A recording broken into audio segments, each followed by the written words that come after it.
Located just 96 kilometers from the Arctic Circle, is a small town on the edge of civilization, Tanana, Alaska. This obscure town of only 200 residents survives through hunting and trapping, a way of life here. As game becomes scarce, predators sometimes risk hunting humans. Tanana is now in the midst of a harsh winter, with some locals facing severe food shortages. Stan Zure, a dog sled driver, escaped Boston 40 years ago to settle in Tanana. Now 63, he and his family are running out of meat. With careful rationing, they can last a week, but without meat, they face starvation. It is the North American caribou hunting season, and Stan, alongside his 21-year-old son Joey, is embarking on the most critical hunt of the year. Currently, the temperature is nearly minus 40 degrees Celsius, the coldest winter since Stan's arrival in Alaska. They have spent 3 days on the mountain searching for caribou, but the cold forces the animals to migrate further. Despite searching all known caribou spots from previous years, they find no trace.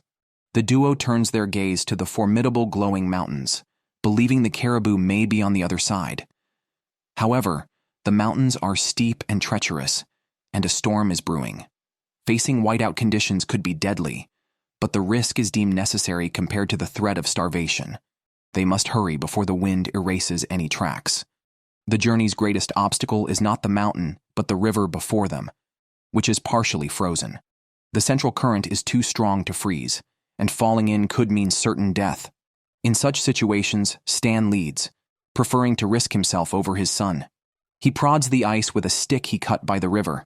Ice needs to be over 10 centimeters thick to support a man, and fortunately, parts of the Tochi River meet this criterion. Father and son cross the river successfully but find no caribou on the other side. Stan swore not to return home without game, but a storm has set in, dropping temperatures to minus 42 degrees Celsius and reducing visibility. They are forced to abandon the hunt and return home, yet the pursuit of survival means their hunting will not cease. Will they succeed next time? In addition to Stan Zure, Charlie's family also faces food shortages. Tanana, a product of last century's gold rush, nearly became a ghost town as the rush faded. Yet, some, like Charlie, a native, stayed. He learned what electricity was at 16 and lives off hunting and trapping, essential for survival in Alaska.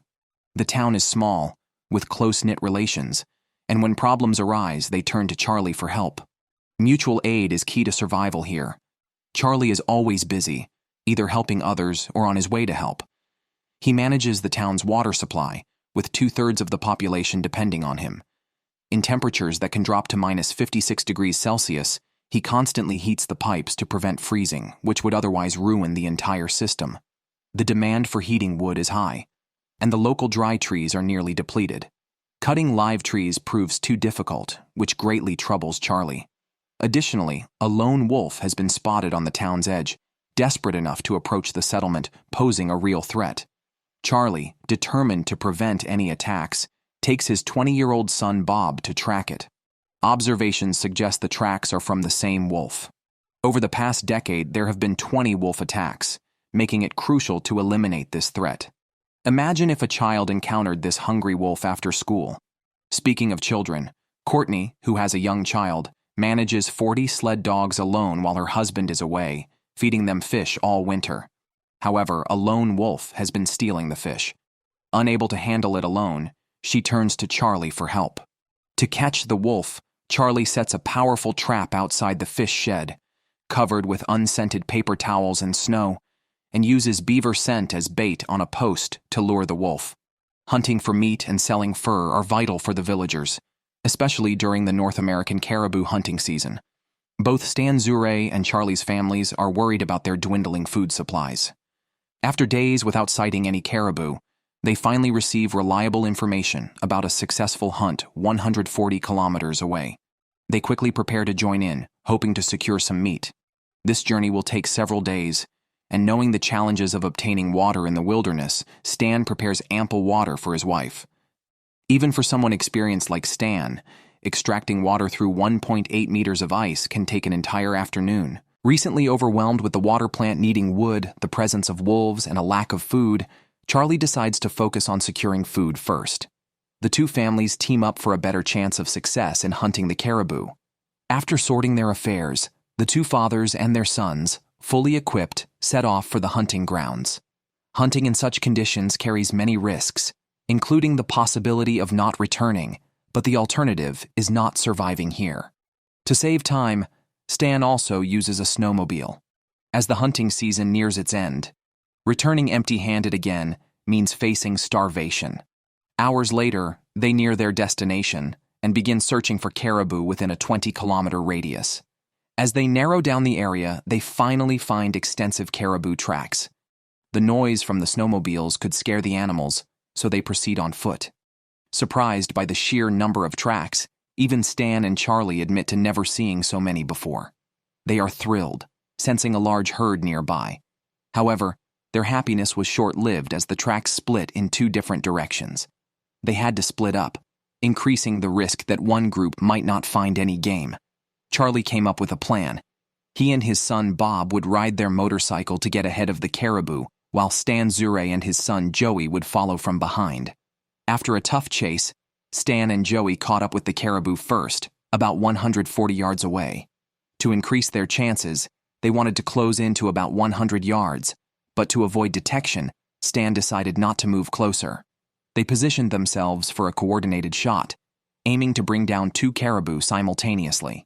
After 2 shots, they successfully hunted 2 North American caribou.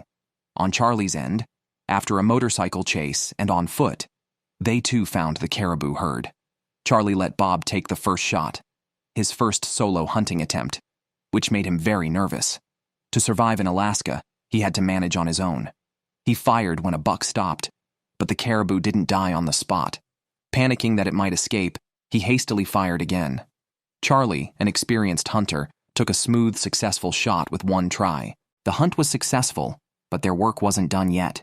They quickly removed the caribou's innards to prevent the meat from spoiling and filled the stomach with snow for preservation. Although they don't eat the innards, they do consume and greatly enjoy the heart. Other organs were not wasted either. They would be used as bait for traps. With enough meat to last several weeks, surviving here felt like a constant battle, with each changing season bringing new challenges, threats, and dangers. In Tanana, Alaska, hunter Stan Zure set 250 traps along his hunting trail at the start of the season. A week passed without catching anything, mainly because the extreme cold kept all animals hidden. However, temperatures rose significantly overnight, presenting a new trapping opportunity. Today, Stan planned to check and set traps with his son, Joey. With only 3 weeks left in the trapping season, time was short. Last week, Stan and Charlie had managed to hunt North American caribou, solving their immediate food concerns. But in Alaska, fur is the only resource that can be converted into dollars, used to buy clothes, supplies, bullets, and guns. However, the situation was bleak. Joey planned to use caribou innards to set his own traps, aiming to catch a $400 wolf to prove himself. Trapping wolves with snares is notoriously difficult, even for experienced hunters, often ending in failure. His ultimate goal was to hunt independently, no longer relying on his father. This wolf could symbolize his rite of passage. After confirming their positions on the map, the father and son set off. Their trapping line was a 60-kilometer loop to the northeast of the village. They traveled north for over 20 kilometers and stopped near Thunderbird Creek in a wooded area. Here, Stan observed Joey as he set up his self-taught wolf trap. To be a successful hunter, one must know where to place traps by predicting animal paths. In the woods, they used caribou innards as bait and set simple noose traps. If a wolf came for the bait, it could get its head caught in the noose, leading to suffocation. Wolves have a keen sense of smell and can detect scents from kilometers away, attracting them to the bait. Joey's newly learned technique, passed down by local indigenous people, proved that sometimes the oldest methods are the most effective. He broke many branches to cover surrounding paths, forcing wolves towards the traps. Joey is very independent, which sometimes leads him to reject his father's advice. After setting up the wolf traps, father and son continued to check the traps they had set earlier. Returning empty-handed today would be particularly disappointing, as the first few traps had consistently caught game in recent years. Stan Zure hoped their luck would continue this year, as he relied on trapping to make at least $4,000 annually. Otherwise, he would lose money. In Alaska, trapped animals are usually found frozen. But today, they caught a live wolverine, which is problematic for fur trappers for two reasons. Firstly, shooting it could damage the valuable $400 fur. And secondly, wolverines are notoriously aggressive and dangerous. Stan, an experienced hunter, cut down a small tree to use as a makeshift weapon to deal with the wolverine up close. After a few rounds, the wolverine was stunned, giving Stan the chance to shoot it in the head with a pistol, aiming at a spot to preserve the fur. The shot was successful, and Stan felt the fur, pleased with its quality. With the hunting season shortened by extreme cold, they needed to use their time wisely to maximize their gains. Today, Joey and his relative Sud went to check the traps together. It's safer to have company while hunting, especially when pursuing difficult game like wolves. Even seasoned hunters like Charlie often fail to catch wolves. But Joey, driven by the challenge, was determined to face the difficulties head-on, a fitting attitude for the young. On their way, they found wolf tracks leading directly towards Joey's traps, indicating the bait was effective. Joey felt a surge of excitement, thinking they might have succeeded. However, the reality was harsh. The wolf had visited and taken some bait, but evaded the trap, marking a temporary setback in his first wolf hunt. Despite this, Joey was not ready to give up and was determined to keep trying. Meanwhile, his father, Stan Zaray, was out checking the 250 traps he had set, a demanding job in harsh weather. Stan had been living and hunting in the wilderness for 40 years, his passion evident as he mainly trapped martens, each worth about $100, needing to make $4,000 each season to survive. Lately, his luck had been poor, often returning empty-handed. But it wasn't his worst year.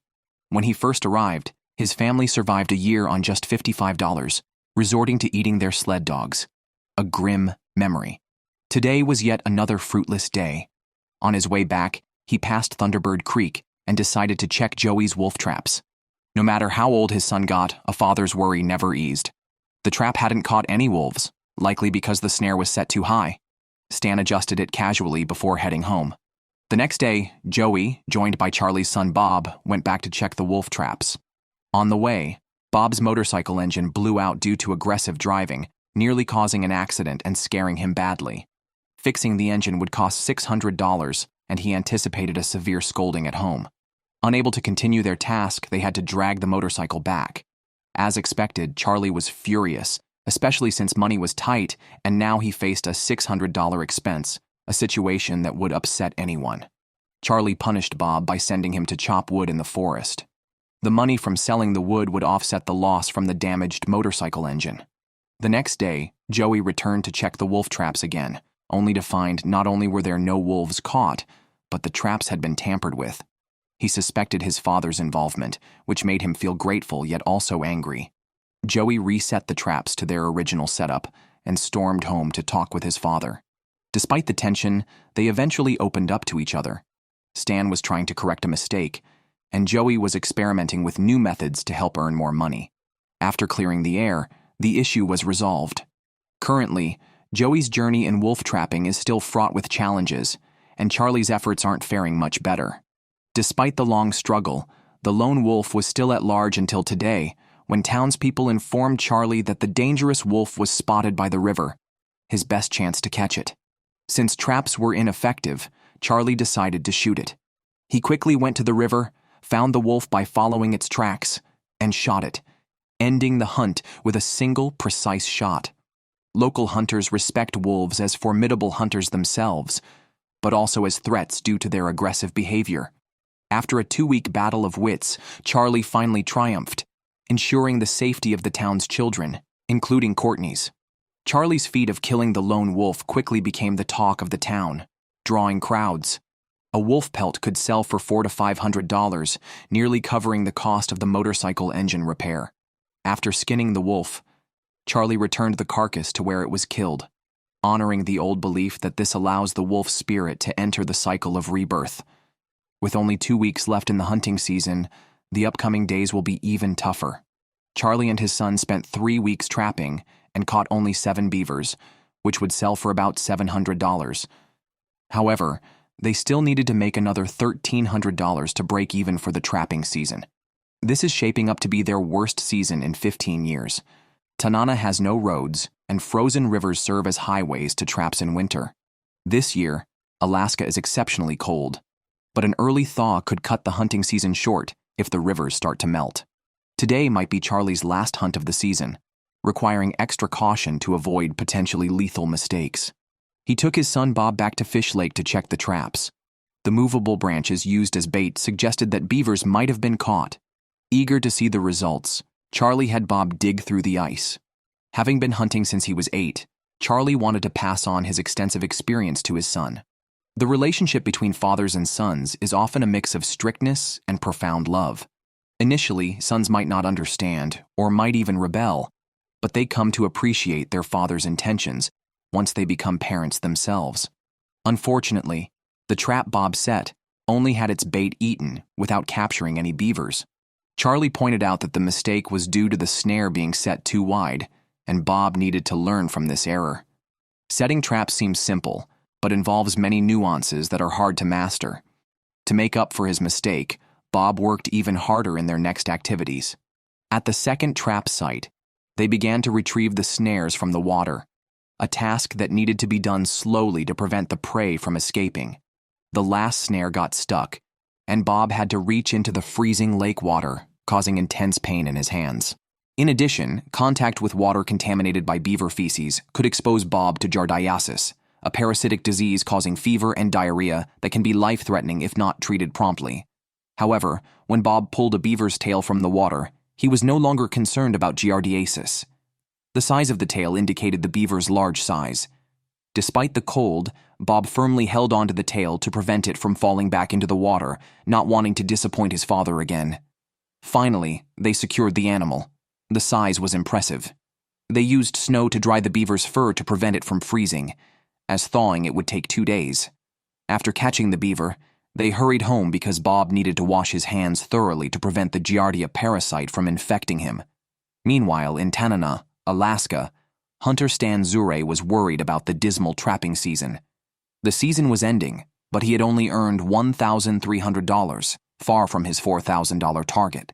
Despite living in the wilderness, some necessities like bullets, gasoline, and tools can only be bought with money. To make up the $4,000, they had to stay out longer. Stan, along with his son Joey and nephew Sud, moved into a cabin at the center of their hunting route, which Stan built 40 years ago, and where he had lived for 11 years. They tidied up the cabin before setting out to check the traps. Joey was eager to check his wolf traps, seeing it as his best chance to make a name for himself. Scratches on the cabin's doorpost caught their attention, likely caused by a black bear, a level of damage even Stan had never seen before. It was probably the smell of dried fish, prepared for their sled dogs, that had attracted the bear. When bears wake from hibernation, they become the most dangerous creatures in the area, more fearsome than wolves. Alaska is home to over 100,000 bears, and bear attacks are not uncommon. Stan had been injured by a bear in his youth, and only survived because the bear wasn't hungry.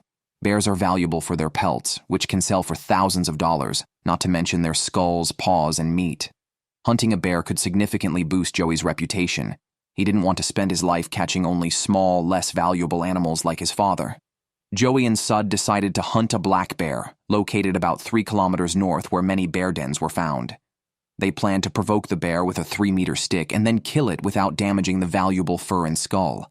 They quickly found a bear den. Joey poked inside with a stick while Sud aimed his rifle at the entrance, ready to react if the bear charged out. They were scared, but the potential profit and their need to survive overcame their fear. Bear dens are usually over 2 meters deep with a narrow, winding entrance, making it difficult to reach the bear with just a stick. When they couldn't lure the bear out, Joey made a bold move to enter the den with a flashlight and a gun to check for turns and if a bear was actually inside. This risky action could have cost him his life at any moment. Sud positioned himself to pull Joey out if needed. Unfortunately, after exploring, they found the den empty. They returned to the wolf traps, which were also empty, leaving them disheartened. Joey loved the thrill of hunting large animals like bears and wolves, but reality was often harsh. The difficulty of capturing large prey was beyond his expectations. Becoming a skilled hunter seemed a long way off for him. Joey and Sud lost a lot of valuable time due to their unsuccessful bear hunt. Unable to secure large game, they settled for smaller prey and joined Stan's array to trap martens. Martens, weasel-like creatures about the size of a house cat, are prized for their smooth fur and fetch about $100 each. For centuries, they have been a target for fur trappers due to their abundance and steady demand. Although Joey disdained these less valuable animals, his family had always relied on trapping martens for livelihood. Today, Stan's array was lucky, quickly catching the first marten, covering half of the hunting expenses. Living off the wilderness is tough. Stan's best year involved catching 65 martens, his record. The harsh environment often means that effort and reward are not proportional, but their deep passion for this lifestyle is what has kept them going for so many years.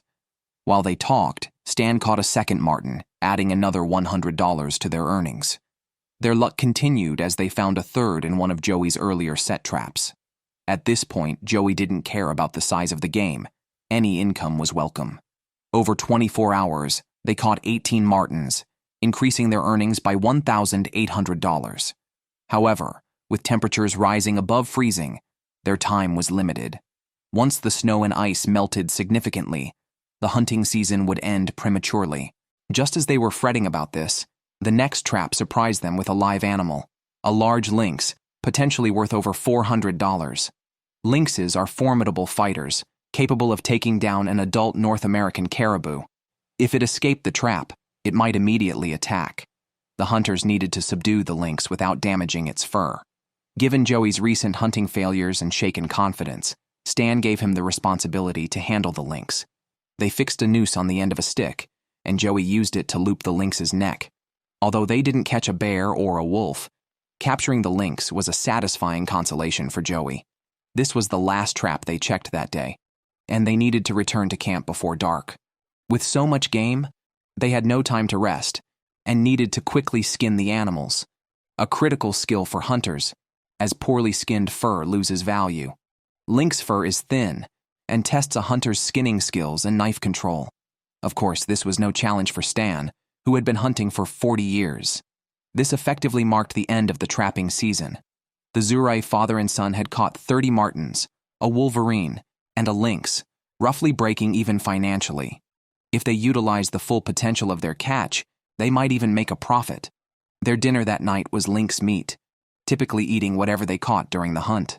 Stan had lived this way in Alaska for 40 years. With temperatures in Alaska continuing to rise above freezing, all snow and ice were beginning to melt. Brown, grizzly, and black bears were awakening, making hunting even riskier. Charlie and Bob now had to be armed to protect themselves from bear attacks.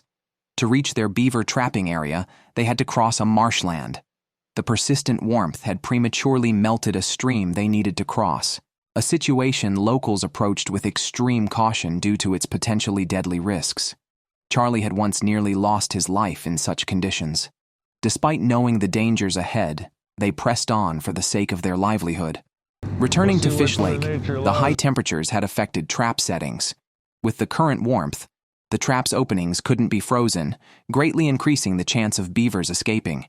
Charlie had little hope, but after checking, they found a beaver had been caught. He called Bob over to carefully lift the beaver to avoid losing it at the last moment, which would certainly result in a scolding from Charlie. Successfully pulling the beaver ashore, Charlie and his son earned another $100. The ice and snow continued to melt, so they hurried to check the other traps. Racing along, they reached the second trap site. Before even getting close, Charlie spotted a live beaver struggling on the ice.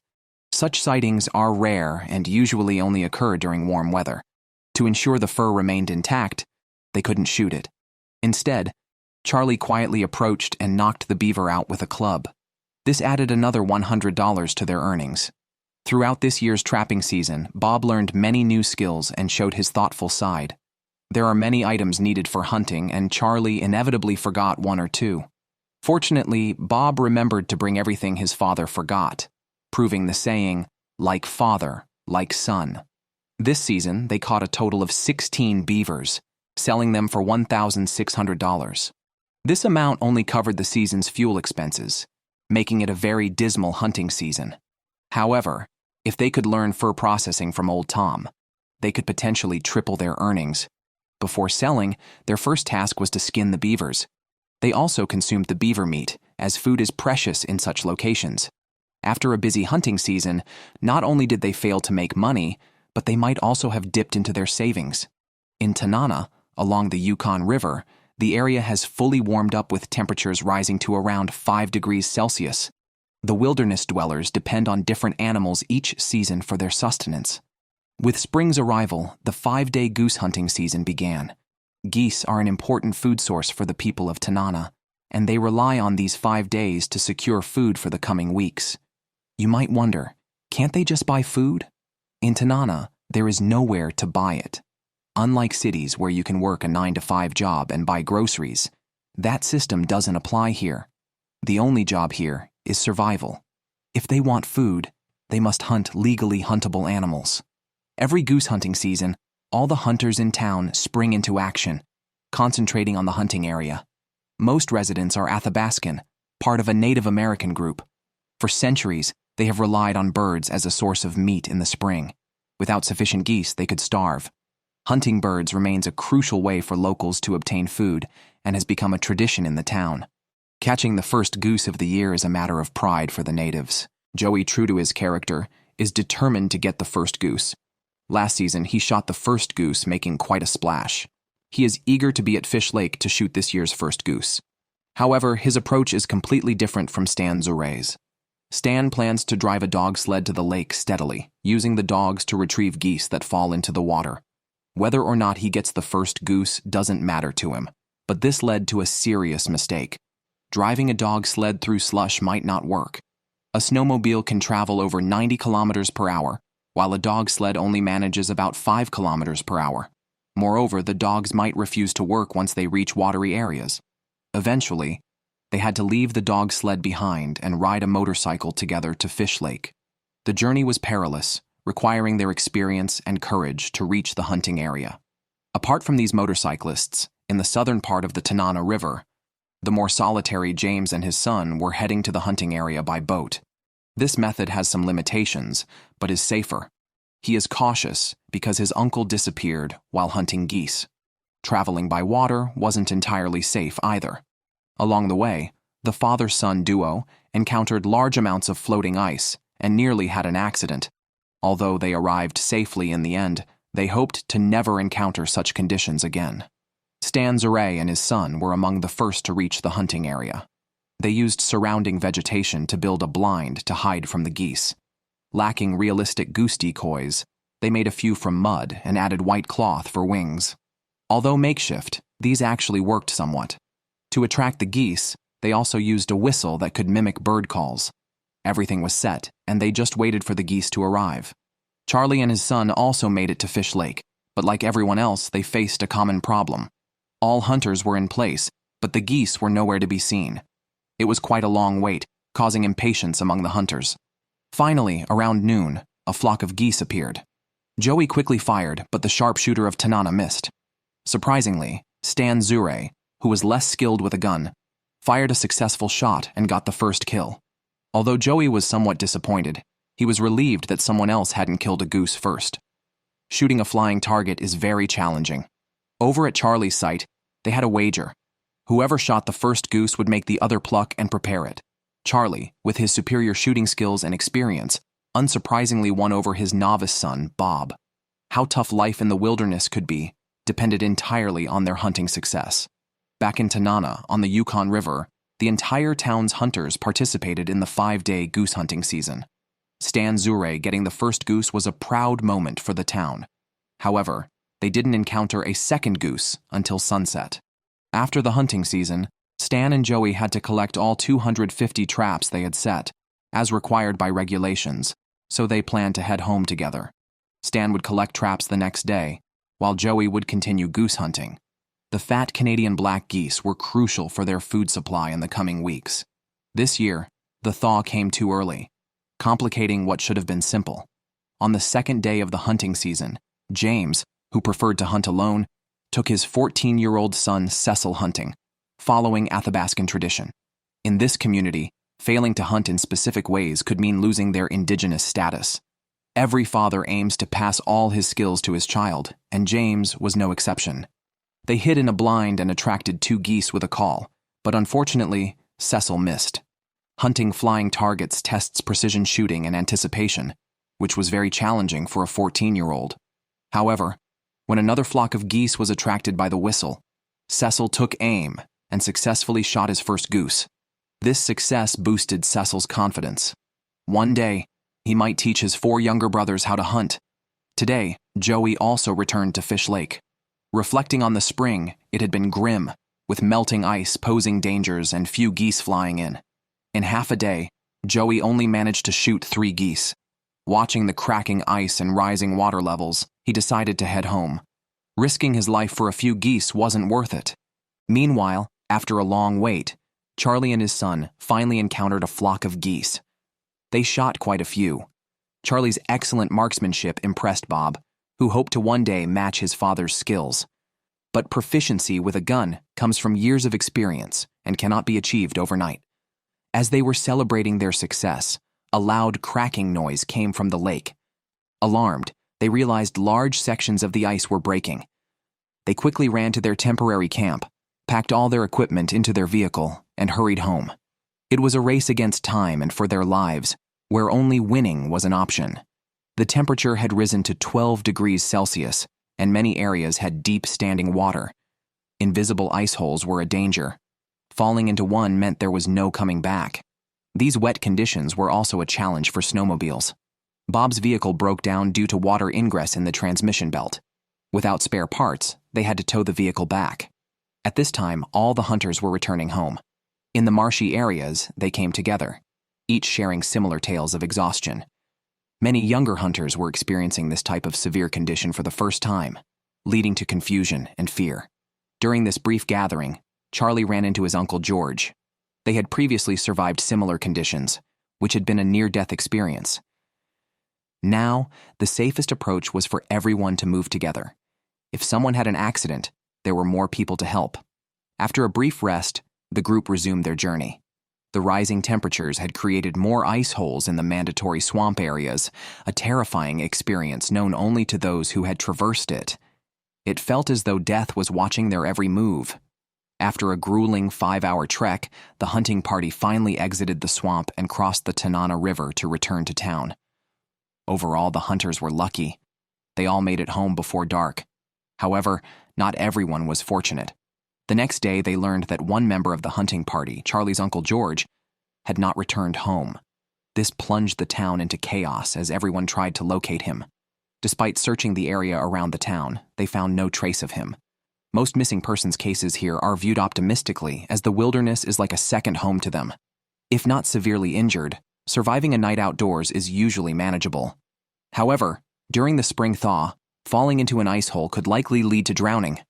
As the volunteer fire chief, Stan Zure naturally took charge of the situation.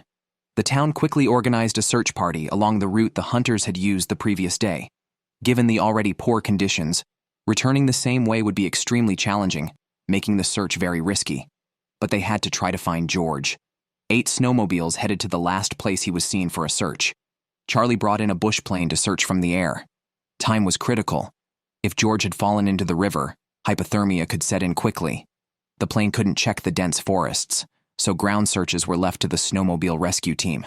They found a few of George's spent cartridges, but no sign of him. 2 hours into the search, river conditions worsened again, making it impossible for snowmobiles to continue. The bush plane became the last hope, but unfortunately, Charlie's aerial search also turned up no clues. However, they continued to believe that an experienced hunter like George could survive in the forest. The search for George didn't stop there. Fairbanks sent a helicopter that could fly lower, which was more advantageous for the search effort. Bob served as an observer on the helicopter because he knew the last place George was seen. The highest point in town, Miss Inch Hill, overlooked the entire Yukon and Tanana rivers. Someone using binoculars there spotted a snowmobile on the ice, but by the time the police directed the helicopter there, only heavy tire tracks remained. The helicopter circled the area for 2 hours without finding anything. It was now presumed that George had likely fallen into an ice hole. When professional rescue teams arrived, along with 8 townspeople, they returned to the scene. However, the nature of their mission had changed. They were no longer searching for a survivor, but likely for a body. After 12 hours of searching, bad news arrived. George had tragically died. He accidentally fell into an ice hole while on his snowmobile, hitting his head on the ice and never getting up again. This is the harsh reality of wilderness life, where human life is incredibly fragile against the forces of nature. Losing a loved one is one of the hardest things in the world.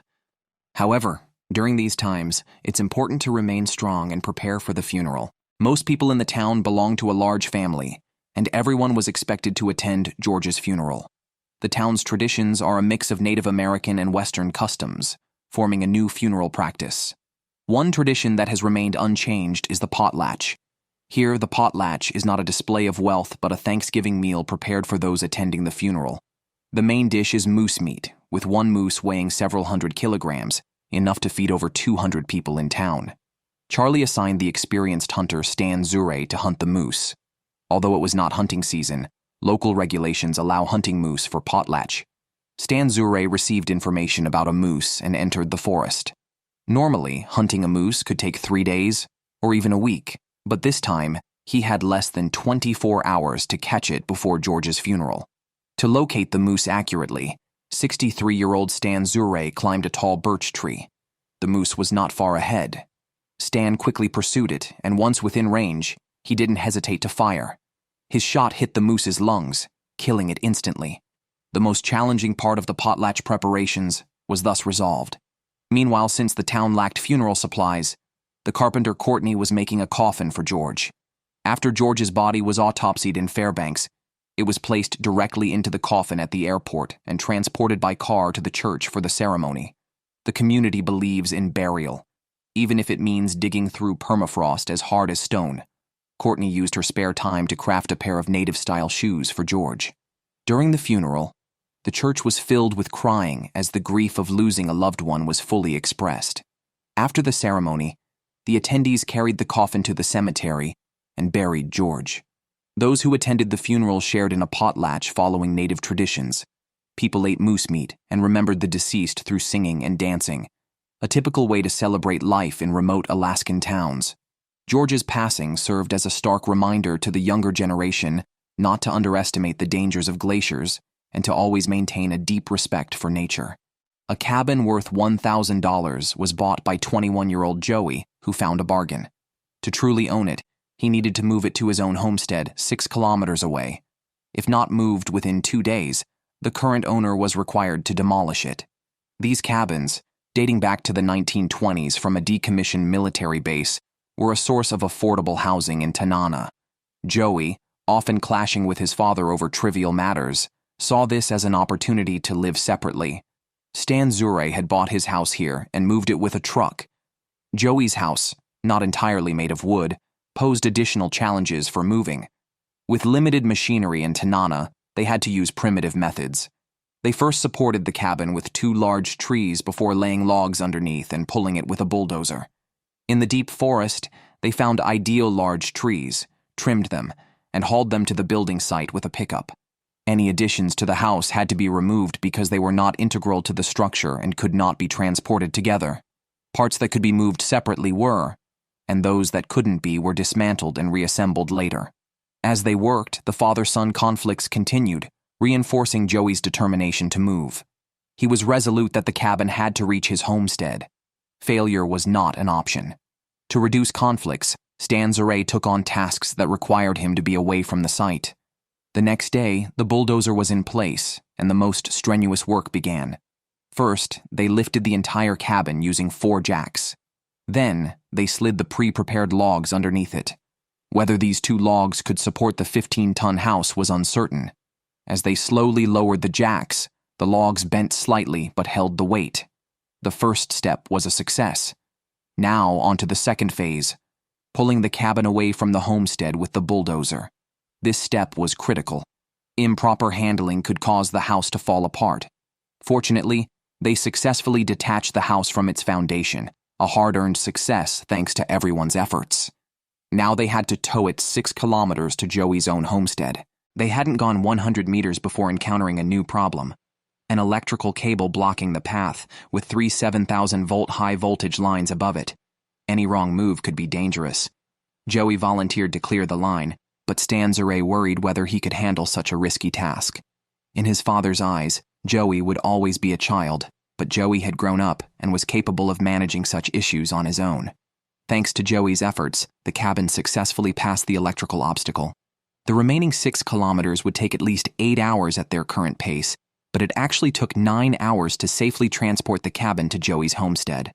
The cost of moving the cabin likely exceeded $1,000, but Joey finally had his own place, and his father was genuinely happy for him. With some repairs, the cabin could be a home for decades. As Tanana's weather grew warmer, the meat stored for winter began to spoil and rot. Bears could smell this from 5 kilometers away, so it was essential to dispose of the garbage. For safety, the dump was located 3 miles from town. While throwing away the foul-smelling trash, Bob suddenly saw a bear lying above the dump. He realized he had rushed out so quickly that he had forgotten his gun, leaving him terrified and rushing back to his car. Over the past decade, there had been nearly 20 fatal bear attacks in Alaska. Normally, Charlie handled dangerous wildlife invasions, like the lone wolf he had taken down before. This black bear was at least 10 times bigger than a wolf and far more dangerous, especially for children. Because Bob had not carried a gun, Charlie criticized him. There was no time to waste. They quickly armed themselves and drove back to the dump.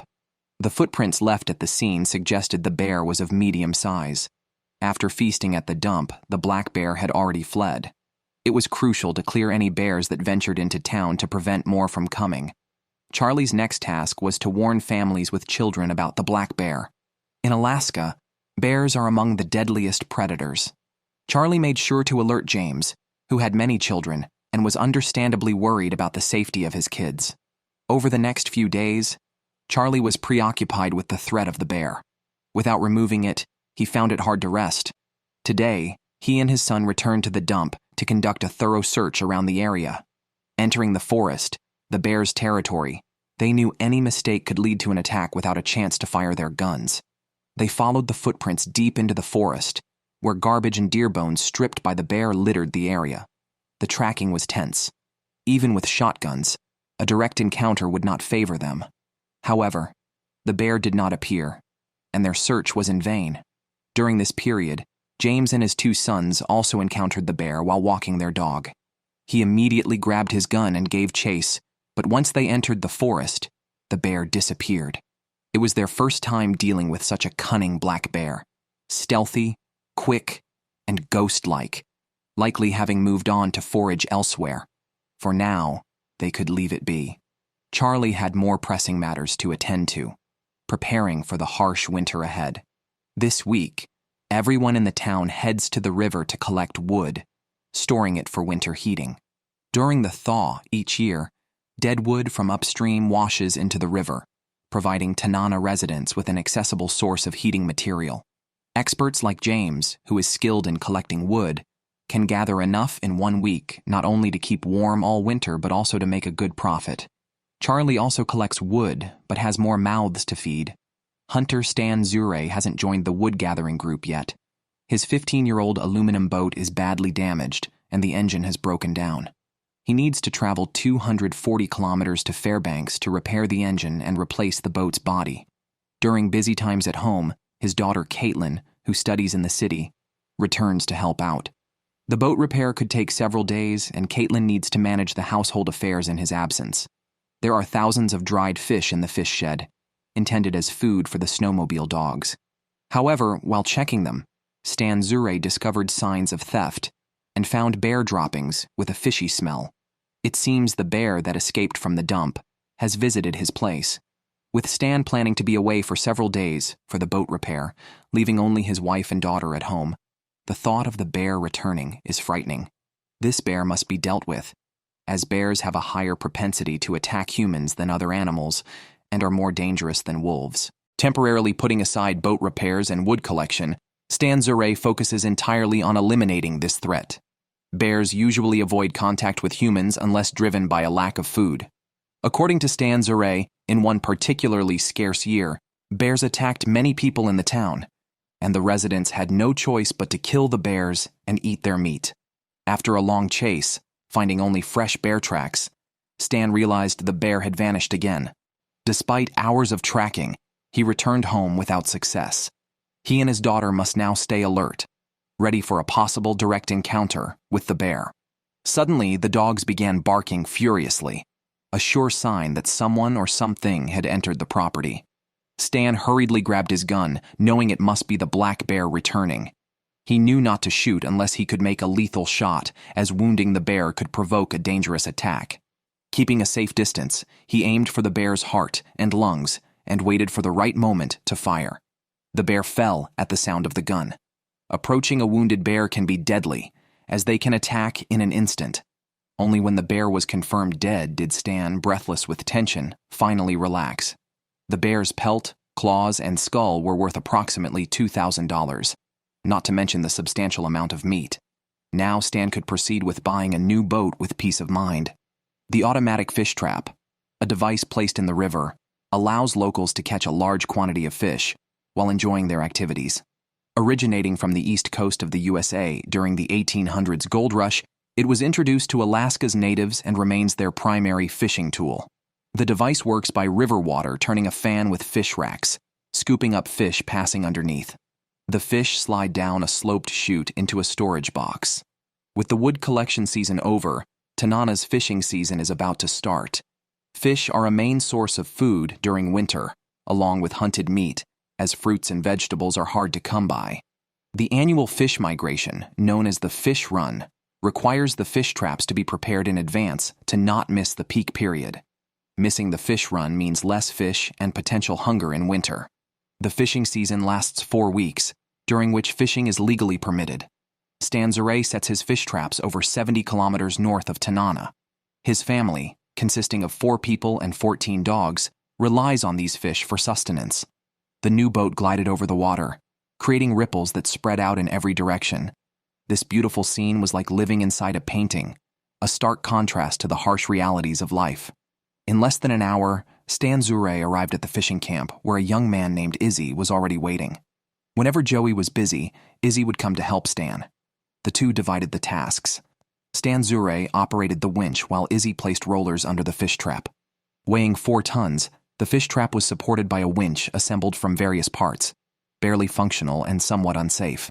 Stan Zuray had almost lost 3 fingers to such old equipment, managing to save only 2. The launch of the water wheel was not smooth. A steel cable snapped, almost injuring Izzy, but they managed to avoid any serious harm. Stan Zuray positioned the boat behind the fish trap, using its power to push the trap forward. The first thing upon reaching their destination was to install a storage box to hold the caught fish. The automatic fish trap would transfer the fish it caught into this box for temporary storage. The water at the shore was too shallow for the fan blades to operate, but placing the trap further into the river risked it being swept away by the strong currents. Stan Zuray secured the fish trap to the shore with a steel cable and placed 2 long logs between the shore and the water wheel. One end of each log was fixed to the water wheel, and the other end was anchored to the shore with rocks, stabilizing the water wheel in deeper water. However, improper handling could cause the water wheel to hit the rocky riverbank and get damaged, which would delay the process significantly. As a seasoned professional, Stan Zuray usually avoided such basic errors. They successfully positioned the water wheel in deep water and now awaited the catch. After a day, Stan Zuray returned alone to the fish trap, feeling both excited and anxious. The storage box could either be full of fish or completely empty, much like opening a mystery box. When he scooped the net, he caught several fish, but to his disappointment, they were chum salmon, typically used as dog food in Tanana, where people prefer fresh fish.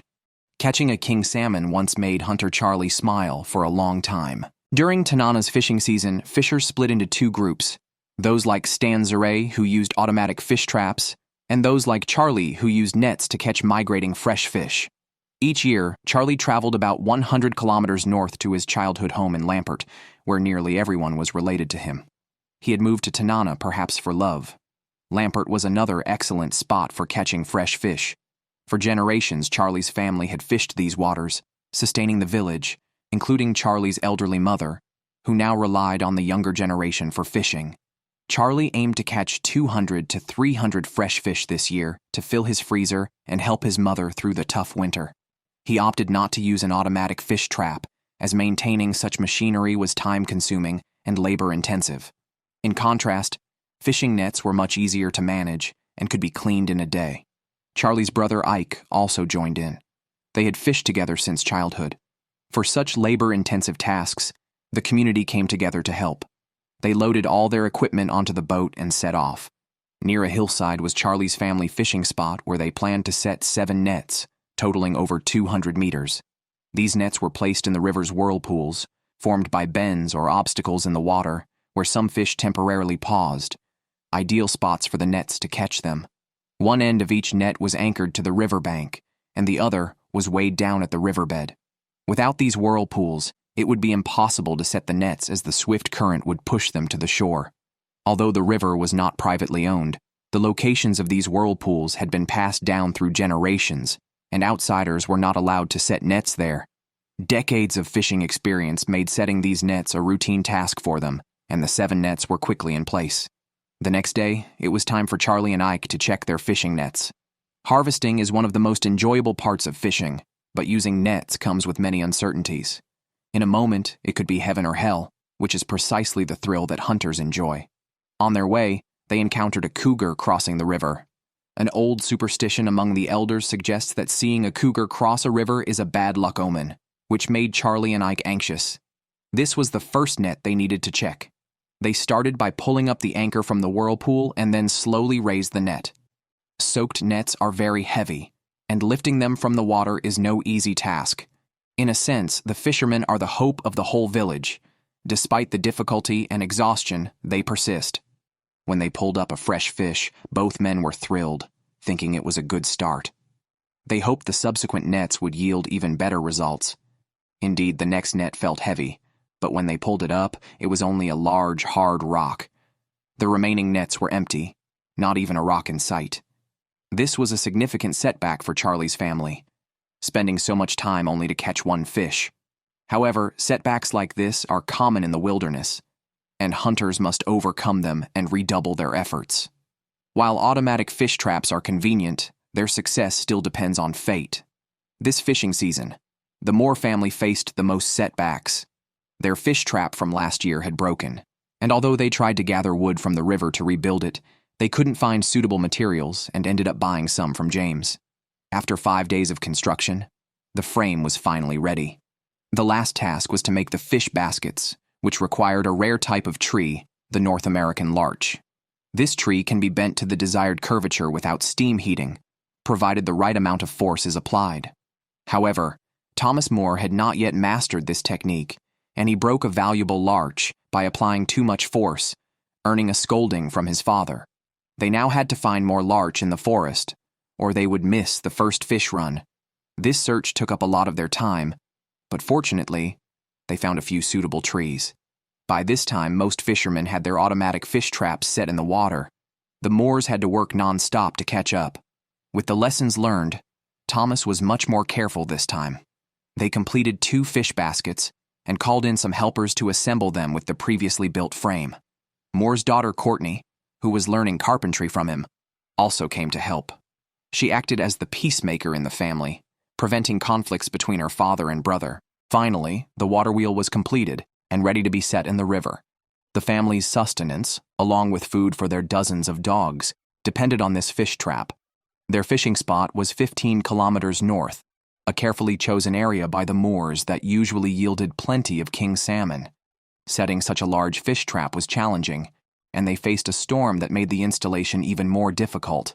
However, they managed to set the trap without incident. A day later, the Moore family returned to the fish trap. Their survival through the winter depended on it, but luck was not on their side. The trap contained only a small whitefish, a significant blow to the Moores. The mood was somber, and pessimism spread among them. The situation worsened when a local policy change drastically affected their lives. In an effort to protect river fish, the originally 4-week fishing season was canceled with future opening times undecided. This policy made survival even more difficult for the residents of Tanana as autumn approached, followed by the harsh winter. They were left wondering how they would survive and feed their families. With food already scarce in winter, their wilderness life was nearing a potentially bleak end. 2 weeks later, the local fishing ban was finally lifted, but this time they were only given 18 hours. Although drastically reduced, this was still better than nothing. People began bustling about, preparing for the hard-won fishing season. The Moore family was also busy preparing. They have kept dogs for generations and rely on free dog food from the river to survive. The automatic fish trap had been in the river for 2 weeks and malfunctioned due to floating deadwood. Moore asked his son Thomas and daughter Courtney to check and repair the fish trap. Meanwhile, Joey returned to the camp. To increase their catch and become independent from his father, he and Izzy set out to place nets in his own area, providing a double safeguard for the brief fishing season. However, someone had already placed nets in his usual spot, which angered Joey. He decided to set his net in front of the existing one. Although it felt slightly underhanded, using someone else's spot without permission seemed even less ethical. A few hours later, Stan Zure went out to check the first catch of this fishing season. Finally, there was a harvest. Fresh fish began to be loaded just as he was pulling them in, and more fish continued to be caught in the trap. Although it was far from enough, it was a good start with less than 10 hours remaining in the fishing season. It was uncertain if Stan Zure could meet his minimum goal. Using the automatic fish trap, Stan Zure caught the first batch of fish, which in the Yukon River can grow up to 60 kilograms and survive up to 60 days without food. Their meat is considered a delicacy among salmon. On his way home with the catch, Stan Zure was intercepted by his friend Linda because she had taken over the whirlpool area belonging to Stan Zure's family. Upset, Joey had placed his net in front of hers. Linda approached Stan Zure to discuss this matter.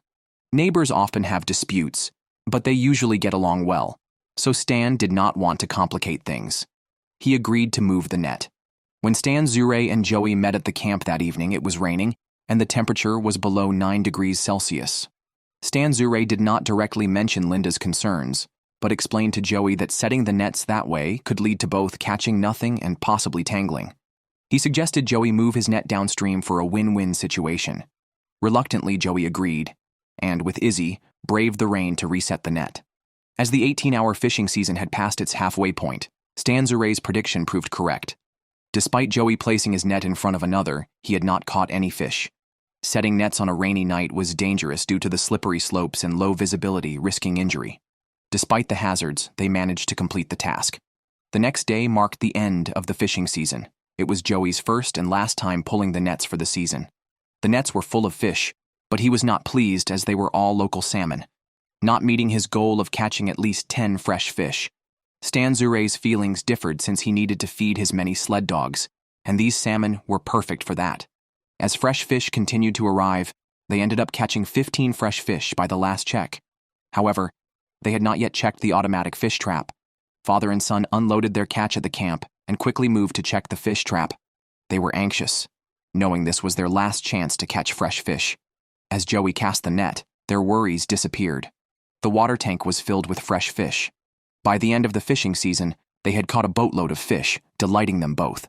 That night, as they prepared to celebrate at the camp, the fish-stealing grizzly bear invaded again.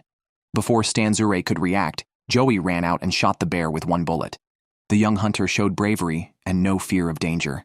In such difficult times, not only did they catch enough fish, but a bear also delivered itself to their doorstep, earning Stan Zure and his son at least $2,000 and a large quantity of bear meat. After Charlie failed with net fishing, during a brief pause in net fishing, Charlie asked his son Bob to clear the winter hunting trails. Fur was their main source of income, and if the trails weren't maintained for over 2 years, others could take them over, effectively cutting off their income. After arranging things at home, Charlie returned to the river to check the nets, his first check since setting them. Supporting both elderly relatives and young children, along with many villagers, his pressure was something many could empathize with. The biggest fear with net fishing is drifting logs, which can easily tear the nets. Sometimes, what you fear most happens. The first net had a huge hole torn by a log, rendering it useless. Charlie was devastated. The net was worth $500, and he potentially lost dozens of fish. Although these nets are usually robust, Only a very large log could cause such damage. However, he had no time to dwell on this as 6 more nets awaited his inspection. After 6 hours into the fishing season, they had caught only 1 salmon and lost a valuable net. This made Charlie feel desperate, with heartache and immense pressure likely leading to a sleepless night. The next day marked the end of the 18-hour fishing season, the last chance to catch fresh fish for the year. Fortune tends to favor the hard-working, and after many setbacks, Charlie's nets finally began to yield fish, mostly the fresh fish he desired, coming one after another, far exceeding expectations. Thinking of his family not having to starve in winter filled Charlie with joy. Not just him, but everyone on the boat shared in the joy of this bountiful harvest. Lamprey, located upstream from Tanana, receives migrating fresh fish first each year, and with their family's whirlpool being large and deep, Charlie usually catches enough fish earlier than others. Despite many setbacks this year, the outcome was perfect. However, not everyone was as lucky as Charlie. The Moore family, who had painstakingly set up their automatic fish trap, returned disappointed every time they checked their catch during the 18-hour season. They caught only a few dozen fish, mostly salmon, marking it as one of the worst harvests in decades. Apart from the Moore family, James also set up nets, but his situation was even worse. He caught only a handful of fish, predominantly salmon, which were insufficient even as a snack for his many children and dogs. Wondering how to survive the winter, he felt utterly lost. While he was worrying, Joey, having heard that James had a poor fishing haul this year, brought him some bear meat. This meat could feed James's family for a few days. Joey's gesture was truly timely help. In fact, locals often share some of their game with others, believing that this generosity will lead to more success in future hunts. More importantly, Joey focused on helping those in need, fostering unity within the Tanana community. Alaska has fully entered late autumn. In Tanana, 200 residents are either busy hunting or stocking up on firewood for winter heating, as the harsh winter could arrive overnight. Meanwhile, Stan and his son Joey are lagging far behind other townspeople as they retrieve their fishing water wheel. They adjust the net to the right height and secure the water wheel and boat together with steel cables. Then they can start the boat and take it back to the fishing camp 2 kilometers away. Joey wants to finish quickly so he can devote himself fully to hunting. The entire fishing water wheel is dragged ashore by a diesel winch. The winch's pulling power is sufficient, and the water wheel is secure. But the steel cable, as thick as a pinky finger, snaps under tens of thousands of pounds of tension, even with pulleys added, indicating immense force. The snap of the cable is as dangerous as flying bullets. But fortunately, Stan and Joey are unharmed. It takes them a day to repair the winch and safely drag the water wheel. Already behind schedule, they must hurry to bring the catch back as it starts to rain. Stan plans to build a hollow log raft, layering fishing nets and a waterproof cloth in the middle. This allows transporting all the fish in one go, while using the cold river water to cool them. The downside is the sharp rocks underwater that could tear the nets and cloth, potentially wasting weeks of effort. High risk means high reward, and Stan enjoys a challenge. After setting up the nets, they cover them with a waterproof cloth. If all goes well, the double layer should provide enough protection. They then transfer the salmon one by one to the raft. The process is significant, and soon the water inside the raft turns bright red. Hours later, Stan loads 1,400 salmon under another layer of waterproof cloth for the return journey. He travels 60 kilometers on the Yukon River back to Tanana, carrying a year's supply of food for his sled dogs. Any mistake is costly. Last year, Stan mentioned that $4,000 worth of leather would cover his yearly expenses, and these fish represent half a year's income for his family. Approximately over $2,000 in value, equating to about $1.5 per 7 to 8 pound salmon. The actual value is much higher than the economic one, as $2,000 worth of dog food wouldn't sustain several dogs for a year. 5 hours later, Stan safely returns to Tanana. He removes the covering cloth to check for any rocks that might have hit the raft. Everything seems normal until he disembarks, and an accident occurs. The cloth covering the fish gets tangled with the propeller, completely disabling the boat. Stan quickly secures the raft ashore. While the engine can be repaired, lost fish cannot be replaced. After securing the catch, they clear the entangled propeller. The fish are back, but the work isn't over yet. The salmon must be transferred several more times from capture to final product, a time-consuming and laborious process, but well worth the effort. Besides Stan, other town residents also experienced a bountiful fishing season. The Moore family, who own 45 sled dogs, earn a net profit of $6,000 a year from raising these dogs. They feed the dogs salmon, boiling whole fish directly in water, providing many times the protein of beef. Since Moore needs to care for the dogs, Thomas will handle this year's hunting season. Meanwhile, Courtney proposed that she wants to hunt a moose, even though in Tanana, hunting is typically a male task.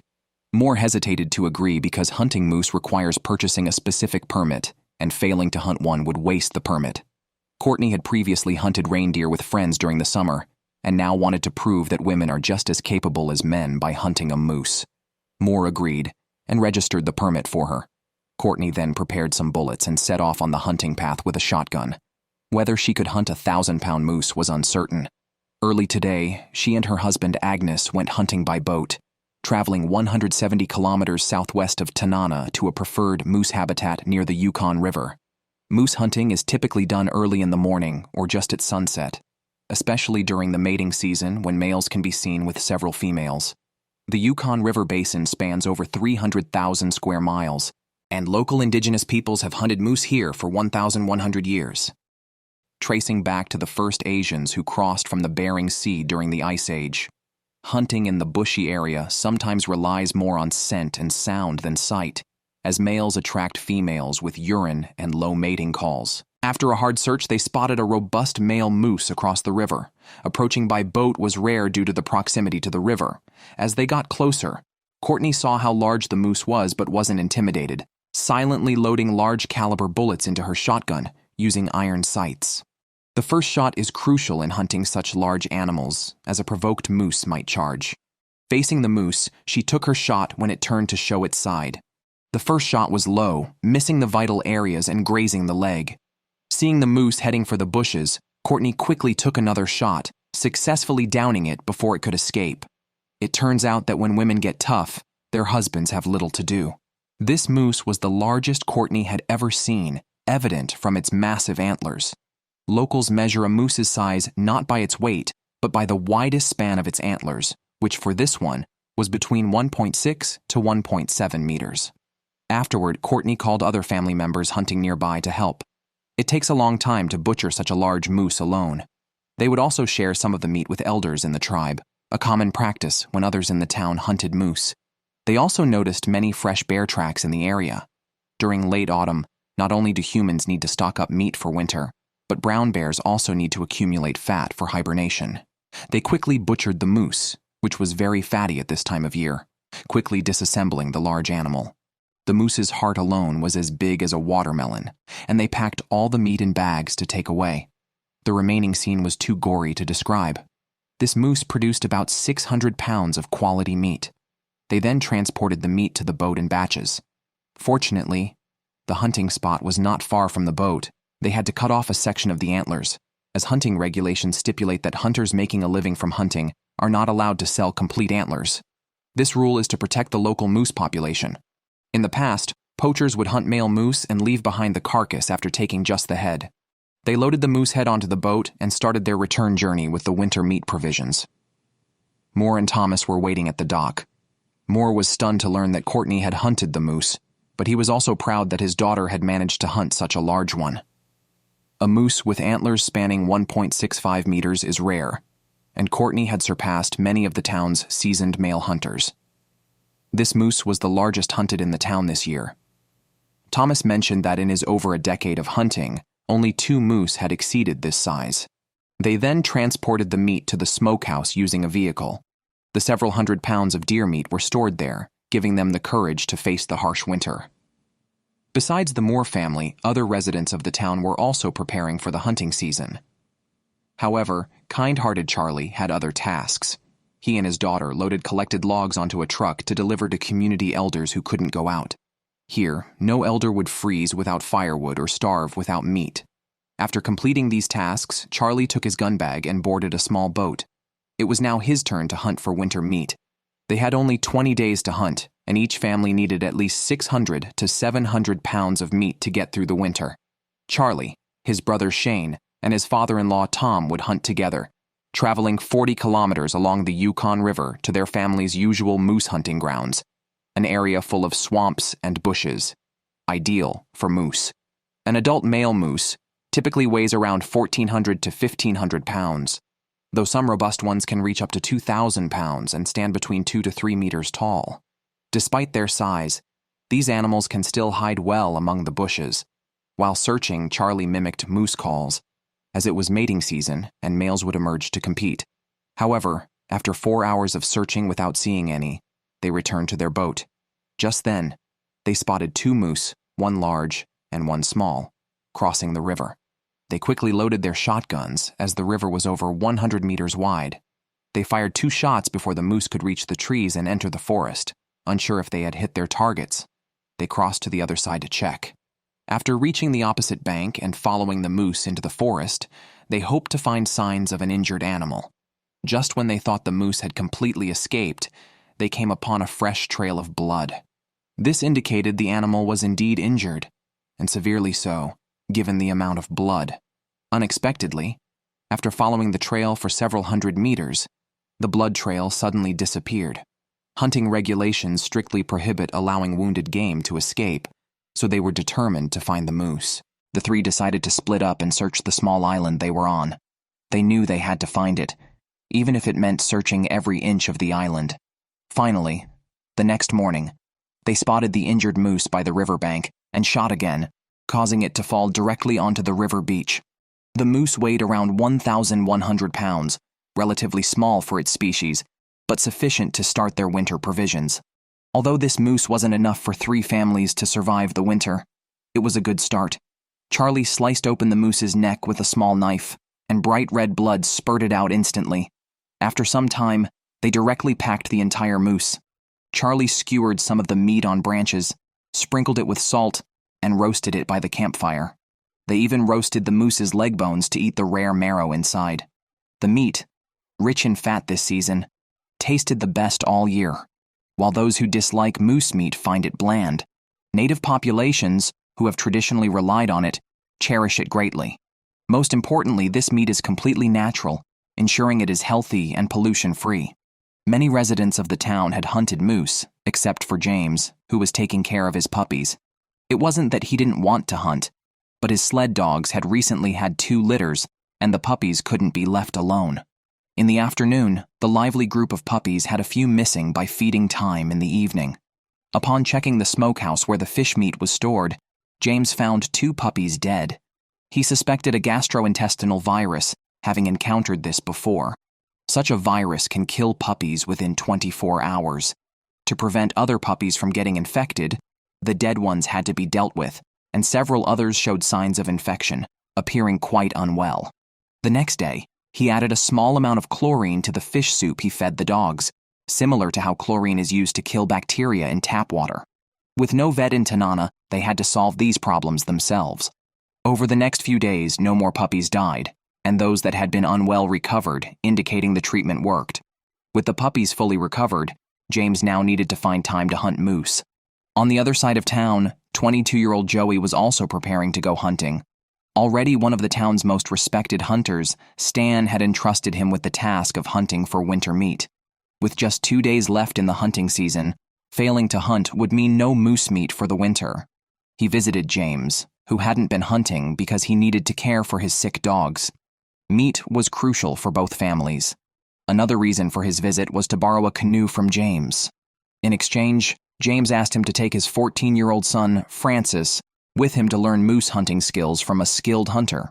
Equipped with necessary shotguns and a stove, and prepared to possibly spend the night outdoors if they didn't make a catch, they set out to hunt in the Tanana River area, 30 kilometers southeast of town. This area, with many small river basins, was hopeful for spotting moose. However, after circling around for 5 hours without seeing any game, Joey parked the boat at an inland lake with a large meadow. He sent Francis to check for any sign of moose. Carefully observing, Francis saw 2 dark shadows that looked like moose on the other side of the lake. Too far to determine their sex, he quickly ran back to inform Joey. They used binoculars from where the moose were spotted. Indeed, there were 2 moose, but it was a mother with her calf. During the hunting season, only male moose were legal targets, regardless of antler size. These two were off limits. With no catch that day and the northern lights appearing overhead, Joey and Francis built a campfire to spend the night outdoors. With only one day left in the hunting season, the pressure was mounting on them. They could only hope for better luck tomorrow. On the other side, James and a good friend were also searching for moose. He couldn't rely solely on his son, Francis. The two scanned an inland lake but saw no moose. James tried to mimic moose calls using a plastic bucket and rope to see if any were hiding in the nearby bushes. They decided to look elsewhere. By the next day, it was their last chance to hunt for winter meat supplies. James continued searching on the river in his boat. Although Alaska is rich in moose, they seem scarce compared to the vast territory.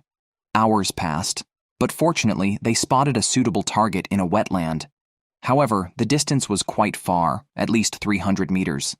Even experienced hunters only have a 50% chance of hitting such a distant target due to the unpredictability of large-caliber bullets. James leaned against a tree and took a long time to aim before finally pulling the trigger, confident he had hit, though unsure of the exact spot or the severity of the injury. After a while, he and his friend reached the location where the moose had been. There were no blood traces on the ground, but they saw footprints from the escape. Just as they were processing this, James quickly fired a shot into the bushes and discovered the moose lying on the ground. It was the same one they had seen by the riverbank. They then proceeded with the task of handling the carcass. Meanwhile, Joey and Francis were still searching for a target. Today, they planned to use a canoe to explore an inland lake. Food-rich wetlands like this should have male moose. Joey found some moose tracks by the lake and later, urine traces in the forest. These signs indicated a male moose was indeed nearby. They searched from morning till evening, but couldn't find the moose. Worse, several wolf howls from afar indicated the presence of predators, which meant grazing animals would avoid the area. The howling also signaled a likely unsuccessful hunt for them. This was Joey's first failed moose hunt since becoming an adult. His limited hunting time this year had resulted in no winter meat. Back in town, hunters were happiest when they brought back hundreds of pounds of deer meat. James showed his son the large moose he had hunted, weighing about 1,200 pounds, producing around 500 pounds of quality meat. They hung the meat on ropes in the smokehouse for storage. Even without smoking, the meat wouldn't spoil in this season and could be retrieved for winter consumption. James smiled as he looked at the meat filling the smokehouse. At the same time, Charlie was checking his trapping lines. Local hunters have established routes for trapping fur-bearing animals. If others found an unattended trap line, they might claim it for themselves. Upon inspecting his area, he found someone had set up new traps. These angled poles were specifically for trapping mink. Currently, a mink pelt could easily sell for $100, a significant source of income for fur hunters. Charlie pulled out his revolver, ready to investigate further. Town residents were aware of each other's trapping lines and typically wouldn't encroach. After trekking a few kilometers, he saw someone managing the trapping line and realized it was his own son, Bob. If it had been a stranger, Charlie might have greeted them with a bullet. Bob simply wanted to prove to his father that he could manage a trapping line too. Afterward, father and son prepared to hunt another moose together. The last time Charlie and his father-in-law had hunted, the moose was too small to meet the winter needs of 3 families, prompting this second attempt.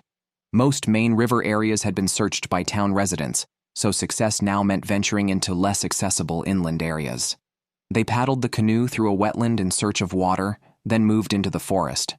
These water sources and nearby wetlands are often moose habitats, but finding a legal bull moose to hunt is still challenging.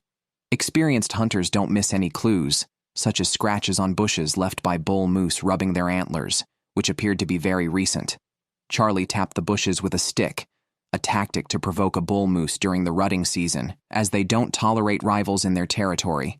However, this method was ineffective, and the moose did not appear, forcing them to continue searching through the forest. The good news was they found some moose tracks. With these tracks, their chances of finding their target increased. Following the tracks, they reached another wetland and spotted a moose feeding. Taking advantage of the moose's distraction, they quickly aimed their rifles. Bob took the shot and secured the game. This moose was small, its body evident even as it lay in the water, lacking the large antlers typical of other moose.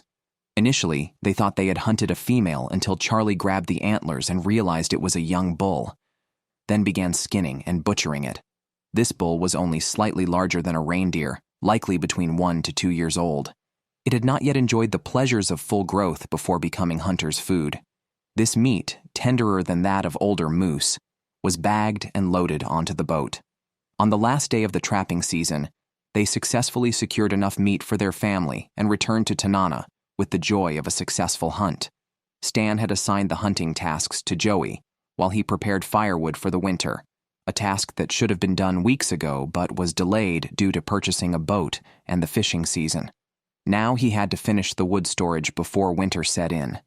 His daughter, who was attending university 240 kilometers away in Fairbanks and was home for the holidays, helped him. Stan sawed the logs and she loaded them, doubling their efficiency. They stacked the cut wood in the woodshed to be split into firewood when time allowed during the winter. Afterward, Stan took out a string of smoked salmon, each piece a meal for one of his 12 sled dogs. Today, he discovered that the lead husky had developed a tumor in its abdomen, which could be fatal if not treated promptly. The nearest pet hospital was in Fairbanks, 500 kilometers away, making a round trip impractical. Stan turned to his friend John, a former medical assistant who had experience with veterinary friends.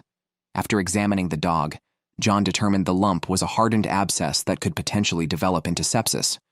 With no proper medical facilities in their small town of 200 people, they used a table as an improvised operating table. After a tense half-hour surgery, the hardened tumor was successfully removed. The lead dog would stay with John for a few days to recover, its future in sled pulling uncertain. In Tanana, thousands of fish serve as dog food, with fatty lampreys provided as extra nourishment.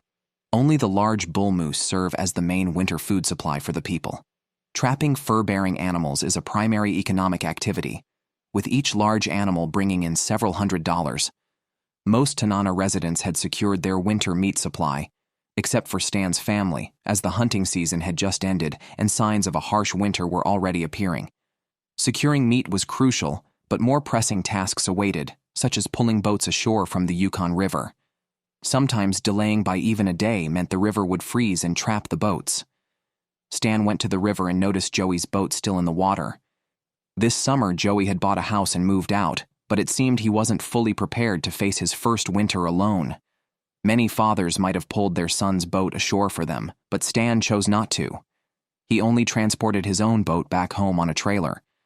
Sometimes, life lessons are better taught through experience rather than instruction.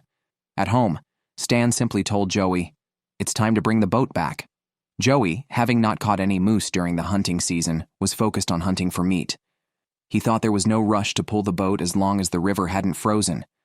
Despite his father's advice, he didn't listen and continued to hunt, believing in filling his freezer with meat to face the harsh winter. His lack of experience with Alaska's sudden weather changes showed. He set out with his weapons, ropes, water, and other survival gear, heading into the woods for the fall moose hunting season, which targets moose until it ends, after which reindeer can be hunted. Alaska has hundreds of thousands of reindeer, and there are no seasonal restrictions on hunting them. However, finding them is difficult, as they are elusive. After trekking in the forest for a while and seeing a winter storm forming at the mountaintop, Joey spent 3 hours without spotting any game, and decided to try his luck at the mountaintop. Not only did he not see any reindeer, but a vast expanse of frost was also visible, indicating a winter storm moving down the mountain much faster than he expected. Winter had arrived, and the reindeer had already migrated. Joey's dream of hunting reindeer was dashed. Perhaps he should have heeded his father's advice to pull the boat ashore. His new home lacked even a basic fireplace, forcing him to quickly descend the mountain to prepare for winter. The next day, the temperature in the area dropped below freezing, and overnight, the town was covered in snow. Ice floes appeared on the Yukon River. Joey rushed to pull his boat ashore. Delaying another day would mean having to break ice to retrieve it. He realized the importance of this task too late. Normally, he could easily pull the boat ashore with his car, but now the icy riverbank reduced tire traction, making it impossible to pull the boat out. Just when he and his friends were at a loss, Stan arrived with his truck. Sometimes letting young people face hardships teaches them to take the extreme weather of the region seriously. The task impossible by hand was effortlessly done with the truck. Realizing his grave mistake, Joey pulled the boat ashore but still had a lot more to do. The log cabin he bought needed repairs at multiple spots like windows, floorboards, and walls, as these gaps would lead to significant heat loss in winter. The stairs at the entrance and, most importantly, the stove for heating were crucial. Joey's house lacked a fuel stove. The wood stove was his only source of heating for the winter. Stan installed an insulated chimney for him. When Stan first came to Alaska, he lived alone in the wilderness for 11 years. Now he was passing on his valuable survival knowledge to Joey, perhaps the only way to ensure the young man could thrive here. With the stove installed, Joey frantically stocked up on firewood. Having not collected driftwood from the river in summer, he had to cut down dead trees in the forest and haul them back to the cabin on a snowmobile, cutting and splitting them into firewood. These tasks were straightforward physical labor. That evening, many relatives gathered at Joey's new home. Joey's grandmother, a minister in the town since the Gold Rush era, represented a coexistence of local traditions and Christianity. They read the Bible and held a prayer ceremony for the household's and relatives' safety and health. After the ceremony, it marked Joey as fully independent, managing his own household. The fishing water wheel on the river was introduced to North America from China during the Gold Rush, allowing Alaska's indigenous people to harvest thousands of salmon each year. The Moore family's dried fish hanging by the river and on the ground were all caught using this water wheel. With winter approaching, they also needed to haul the water wheel ashore. The Moore family, who owned dozens of sled dogs along with other chores, specifically hired a worker from North Carolina named Dustin. However, he lacked experience in surviving in Alaska and had never seen a fishing water wheel before. While the Thomas brothers were busy raising the fishing nets, Dustin was unsure of what to do. The process of deploying and retrieving the water wheel is complex, but trivial compared to the fish it catches. They only managed to dismantle the fixed parts of the water wheel and move it to the riverside by the end of the afternoon. Without large machinery available today, they had to wait until the next day to continue the project, hoping that the Yukon River wouldn't freeze overnight. On the other side of Tanana, Charlie was rushing to transport a snowmobile before the river froze. Before departing, he filled up the portable fuel tank. Ice was already forming along the riverbank, leaving them little time. After everything was prepared, his son Bob was nowhere to be found, leaving Charlie without options. 3 hours later, Bob finally showed up. With urgent tasks at hand, Charlie had no time to reprimand him. Charlie was headed to his birth village about 70 kilometers from Tanana, where he had collected firewood in the summer and fished for king crabs during the fishing season. A few hours later, they arrived at their destination with the bow of their boat already covered in thick ice. They had to get the most out of the boat before leaving the Yukon River, which meant transporting the snowmobile. From its appearance, the snowmobile was quite old, but following the philosophy that if the engine turns, it can be fixed, and if it moves, it shouldn't be replaced, Charlie and his son used a vehicle to pull the snowmobile to the riverbank. With the help of a few friends, they loaded the snowmobile onto the boat, confident that with some repairs, it could be as good as new. As more ice floated on the river, they hurried back. Despite their efforts, drifting ice blocked their way. The river had been clear of ice just 2 to 3 hours earlier. With the water temperature now below freezing, they had to reduce transmission speed and crush through the ice. The propeller clacked against the ice blocks, but fortunately, this was only for a few hundred meters, as some faster-moving parts of the river had not yet frozen. If Bob hadn't delayed those few hours earlier, they might not have encountered this situation. Overnight, Tanana experienced its first snowfall of the year. Today, the Moore family had to haul the fishing water wheel ashore or risk losing it. Thomas borrowed the town's only bulldozer, a robust 1960s military model that had previously moved Joey's log cabin without issue. The fish wheel was no challenge for it. On the other side, Charlie and his son returned to town just before dark yesterday and had to haul their boat ashore today. The indigenous people living here continuously prepare, gathering supplies in the summer for the winter and vice versa. The only real rest might come when one lies in a coffin. While Charlie was retrieving the boat, Bob went to the town's recycling center where residents discard unwanted cars and snowmobiles. There's no hardware store or repair shop in town, so they come here for parts. Bob was looking for an engine carburetor and fuel tank common parts that are easy to find on any snowmobile. He even found an extra carburetor for backup, ready to repair the snowmobile they had brought back.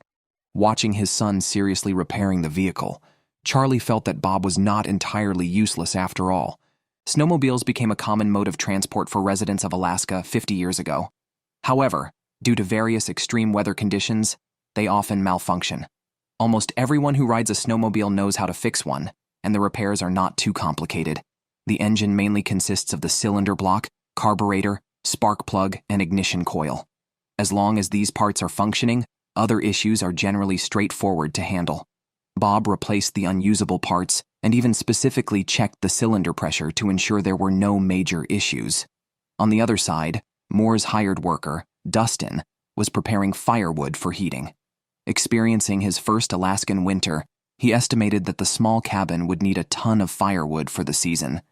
He borrowed Moore's truck to transport the wood, but accidentally shattered the rear window during loading.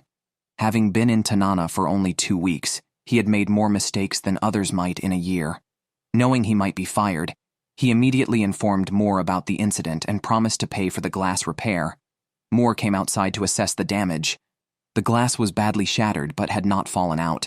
Moore was understandably frustrated but did not scold Dustin or fire him, recognizing how hard it is to survive alone in Alaska.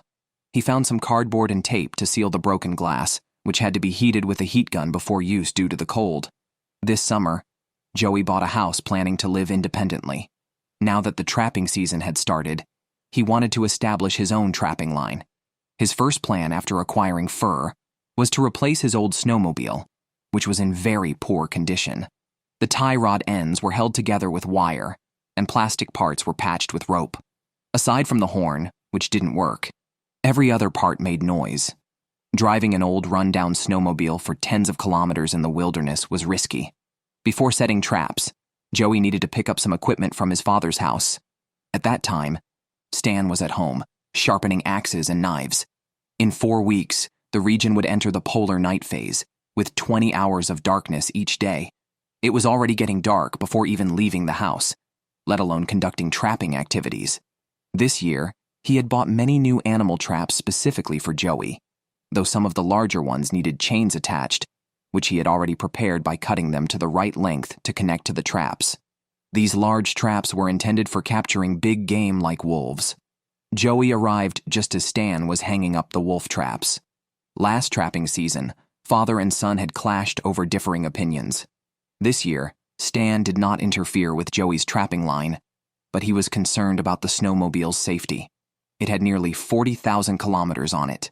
Stan suggested a thorough check before use, but Joey, eager to make money quickly, ignored his father's advice and drove off to his trapping line. As Joey left, Stan began packing his own gear, including dried fish for food, a shotgun, and a bag of bait for setting traps. His transportation was a team of huskies. Stan's trapping line was 50 kilometers north of the town, in the same direction as Joey's, but while one focused on capturing mink, the other was intent on catching wolves. Joey arrived at a bushy area with wolf tracks, an ideal spot to set a trap. He took out some snares and a large animal trap, then cut down a cedar tree to stabilize the traps. The bait was a piece of fish that emitted a strong odor. He dug a snow pit to bury the bait and placed the traps and snares around it. After setting up, he moved on to the next location to continue his work. On the other side, Stan was restoring last year's trapping line, using Cisco fish caught in the summer as bait. Stan preferred trapping mink because, aside from being easier to catch, their fur was quite valuable, several times more expensive per area than that of gray wolf. The residents of Tanana mostly relied on trapping for their income, though some families, like James with his wood sales and the Moores with their sled dogs, had other sources of income. At that time, Joey had already set up 6 gray wolf traps and met up with his father at his trapping line. Stan could tell something was off with the snowmobile just by hearing it running. It sounded like the connecting rod and crankshaft were colliding. Joey thought it was still functional and didn't worry about it. On their way back, they planned to check the traps Joey set in the morning. The trapping path, surrounded by branches, was suitable for predators like gray wolves and bobcats, but it was too soon for a catch. Joey decided to return in a few days to check again. Just then, his snowmobile wouldn't start. With 40 kilometers back to town and only 2 hours until dark, Joey regretted not heeding his father's advice to check the vehicle. He opened the engine hood to investigate, starting with the spark plug, an easy part to carry and replace. After changing it and still failing to start, he checked the ignition coil wires. He noticed the high-pressure line from the pump was disconnected from the spark plug. After stripping a section of insulation with his knife, he tried to reconnect it, but couldn't. Using iron wire from his trapping tools, he linked the two, hoping it would work. Otherwise, he'd have to walk back. After several attempts, the engine finally started, and he hurried towards town. The first thing Joey did at home was repair the snowmobile. While he knew basic troubleshooting, real repairs required Stan's expertise. Besides the ignition coil issue, the snowmobile's carburetor was problematic. It had water inside that froze. Last year's fur income barely covered this year's expenses for Stan. Their comfort next year would depend entirely on this winter's efforts and the success of their trapping line. After Stan's repairs, the snowmobile wasn't perfect, but was reliable enough for short-term use without engine troubles. The Moore family had over 40 sled dogs, mainly fed fish. The salmon scattered on the ground and other fish stored separately, like the whitefish in containers, had yet to be processed and had frozen solid with the onset of winter. Now, they needed to separate the fish one by one for easier access. Moore, busy as ever, was aided by his worker, Dustin, who stood by watching rather than helping. Anyone with a bit of initiative would have taken the crowbar from Moore or found more tools to assist. Instead, Dustin just watched, hands in his pockets, irritating Thomas, who felt that Moore would have been justified in using the crowbar on him if roles were reversed. With hundreds of fish to process on the ground and in the truck, they decided to overturn the containers to speed up the work. While Moore had initially allowed Dustin some leeway to make mistakes, it was now clear that the issue was Dustin's attitude.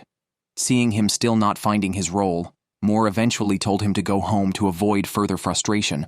They had intended to hire a dog trainer, not a freeloader. Once they had separated the fish, they would call him back to help stack them. The next day, the region was about to enter a severe cold phase, and the Moore family still had many tasks unfinished. Dustin had been in Tanana for a while, but had not yet adapted to the pace of life there. Moore asked him to try training the sled dogs. Initially, Dustin did not even know how to harness the dogs, but after 2 weeks, he had become much more skilled, though not yet at a dog trainer's level. Moore had Thomas join Dustin to train the sled dogs and assess if Dustin was suitable for the job. After a day of extensive training, Thomas immediately complained to Moore, stating that Dustin was not on the same wavelength as him. If someone is eager to learn, it shows in their enthusiasm, which Dustin lacked, similar to his attitude toward handling frozen fish the day before. Moore had to seriously consider whether Dustin should stay. They even tested him by sending him into the wilderness to see if he could survive, an essential skill for long sled dog runs. Despite having a lighter, Dustin couldn't start a fire even after half an hour, which was concerning. Finally, Moore had a long 1-hour talk with Dustin, explaining that he really wasn't suited for life in Tanana. Although Moore might train him when less busy, he currently had no time to spare. Thomas and Courtney bid him farewell. Life in Alaska, while appealing to many for its wilderness, is filled with dangers and challenges, and those with inadequate practical skills, like Dustin, might not last long. Moore drove him to the town's airport to catch a flight home. Some people love wilderness life as an escape from civilized communities, but that doesn't mean they can survive it. Meanwhile, on the other side of town, Charlie was preparing to set traps with his son. Fur trapping was one of their few economic resources they wouldn't miss out on. Last year, their primary targets were beavers, but this year, with the rivers not yet frozen, they were trapping mink. Local hunters usually use rotting fish as bait, the smellier the better. Charlie had stored some fish in a cellar during the fishing season. Upon opening it today, he found the fish had completely liquefied, except for a few on the surface that were still usable. This had never happened before and was likely caused by a recent unexpected rise in temperature. Charlie had to settle for chopping up the few usable pieces for bait before heading out to set traps. As the trapping season began, the indigenous people of Alaska rushed to their lines. At first glance, one of the traps seemed empty, but a closer inspection revealed a mink's paw, indicating a predator had stolen the catch. The track suggested a wolverine was responsible. Charlie had set traps for wolverines nearby, but these too had been tampered with, showing the cunning and ferocity of wolverines. After resetting the trap, Charlie and his son proceeded to the next site. Wolverines, like many animals, are territorial, and there was likely only one in this area. Charlie silently swore to make it pay. The trap should have caught the wolverine, but it had escaped with minimal injury, a significant insult given the fresh blood on the iron chain. Following the tracks, which were very recent and possibly less than 2 hours old, Charlie could see more blood. If the trap was still attached to the wolverine, pursuing it could lead to a capture. Hunting a wolverine is as dangerous as hunting a bear, as they can kill prey 3 times their size. Following the increasingly fresh blood trails, Charlie heard roars from the woods and soon saw the wolverine running. Without hesitation, he fired 4 or 5 shots, but missed, and the wolverine escaped into the bushes. By the time they reached the spot, the animal had vanished, and its tracks disappeared in the underbrush. Just like that, the first $600 of the season was lost. With the sun setting near the ridgeline, Charlie and his son reluctantly began their journey back. A few days later, Charlie routinely checked their trapline but found the same scenario as before. The bait was stolen, the traps were triggered, but no game was caught. His already limited bait was nearly depleted. If this continued, the trapping season would yield nothing. As the saying goes, what goes around comes around. At the next trap, he found the culprit, a wolverine, struggling in the trap. Charlie was sure this was the one he was after. The wolverine was caught by just half of its front paw, and had he arrived any later, it might have escaped again. Charlie aimed a shot at its head, but the struggling animal dodged it. He waited for a brief pause and then managed to shoot it in the forelimb, minimizing damage to the fur. The wolverine had been chewing on the steel cable and had already severed half of it. Wolverines are considered spiritual animals by the indigenous people, and capturing one is believed to transfer its strength. Charlie was proud to harvest such a magnificent creature during the trapping season and resolve the issue with his traps. Although the main troublemaker was caught, Charlie's bait was now exhausted. He drove to the Moore family, who caught the most fish in town. The heaps of salmon were primarily used to feed their sled dogs, just the tip of the iceberg for their operations. Catching fish with the fishing wheel was easy, but the subsequent sorting and processing required manual labor. Since they had let go of their only worker, Dustin Moore and his family had to handle the fish themselves. Thomas was busy with other fish at the fishing camp. With daylight decreasing by 20 minutes each day until the polar night, they needed to prepare food and supplies before temperatures plummeted to minus 40 or 50 degrees Celsius. While Moore was feeding the sled dogs, he suddenly noticed a severe tilt in the foundation of the cabin, with a gap wide enough to fit a finger between the 2 cabins. He immediately called his son Thomas to discuss what to do. Thomas had many unfinished tasks and couldn't spare time for the repairs, but recommended a new carpenter in town named Sam. In a place like Tanana that is wary of outsiders, newcomers don't have the right to hunt or trap. Gaining the trust of the locals might eventually allow Sam some fishing and hunting rights. Repairing the cabin was a good opportunity for Sam to prove himself. Sam examined the foundation and found that the pillars were no longer providing support. The thawing and freezing of Alaska's permafrost often caused such sinking. The problem was manageable. Just tighten the steel cable connecting the cabins and reinforce the foundation. However, while tightening, the cable snapped. Sam had hoped to impress the locals, but this mishap was like shooting himself in the foot. Still, he informed Moore about the situation. Moore was furious, but he knew the priority was to secure the house. After searching the entire town, he found a suitable steel cable, and after a day of repairs, the gap between the cabins had reduced from 1 finger width to half. At least they didn't have to worry about the house collapsing this winter. At another Moore fishing base, Thomas noticed signs of fish being stolen from the ground. He initially thought birds were the culprits, but a closer inspection revealed wolverine tracks in the surrounding snow. With so much fish hanging around, it was inevitable that bold predators would be attracted. Thomas set up a series of animal traps around the fish storage boxes and the racks used for drying fish. By placing traps around these areas, any returning wolverine would surely be caught. The next day, Thomas specifically asked Sam to join him to check the traps, as the animal they were targeting, the wolverine, is known as a formidable opponent in the wild, even more dangerous than the gray wolf. They first inspected the perimeter traps, found some fish stolen but no catches. Near the fish storage boxes, they heard growling sounds and discovered the thieving Wolverine struggling in a trap. Wolverines, only a third the size of a black bear, can outfight them, demonstrating their ferocity. Thomas stood on the fish box, and the Wolverine aggressively lunged at him. It was caught by only 3 toes, nearly escaping. After a tense struggle, they managed to subdue it, with Sam using a snare to tighten around its neck, ultimately leading to its suffocation. After confirming the Wolverine was dead, Thomas thanked it for its precious life. The Moore family, traditionally dog breeders, captured such a valuable fur-bearing animal but didn't know how to process it. The next day, while transferring fish from the boxes to a truck, Charlie came to ask for some fish to use as bait. Thomas filled a basket for him in exchange for guidance on processing the Wolverine fur. Charlie, a veteran hunter of several decades, was the perfect person for this job. It was Thomas's first time dealing with Wolverine fur, and having an experienced hunter like Charlie helped boost his confidence. Charlie instructed him to start with the limbs, ensuring to keep the claws on the fur, a key factor in fetching a high price. After handling the limbs, the rest of the body was simpler. The key was to minimize fat and flesh on the skin, typically by hanging the game upside down and carefully peeling the fur from top to bottom. The removed fur would be stretched on a frame to dry completely before proceeding to the next steps.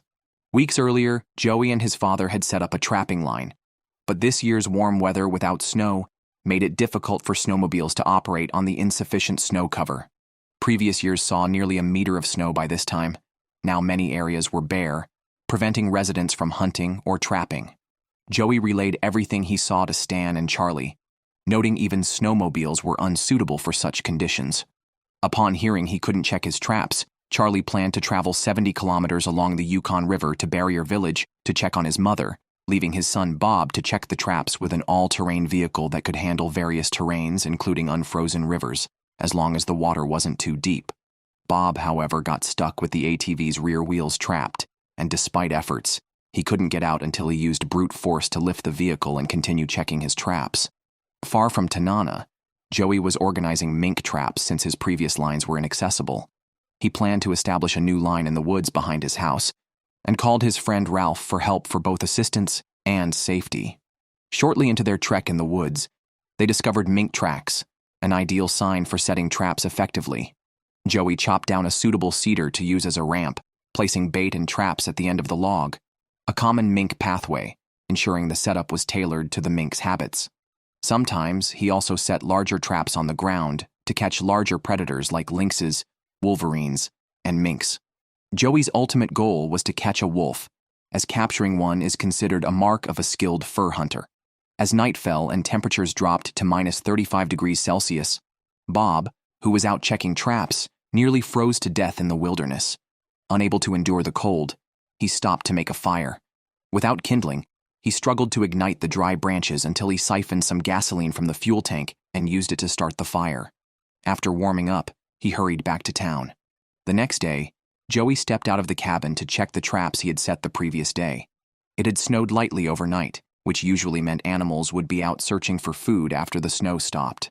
The first trap was empty, but Joey didn't get discouraged and moved on to check the rest. Sure enough, the next trap brought him a pleasant surprise.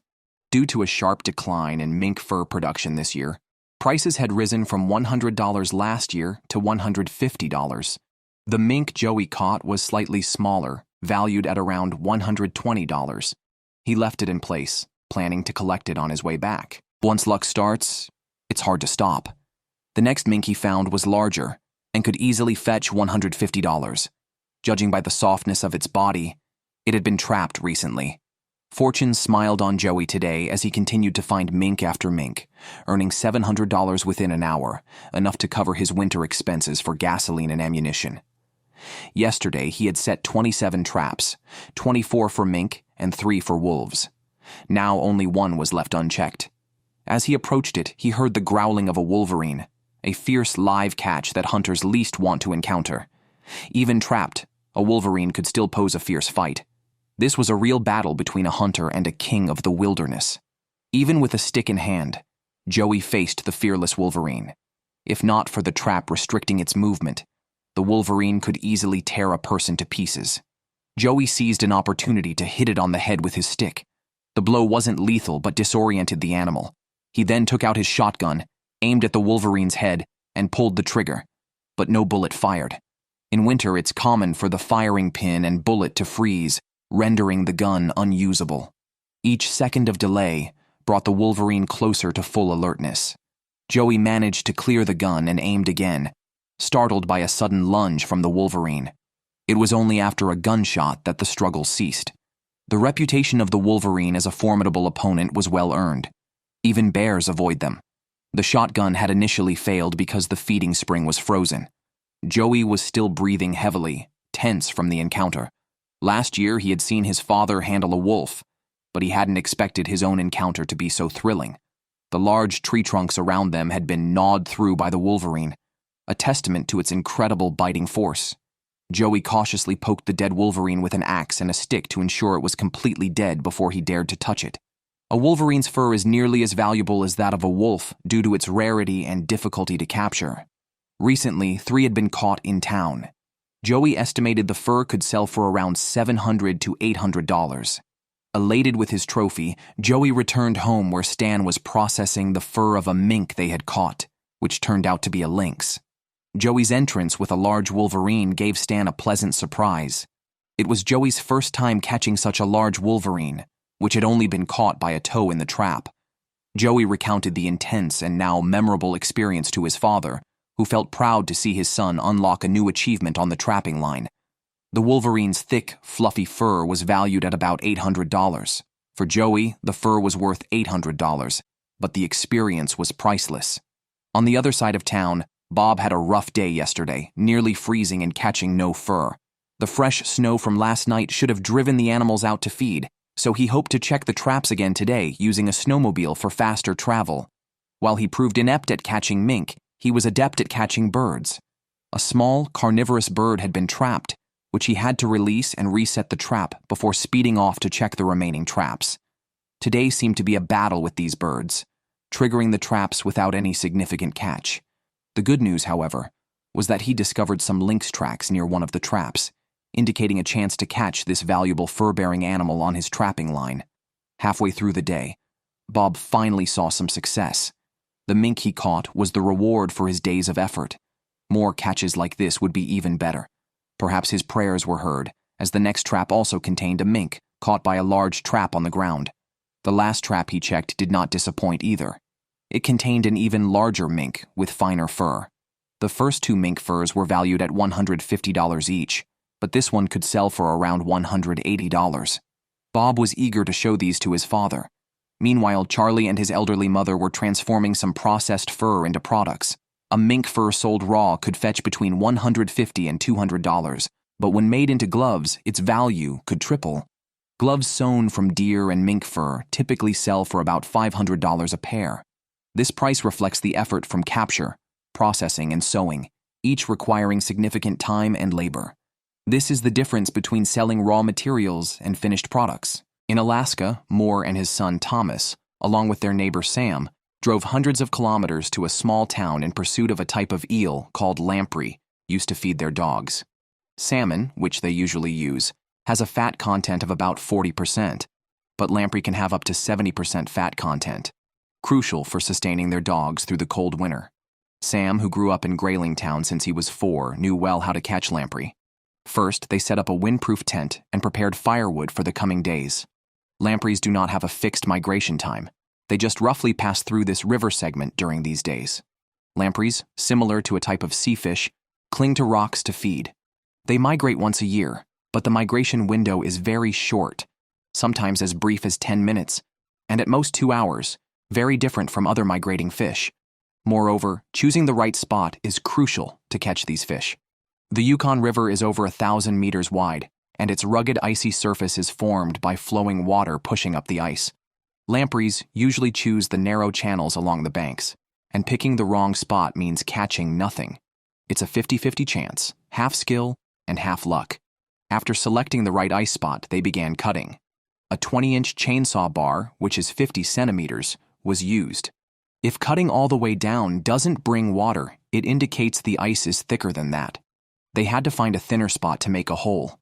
After several attempts, they managed to cut out a rectangular block of ice weighing over 100 pounds. They chose to let the ice block sink by pushing it under the ice layer with the current, which was easier than hauling it out. Sam then used a log to measure the depth of the river at this spot, finding it to be about 2.5 meters deep, deeper than their netting depth.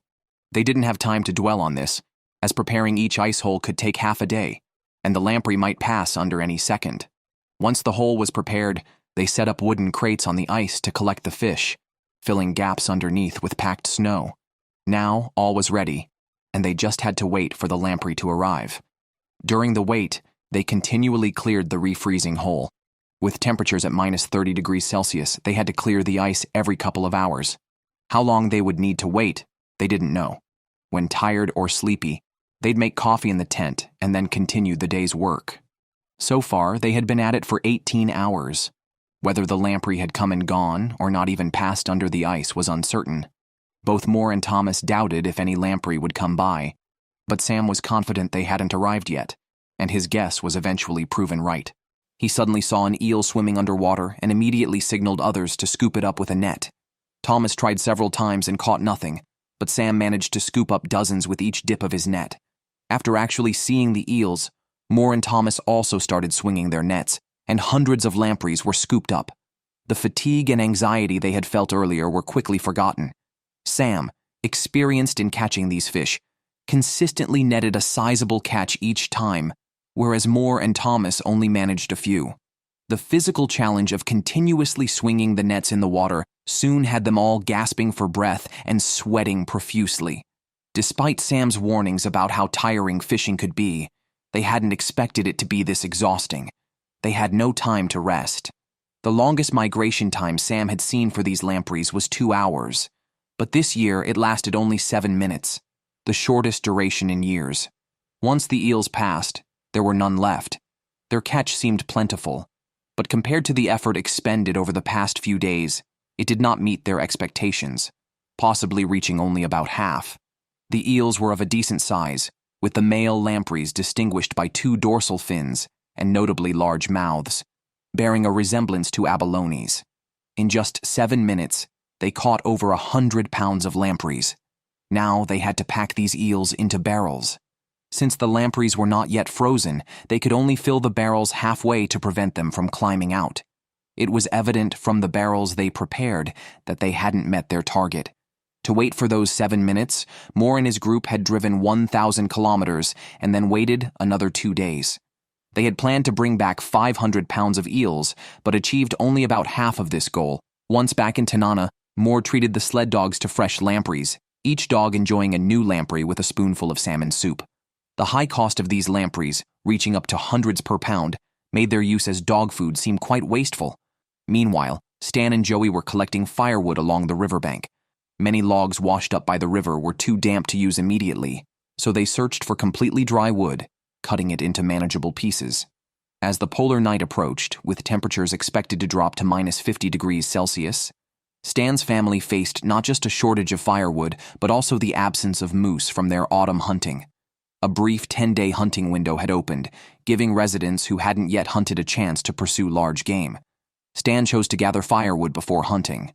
Having meat but freezing before eating it wasn't worth it. When the temperature dropped to -50 or 60 degrees, the fireplace needed constantly burning wood, consuming it at a terrifying rate. Soon, they had filled a truck with wood. Stan then prepared his rifle and spent a day securing firewood for the next 2 months. Now they could focus on hunting moose. This time, they didn't use the traditional dog sled since daylight was only about 5 hours long, making every minute crucial. Father and son searched the nearby mountains for game. Eventually, they found some moose tracks, the snow in the imprints having melted, indicating they were from the previous night. The tracks led in 2 different directions. Stan and Joey decided to split up to increase their chances. Joey, seeing fresh urine in the snow, knew he was on the right track. He scanned the area with his rifle but saw nothing. Meanwhile, Stan, from atop a hill, saw a moose in the bushes ahead. He gestured to Joey from the hilltop, but Joey failed to understand. By the time Joey arrived with the snowmobile, the moose had already fled. Stan informed him that the moose had been close by, A missed opportunity as Joey hadn't noticed any movement. A perfect chance had just slipped away.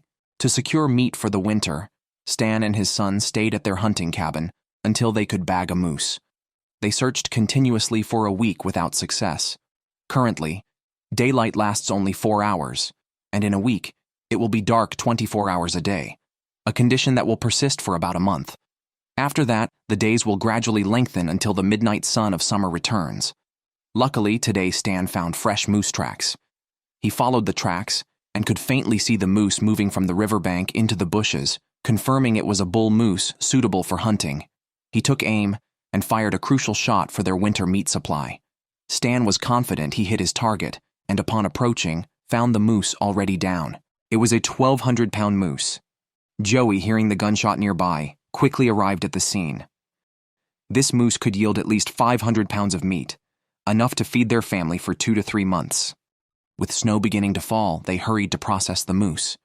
They quickly butchered the animal using small knives to keep the meat clean, ensuring the hide was kept intact. Joey dragged the moose's leg towards the snowmobile, estimating that the bull would provide about 500 pounds of meat. Perhaps because Joey hadn't tasted venison in a while, he grilled a few pieces to sample as they worked. After 8 days and hundreds of kilometers, securing this meat was well worth it. They packed the divided meat into the snowmobile, ready to start their journey back home. In their community, men are responsible for bringing the meat home, while the women handle the detailed butchering, using sharpened knives to finely separate the meat into different cuts for various storage methods. During the days when meat is brought home, it is a joyful time. Organs like the heart and liver, which do not preserve well, are usually eaten first. They cut the heart into steak-like slices and fry it in a pan for a quick meal. Stan's family relished the joy of eating these delicacies. On the other side of town, the James family didn't lack meat, but their firewood supply was depleted. They were the biggest firewood stockpilers in town during the summer. A recent cold snap sold out their entire stock. Today, James planned to take his son Francis to prepare more firewood orders, with their biggest client being Charlie's boiler factory. If James didn't deliver the firewood on time, 2/3 of the town could lose access to running water. However, their snowmobile wouldn't start. James looked at Francis, suspecting him because he had been out riding the snowmobile wildly the night before. Despite Francis insisting it worked fine when parked, James scolded him and demanded it be fixed within 2 hours. They had 5 carts of wood to transport, and using sled dogs would greatly reduce efficiency. For now, they had to resort to using the dog sled. Arriving at the logging site 3 kilometers away, a single large dead tree was worth $150. James quickly started cutting it down after clearing the underbrush, making an initial notch and then cutting from the opposite side. Unfortunately, his angle was off, causing the tree to fall in the wrong direction. Although it didn't hit anyone, it required more time and effort to handle. They cut the dead wood into fixed lengths and carried it out of the bushes section by section. Back home, Francis was fixing the snowmobile. After checking everything and finding no issues, he tried a last resort by heating the engine. He poured some fuel into a few small cans, lit them, and placed them near the engine to warm it up. After waiting half an hour, the snowmobile started on the first pull, suggesting it was just too cold to start initially. He then took it for a test drive to check for other issues. Unfortunately, he didn't handle a drift correctly and crashed, breaking the throttle control cable. Not daring to tell his father, Francis quietly walked 2 kilometers to a recycling center to find a replacement part. Fortunately, there are many discarded snowmobiles around here, so finding the needed part was easy. After finding the required part, Francis quickly repaired the snowmobile and then drove to meet his father. Francis is the oldest of 5 siblings, and James's expectations of him are quite high. All this is a father's hope that his son will learn more wilderness skills. When they delivered the wood to Charlie's boiler factory, they found that the order originally theirs had been taken by someone else. The marked firewood was already delivered by another supplier. Facing this situation, they had no choice but to take the wood back home. They understood that being prepared is essential to seize opportunities when they arise. It's December in Alaska, with 21 hours of darkness each day. Today, Charlie and his son spent 16 hours checking their trap lines, returning empty-handed. The hundreds of kilometers long trapping line yielded no game. During the polar night, Small animals also prefer not to move around. Tonight, with a bright moon, they hoped the faint light would encourage fur-bearing animals to become active. The next day, the father and son continued checking traps, as their household lacked enough meat to get through the polar night. They didn't go hunting because they wanted to trade fur for meat. Today, Charlie and Bob were lucky. Before reaching a trap, they spotted numerous lynx tracks. Approaching, they saw a lynx staring back at them. With claws up to 5 centimeters long, lynxes are among the top hunters in the forest. The trapped lynx was a mature male, well-fed and robust, indicating a plentiful food supply in winter. Bob had never dealt with a live lynx before, and handling such a fierce animal is a rite of passage for every hunter. Charlie instructed him to use a noose at the front end of a log and find the right moment to loop it around the lynx's neck. It seemed easy, but getting the lynx to cooperate was nearly impossible. They only lash out with their claws at anything approaching. After several unsuccessful attempts, Bob changed his approach from behind the animal, which surprisingly worked well. He tightened the noose around the lynx's neck until it suffocated. Many people can't understand the act of killing animals, but this is the way of life in Alaska. The lynx's fur could bring them $1,000 in income. Looking at the lynx's long, sharp fangs and claws, Bob realized it was one of the most formidable beings in the forest and one of the few predators in Alaska that could be eaten. The lynx could yield about 10 pounds of meat, but with 12 mouths to feed at home, this was only enough for a light meal. The two men loaded the lynx onto the snowmobile. The fur brought them significant income, and now it was time to hunt to fill their freezer. The region had opened a 10-day season for hunting large animals just before complete darkness set in. Charlie had delayed checking the trap lines for a few days, and now needed to catch up. After walking on the river for a while, a grouse appeared in front of them. With a quick shot, Charlie brought it down. As the saying goes, better to eat an ounce of bird than half a pound of beast, which speaks to the tastiness of grouse meat. Although one grouse provides little meat, it's enough for one person's meal. However, a drop in temperature interrupted Charlie's hunting plans. Charlie, responsible for the town's plumbing system, was alerted by neighbor Moore that his home's sewage was blocked. Charlie called his assistant, and together they inspected the surrounding sewer wells. Winter sewer maintenance is time-consuming. First, they had to dig through half a meter of snow, then break through the frozen soil, which is as hard as concrete. They opened the sewage pipe to find it frozen solid, likely blocked by a recent storm. If the town's entire sewer system was blocked, cleaning it would be a massive hassle. Charlie brought a drum, cut an opening in it, and inserted a transmission pipe. The end of the pipe was fitted with an electric heater capable of releasing a steady airflow at 700 degrees, much like a large heat gun. After 3 hours, the blocked pipe seemed to be cleared. Charlie was delayed by continuous trivial matters, leaving only the last 6 hours of the planned 10-day hunting period. It took Stan and his son 9 full days to hunt a single moose. Trying to hunt in just 6 hours was bound to end in failure. The next day, Charlie visited Moore's house to check if the sewage was still blocked. He happened to meet Stan there as well. The three men complained about the difficulties of this year, acknowledging that survival here is never easy. Perhaps only by sharing the resources they have can they all get through this cold winter together. Oh, that's crazy.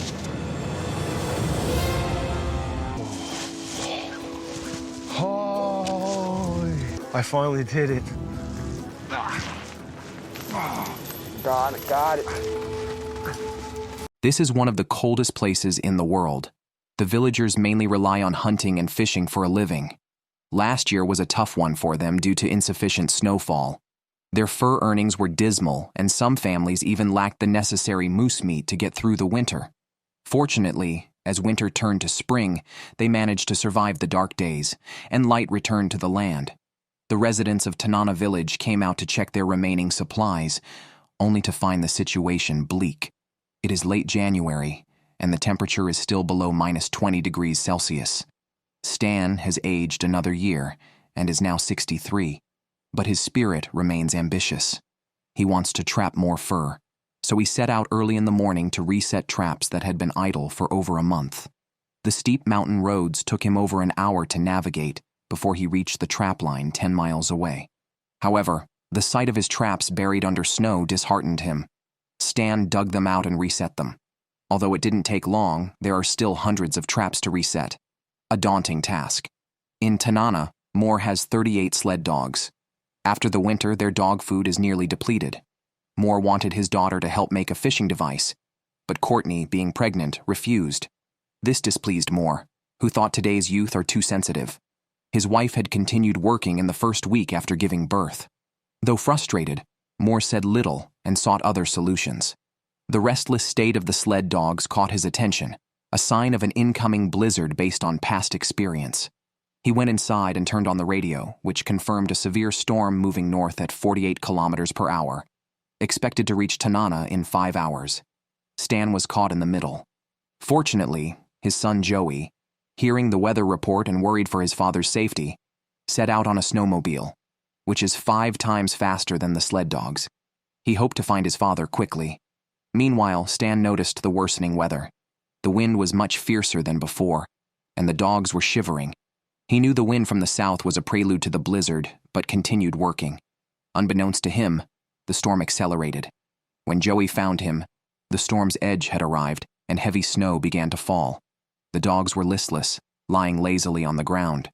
Joey urged his father to stop working and seek shelter in a nearby cabin built by villagers for emergencies. But Stan, growing more stubborn with age, refused to go to the shelter, preferring to finish setting the traps. In Alaska, playing it safe all the time leads to nothing accomplished, so taking risks is necessary. Seeing his father's resolve, Joey could only sigh, calling him a crazy old man. The blizzard was still a few kilometers from Tanana village. Moore and Thomas were building a fishing device, an old technique once relied upon by locals before being phased out by more modern fishing technologies. Last summer, Moore's fish wheel did not catch enough fish, and now they were out of fish with summer months away.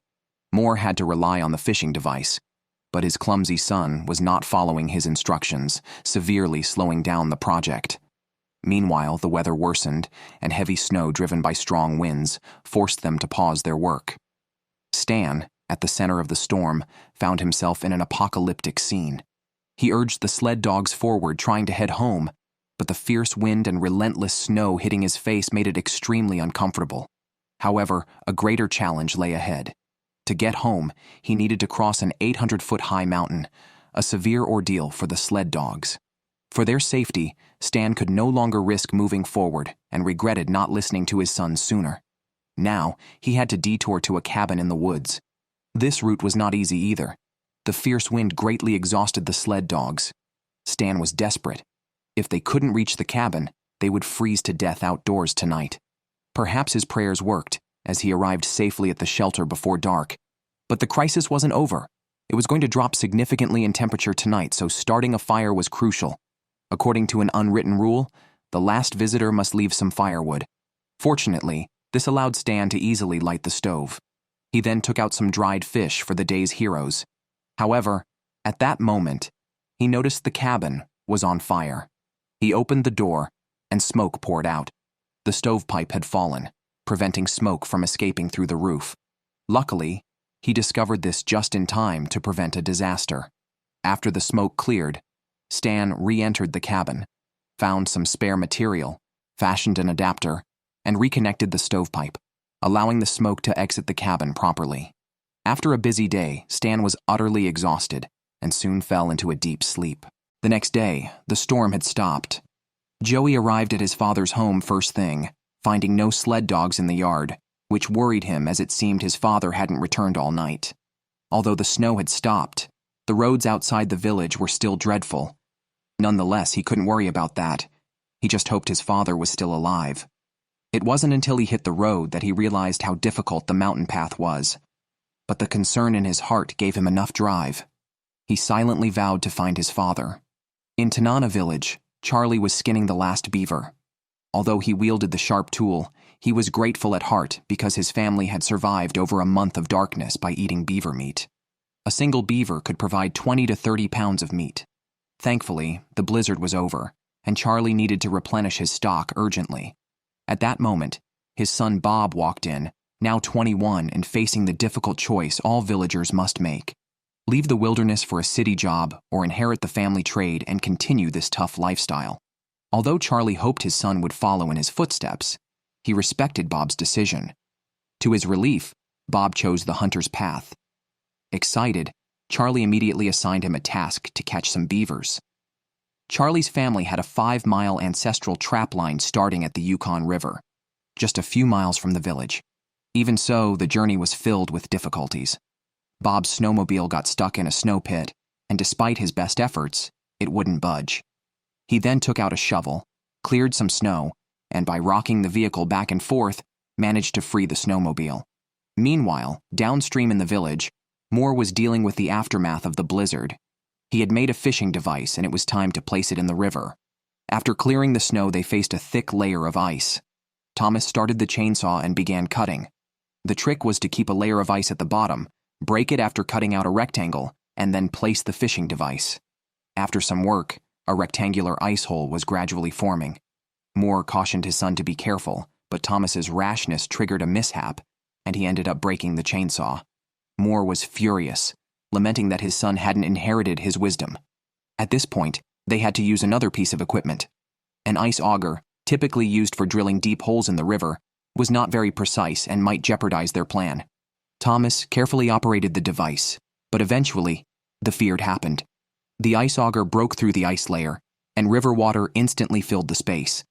The group, with solemn expressions, had no choice but to accept the situation. Each person took a chisel, and using brute force began to slowly break the remaining ice layer. This method took 10 times longer than using a chainsaw. Meanwhile, Bob had already reached his destination and had cut 2 holes in the ice. But this was just the beginning, as he needed to set 18 beaver traps. The thick ice layer drained much of his energy, and he was exhausted. Accidentally, his ice chisel slipped from his hands and fell into the hole. In Tanana village, where there is no hardware store, an ice chisel is a precious item. Despite trying for a long time, he couldn't retrieve it and had to go back to ask his father for help. On the other hand, Joey had ventured 7 miles into the wilderness, but couldn't find any trace of his father. It had been 24 hours since Stan's disappearance. Just when he was at his most anxious, he finally saw his father in the distance. After they met, Joey inquired about his father's ordeal, and, relieved that the crisis was averted, chose to head home, with the snowmobile team slowly following behind. Bob returned to Tanana village and informed his father about the lost ice chisel.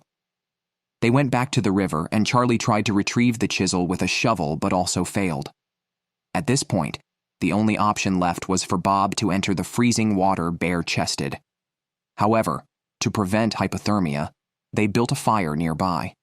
Reluctantly, at Charlie's urging, Bob stripped off his shirt and dived into the icy hole. Despite his initial failure, Charlie urged him to try again. This time, Bob stayed in longer and managed to find the chisel. To prevent hypothermia, he quickly warmed up by the fire, dressed, and while warming himself, he complained about his father's harshness, questioning his decision to stay in Tanana village. Elsewhere, Moore and his group had finally cut an ice hole, and it was time to insert the fishing device. With only 2 hours left before dark, they needed to hurry.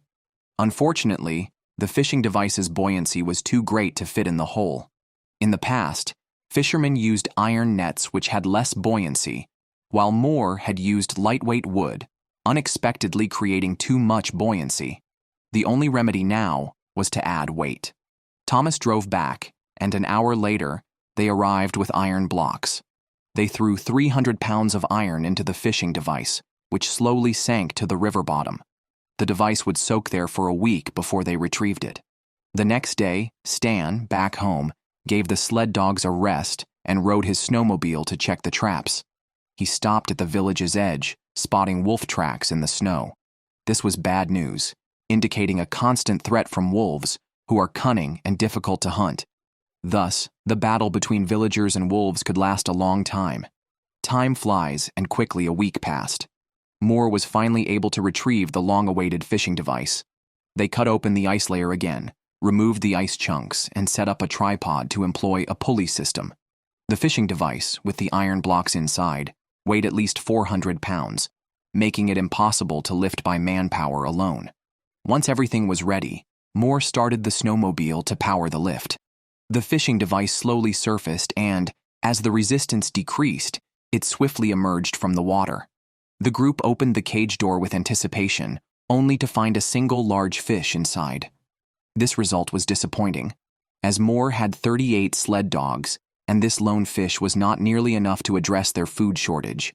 It was clear this method was not feasible, and he needed to find another solution. The next morning, the dogs collectively howled with hunger, making the food issue urgent.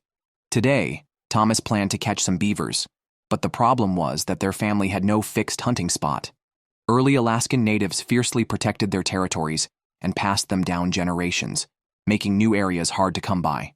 The family with the best territory in the village was Charlie's. Being a fourth-generation hunter, he controlled the prime lands, so Thomas had to ask Charlie for help.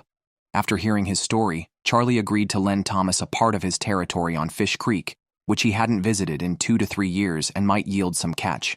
Thomas returned home, gathered some equipment, and set off with his sister Courtney, who was 3 months pregnant and had a craving for beaver tail, a famous delicacy. Fish Creek was 10 kilometers from the village and at the far end of Charlie's line. On their way, they spotted a huge beaver lodge, likely home to many beavers. Unfortunately, this was not the location Charlie had assigned them, so despite their desire, they continued on. After traveling another 5 miles, they reached their destination. Thomas was dismayed to find only a small beaver lodge there, realizing Charlie had given him a less desirable section. But rules were rules, and they had to accept it. The siblings drilled an ice hole with an auger, but the ice was too thick to set traps effectively. Courtney suggested they go to the large beaver lodge they had seen earlier, even though it was Charlie's territory and he wasn't present. Under his sister's influence, Thomas decided to proceed there, a move that violated the unwritten rules and could lead to conflict. But Thomas was desperate to care for the sled dogs and felt he had no choice. They quickly drilled another ice hole, letting it spread outward to form a rectangular pit. Thomas then found a birch tree and set up a beaver trap, covering it with branches to camouflage it as Charlie's usual method. They disguised the site, hoping others would mistake it for one of Charlie's traps. The next morning, Charlie was waiting for his son Bob to catch beavers, a vital activity for their family. He hoped Bob would continue the family tradition. However, Bob was resentful because last week, after losing a chisel, his father had forced him to retrieve it from the water. The rebellious son decided to strike today. Since he couldn't rely on his son, Charlie turned to his daughters for help. The eldest, 17-year-old Tanisha, enjoyed such work, and they set off together.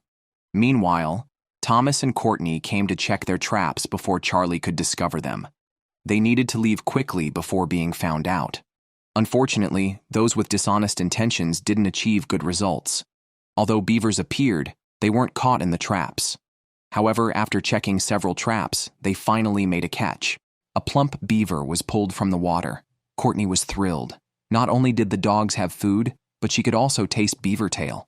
Since a dam usually houses over 10 beavers, Thomas wanted to catch a few more. He reset the traps and then quickly left. However, their actions violated the unwritten rules. This was Hunter Charlie's territory. If discovered, the consequences would be severe. The next day, Charlie and his daughter Tanisha were checking traps. Bob continued his strike, but fortunately, Tanisha was ambitious. She tried to lift a trap after breaking the ice, but failed due to its weight. Charlie had to step in and successfully pulled out a beaver, their first catch of the day, which pleased him greatly. They continued to check other traps, with Tanisha eagerly breaking the ice. Their efforts paid off as they caught another beaver, and Tanisha's joyful laughter echoed in the wilderness. Unfortunately, Charlie's good mood was disrupted by snowmobile tracks in the snow.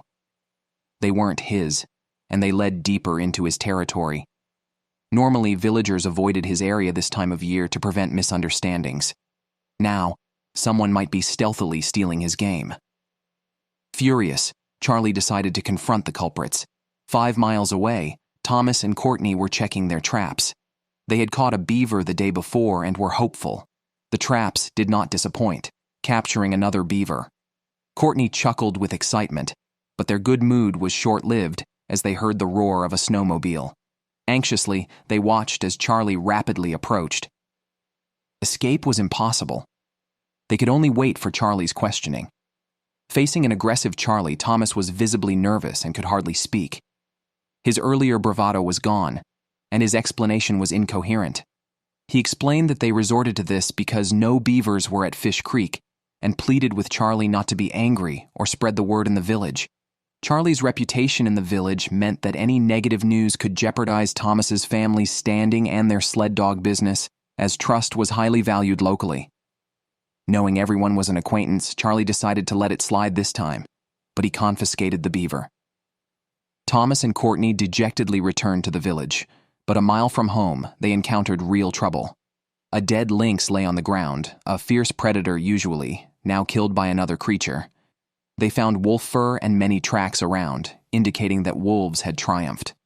This meant a hungry pack was roaming near the village, posing a threat to children and sled dogs. Meanwhile, Charlie also noticed trouble. He found animal tracks near the traps and identified them as otter tracks. Otters mainly eat fish, but also prey on beavers and can burrow directly into beaver lodges for a feast. This was a significant threat to Charlie's trapping efforts. He found otter droppings nearby with fish bones and parts of a beaver, confirming that an otter had eaten a beaver. Now Charlie had to find this otter. In the evening, Courtney cooked a beaver tail, a delicacy she had long awaited. She invited Charlie over as a gesture of apology. The beaver tail was delicious, and they enjoyed a pleasant dinner. Charlie forgave them, but sternly warned there would be no next time. Breaking rules would not be tolerated, as rules were rules. With that, the matter was resolved. Courtney mentioned the discovery of a wolf pack outside the village. As the village's best hunter, Charlie would not sit idly by. He planned to deal with the wolves. Every winter, Stan obtained water by drilling through the ice, but the cold weather had damaged his auger. Thus, he resorted to using a chisel, swinging it forcefully to miraculously create a hole in the ice. He then inserted a hose and used a pump to extract the water. When he returned home, his wife had surprising news. Stan's youngest brother, Chak, 15 years his junior, and whom he hadn't seen for years, was coming to Tanana village. Chak had always wanted to experience his brother's lifestyle, so he was arriving today. To welcome him, Stan decided to fix up the old snowmobile. After finishing, he headed to the airport. Tanana village's airport was very basic, with only a 200-yard runway and a 6-seater plane that landed a few times a week. Soon, Chak arrived, and the brothers finally reunited. Seeing how much older his brother had become saddened Chak. After exchanging pleasantries, they returned to Stan's home. The next morning, the wilderness survival training officially began. Stan had Chak start the snowmobile, an essential skill in case they got separated in the wild. Chak quickly understood the instructions and, despite being a novice, managed to operate the snowmobile proficiently. While following his brother to a trapping spot, a minor incident occurred. Chak overturned the snowmobile. The thick snow and lack of experience made it difficult for him to control it, but fortunately, no one was injured, and they continued their journey. 4 hours later, they reached the first of 50 traps, but it was empty, a bad sign. Stan decided to reset the trap, carefully trying to locate the buried trap in the snow. This was risky, and as he aged, the likelihood of making mistakes increased. Chak watched anxiously, worried about his brother. This primitive lifestyle intrigued him, but also filled him with concern. As they moved on to further experience the hunter's life, the sun gradually set, and then a new day began. It was time for Chak's visit to end. Before leaving, he shared his thoughts with Stan. Despite the beauty of the place, it was fraught with dangers. He hoped his brother would retire and move to Boston. Although Stan missed his relatives in the city, this place was his home, where he had invested half his life. His soul was deeply connected to this land, so he would not leave. Chak, while regretful, respected his brother's decision. He boarded the plane and left with Stan watching, his eyes filled with reluctance. A few days later, Tanana village hosted its most important annual event, the dog sled race, a tradition since 1934. Participants from various villages competed to prove the worth of their kennels.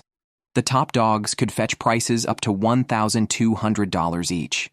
The Moore family, with a dog breeding history spanning centuries, had dominated this race for many years, making them well-known breeders. Now aged, Moore's children, Thomas and Courtney, were still celebrities in this arena. However, this year's race faced complications.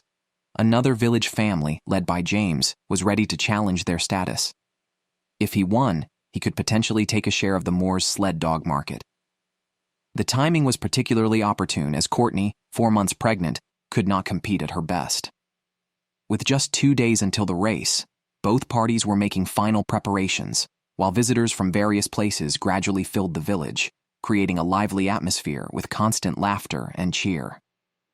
However, Charlie and the other hunters couldn't share in the joy, troubled by a wolf pack that had been lurking near the village in recent weeks. To ensure the race went smoothly, Charlie was determined to confront the wolf pack head-on. He tracked their signs and was disheartened to find numerous footprints everywhere, counting at least 20 wolves in the pack. At that moment, a terrifying howl from the pack's leader, a 150-pound gray wolf, echoed in the distance. Concerned for the safety of the village's visitors, Charlie decided it was time to gather reinforcements.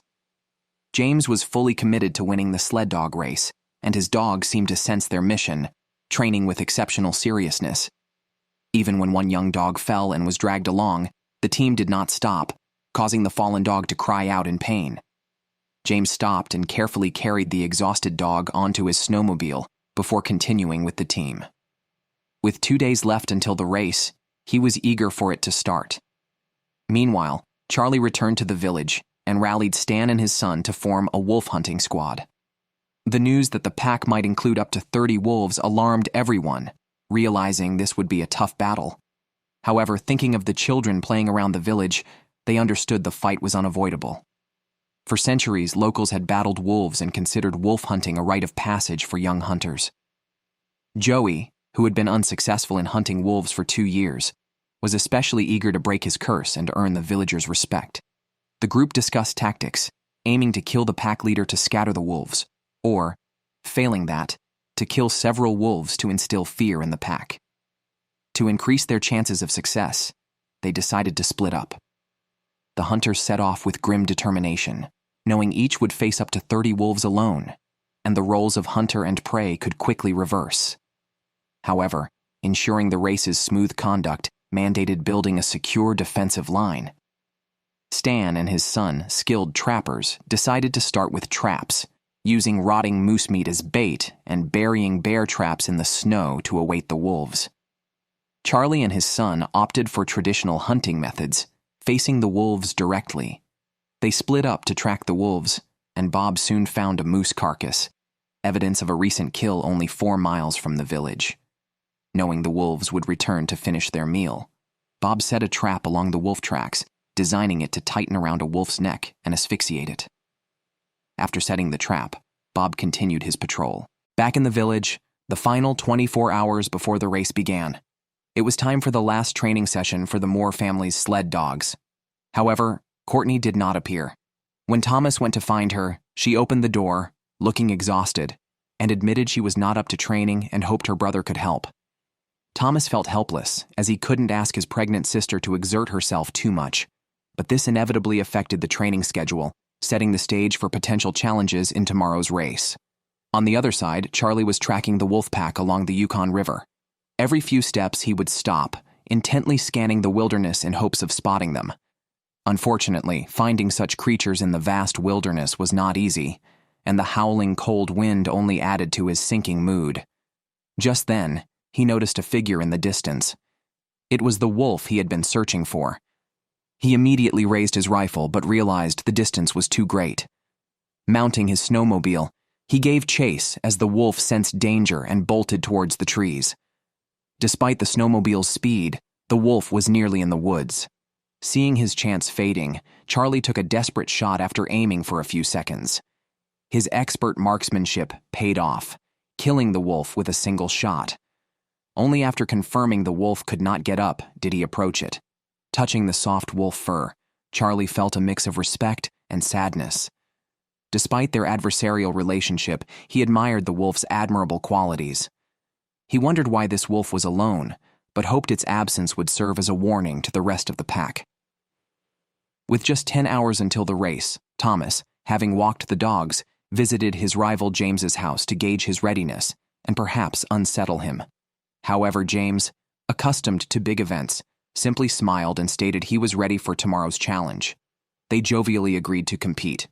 At the village edge, Joey was checking traps, hoping to address the village's wolf problem.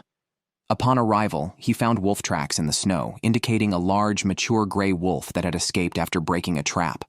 Frustrated by the near miss with such a cunning opponent, Joey decided to double up the traps, setting 2 bear traps in one spot, hoping for an unexpected outcome. As night fell, the scene shifted to the next day, when all snowmobile teams in inland Alaska were assembled, ready for the exciting race. Charlie had killed a gray wolf, delivering a strong warning to the pack. Under his watchful eye, the sled dog race began, starting with the women's division. Each competitor had to cover a 12-kilometer circular track with timing points every third of the distance. The fastest overall time would determine the champion. As the top seed and reigning champion for the past 3 years, Courtney was the last to start, determined to defend her title and uphold her kennel's value. Despite her confidence, Moore was worried about Courtney's condition, as she was 4 months pregnant and not in ideal physical shape for racing. Finally, it was Courtney's turn. At the countdown, her sled team, like unleashed wild horses, burst forward. Each dog was in peak form, complemented by Courtney's flawless direction, propelling the team at great speed. She passed the first checkpoint almost 2 minutes ahead of the current leader, positioning her for a likely victory. Moore and Thomas watched contentedly until an unexpected stop by Courtney. One of the dogs had crossed the line, potentially causing disarray in the team. Courtney had to pause to adjust the lineup, a significant setback. This dog, known as a swing dog, should have been removed from the team during regular training, which Thomas had evidently neglected the day before. Courtney pushed forward at full speed for the rest of the race, but the delay cost her. She finished in 57 minutes and 5 seconds, securing second place. Displeased, she couldn't help but blame her brother and stormed home angrily. The next day, with just 1 hour left until the men's race, the wolf hunting squad was on high alert, tracking the wolf pack's movements. Stan's traps, set at the village boundary, had unfortunately failed to capture any gray wolves, proving them to be more cunning than anticipated. Facing such a clever foe meant constantly adapting strategies. Stan reset the traps and moved on to check another location. On the other side of the village, Bob checked his most promising trap but found no surprises. Eager to hunt a wolf, he resumed patrolling. Back at the race site, a strong competitor had already finished with an impressive time of 57 minutes. With Courtney having secured only second place the day before, Thomas needed to win to maintain their kennel's top overall ranking, putting significant pressure on him. Thomas's turn had finally come, and he selected the finest dogs from their kennel, known for their fierce and valiant running. Even James, his competitor, seemed daunted. Snow began to fall, but it didn't affect the performance of Thomas's team. Cheered on by the crowd, Thomas crossed the finish line, temporarily taking the lead in the race, much to his family's delight. However, the race wasn't over yet, as James was the last to compete. Meanwhile, Joey was still active outside the village, ensuring the safety of the participants. The pack leader remained at large, and they had even stolen the bait from the first trap, which angered Joey. After resetting the trap, he moved on to the second location, where he cautiously approached something hidden in the bushes. It turned out to be a large gray wolf. Initially stunned by the sudden encounter, Joey was then overwhelmed with a huge sense of accomplishment as he realized the wolf was already dead. He approached cautiously, touching and admiring the wolf, celebrating the moment he had long anticipated. Having captured the Wolf King, he believed this would scatter the pack and resolve the village's problems. Joey struggled to carry the Wolf King back, feeling victorious. Back in Tanana village, it was James's turn to race. Aware of the challenge to beat Thomas, he was ready to give it his all. Sensing their master's fighting spirit, the sled dogs were eager to start. At the signal, they burst forth like tigers down the mountain, their agile pace greatly enhancing the team's speed. James reached the first checkpoint 40 seconds faster than Thomas, setting him on a path to potentially win. The Moore family watched nervously as James's team sped up, seemingly powered by an unseen force. However, an unexpected incident occurred. The lead dog had a seizure due to overexcitement, forcing James to place it on the sled. This cost him a lot of time, and with one less dog, the team's pace slowed. James finished in 58 minutes, 2 minutes slower than Thomas, allowing the Moore family to relax, having secured first place. Despite his loss, James's performance still earned the audience's recognition. On the other side, Joey had caught a large wolf king, leading a very large pack, a feat not seen in years in the village. Finding his father, Joey presented the wolf king. Stan was astounded, never expecting his son to capture such a significant trophy. Praising his son generously, it was time for Joey's coming-of-age ceremony. Charlie, as the most respected hunter in Tanana village, conducted the ceremony. With Joey looking on expectantly, Charlie presented him with a wolf tooth, officially declaring him a true hunter. At that moment, Joey felt an immense honor, having finally earned the village's respect. By early March, temperatures should have been a few degrees above zero, but an unexpected cold snap brought them down to minus 20 degrees Celsius. This severely impacted Moore's plans, as sled dogs are not well adapted to such low temperatures, requiring more energy and care from their owners. Just a week earlier, the Moore family had won the sled dog race championship, and it should have been a crucial time for selling puppies. However, the cold weather delayed these plans. Worse still, Courtney, 5 months pregnant, could no longer engage in physical work, putting a strain on caring for the puppies. To maintain stable operation of the kennel, Moore had no choice but to seek help from outsiders. He called Laville, who was new to Alaska. Seeing his refined appearance, Thomas was full of doubts, wondering if he could be reliable. Moore took him to a small cabin, Laville's new living quarters, but Laville was displeased with the primitive conditions. Coming from the city, he was unaccustomed to rural life and regretted his decision. Nevertheless, he decided to give it a try. However, the biggest issue was that he had never cared for dogs before, and now he was tasked with looking after 50 of them. Thomas, seeing his clumsy efforts, could only smile to mask his embarrassment, already convinced that Laville was not quite up to the task. On the other side of the village, James decided to seize the Moore's business. He devoted himself to caring for the sled dogs to make them more competitive. In addition to dog care, he had been the town's top lumberjack for many years. Due to the cold snap, the demand for wood was higher than ever, but he couldn't manage alone. His 15-year-old son, Francis, seemed the perfect assistant. James handed over the wood business to him. The timber yard, located 10 kilometers from the village, required Francis to move quickly to save precious time. However, an accident occurred when his snowmobile suddenly shut down. He tried to fix it, but failed and had to walk home. Francis had suggested vehicle maintenance days before, which James had ignored. Now, this problem had arisen, and James bore the undeniable responsibility. Hours passed, and James, worried, drove out to find his son. He eventually saw Francis walking home. Together, they returned to the snowmobile. James checked the problem while chastising his son for always damaging the snowmobile. However, the rebellious son disagreed, pointing out that the snowmobile had run 7,000 miles and was overdue for maintenance. Angered by this revelation, James realized his son had often been joyriding, contributing to the wear and tear. But arguing wasn't helpful. The priority was fixing the snowmobile, as the lumber business couldn't wait. Back in the village, James made a tough decision. He planned to sell 2 dogs to buy a new snowmobile for his son. The market was 90 kilometers north, requiring an overnight trip. The next day, James returned with a new snowmobile.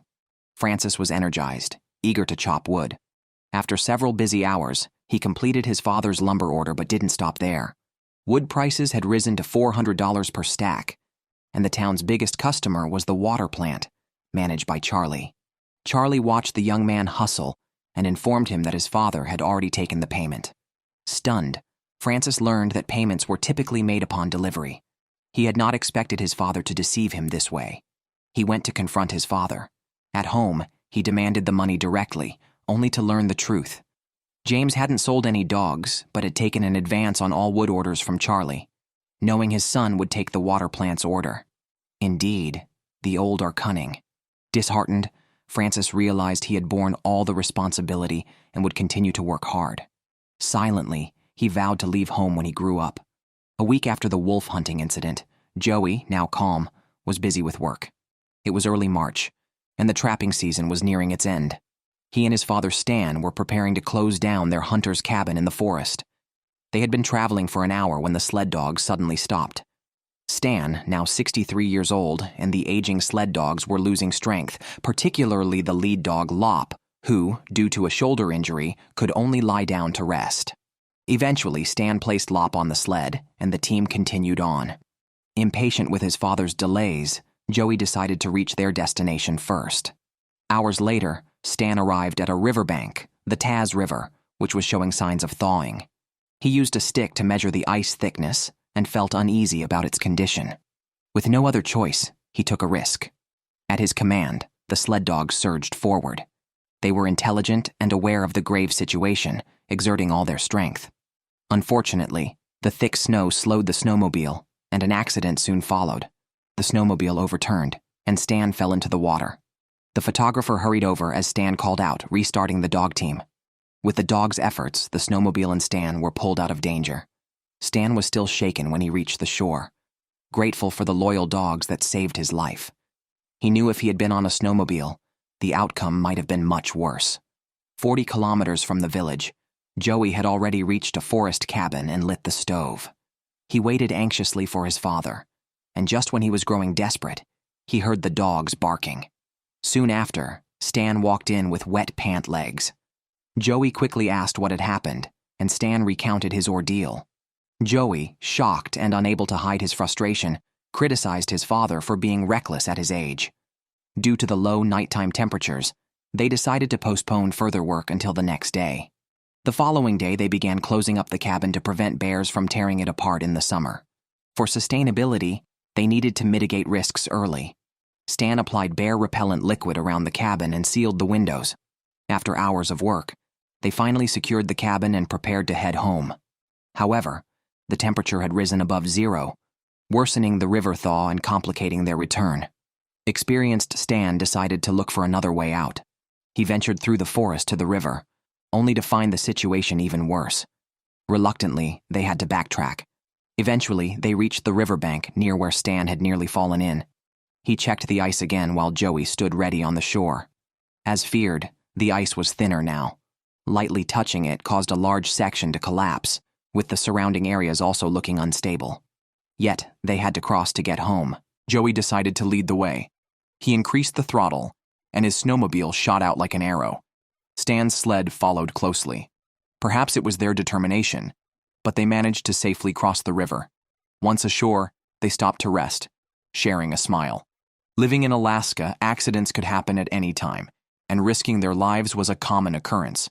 This time, their gamble had paid off again. They then made their way back to the village without further incident. As a new day dawned, Stan was busy repairing a broken snowmobile when he suddenly heard the sound of an airplane. There is only one flight a day to Tanana village, and this plane was not scheduled, indicating something was wrong.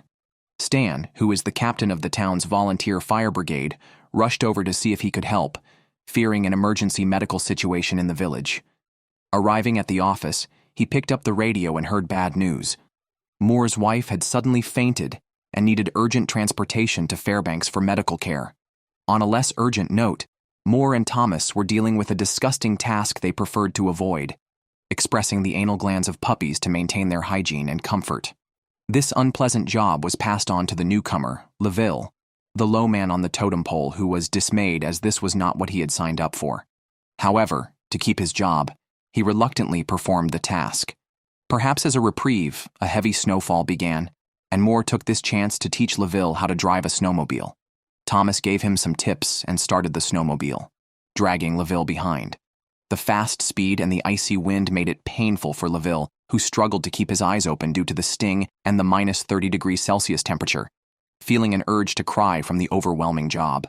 Just when LaVille felt he couldn't endure any longer, Thomas praised him generously at the end of the lesson, warming LaVille's heart and bringing a smile to his face. He felt the job might not be too bad after all. After a short rest, it was time for the daily training session to keep the sled dogs in top form. especially with competitor James watching keenly. Moore could not afford to be careless, but he was frustrated by LaVille's clumsiness. Once everything was ready, Thomas led the dog team out from dawn, working non-stop, leaving LaVille exhausted. Yet as soon as he sat down to rest, Moore glared at him. The exploitation by the capitalist never stopped, and soon Courtney came to urge LaVille back to work. After preparing the puppies, Courtney also left for training, allowing LaVille a brief moment to relax and grab a drink, which Moore disapproved of, thinking LaVille was too lazy. When Courtney returned from walking the dogs, she was upset to find that LaVille was not waiting as expected, deepening the tensions between employer and employee, a common misunderstanding in such relationships. As time passed, Tanana village entered April, and temperatures finally rose above zero, marking the time for goose hunting. However, Moore could not participate as his wife was hospitalized in Fairbanks with a grim prognosis, having been airlifted there days earlier. With his wife's condition and James's threat to his dog breeding business, Moore had to entrust the kennel to inexperienced LaVille, who felt overwhelmed. Previously having only cared for 2 cats, he now faced the daunting task of looking after 50 puppies. With no other options, he could only watch as Moore left.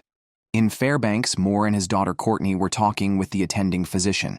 It turned out his wife's aneurysm had reached a critical stage, a level 4 or 5, and required surgery.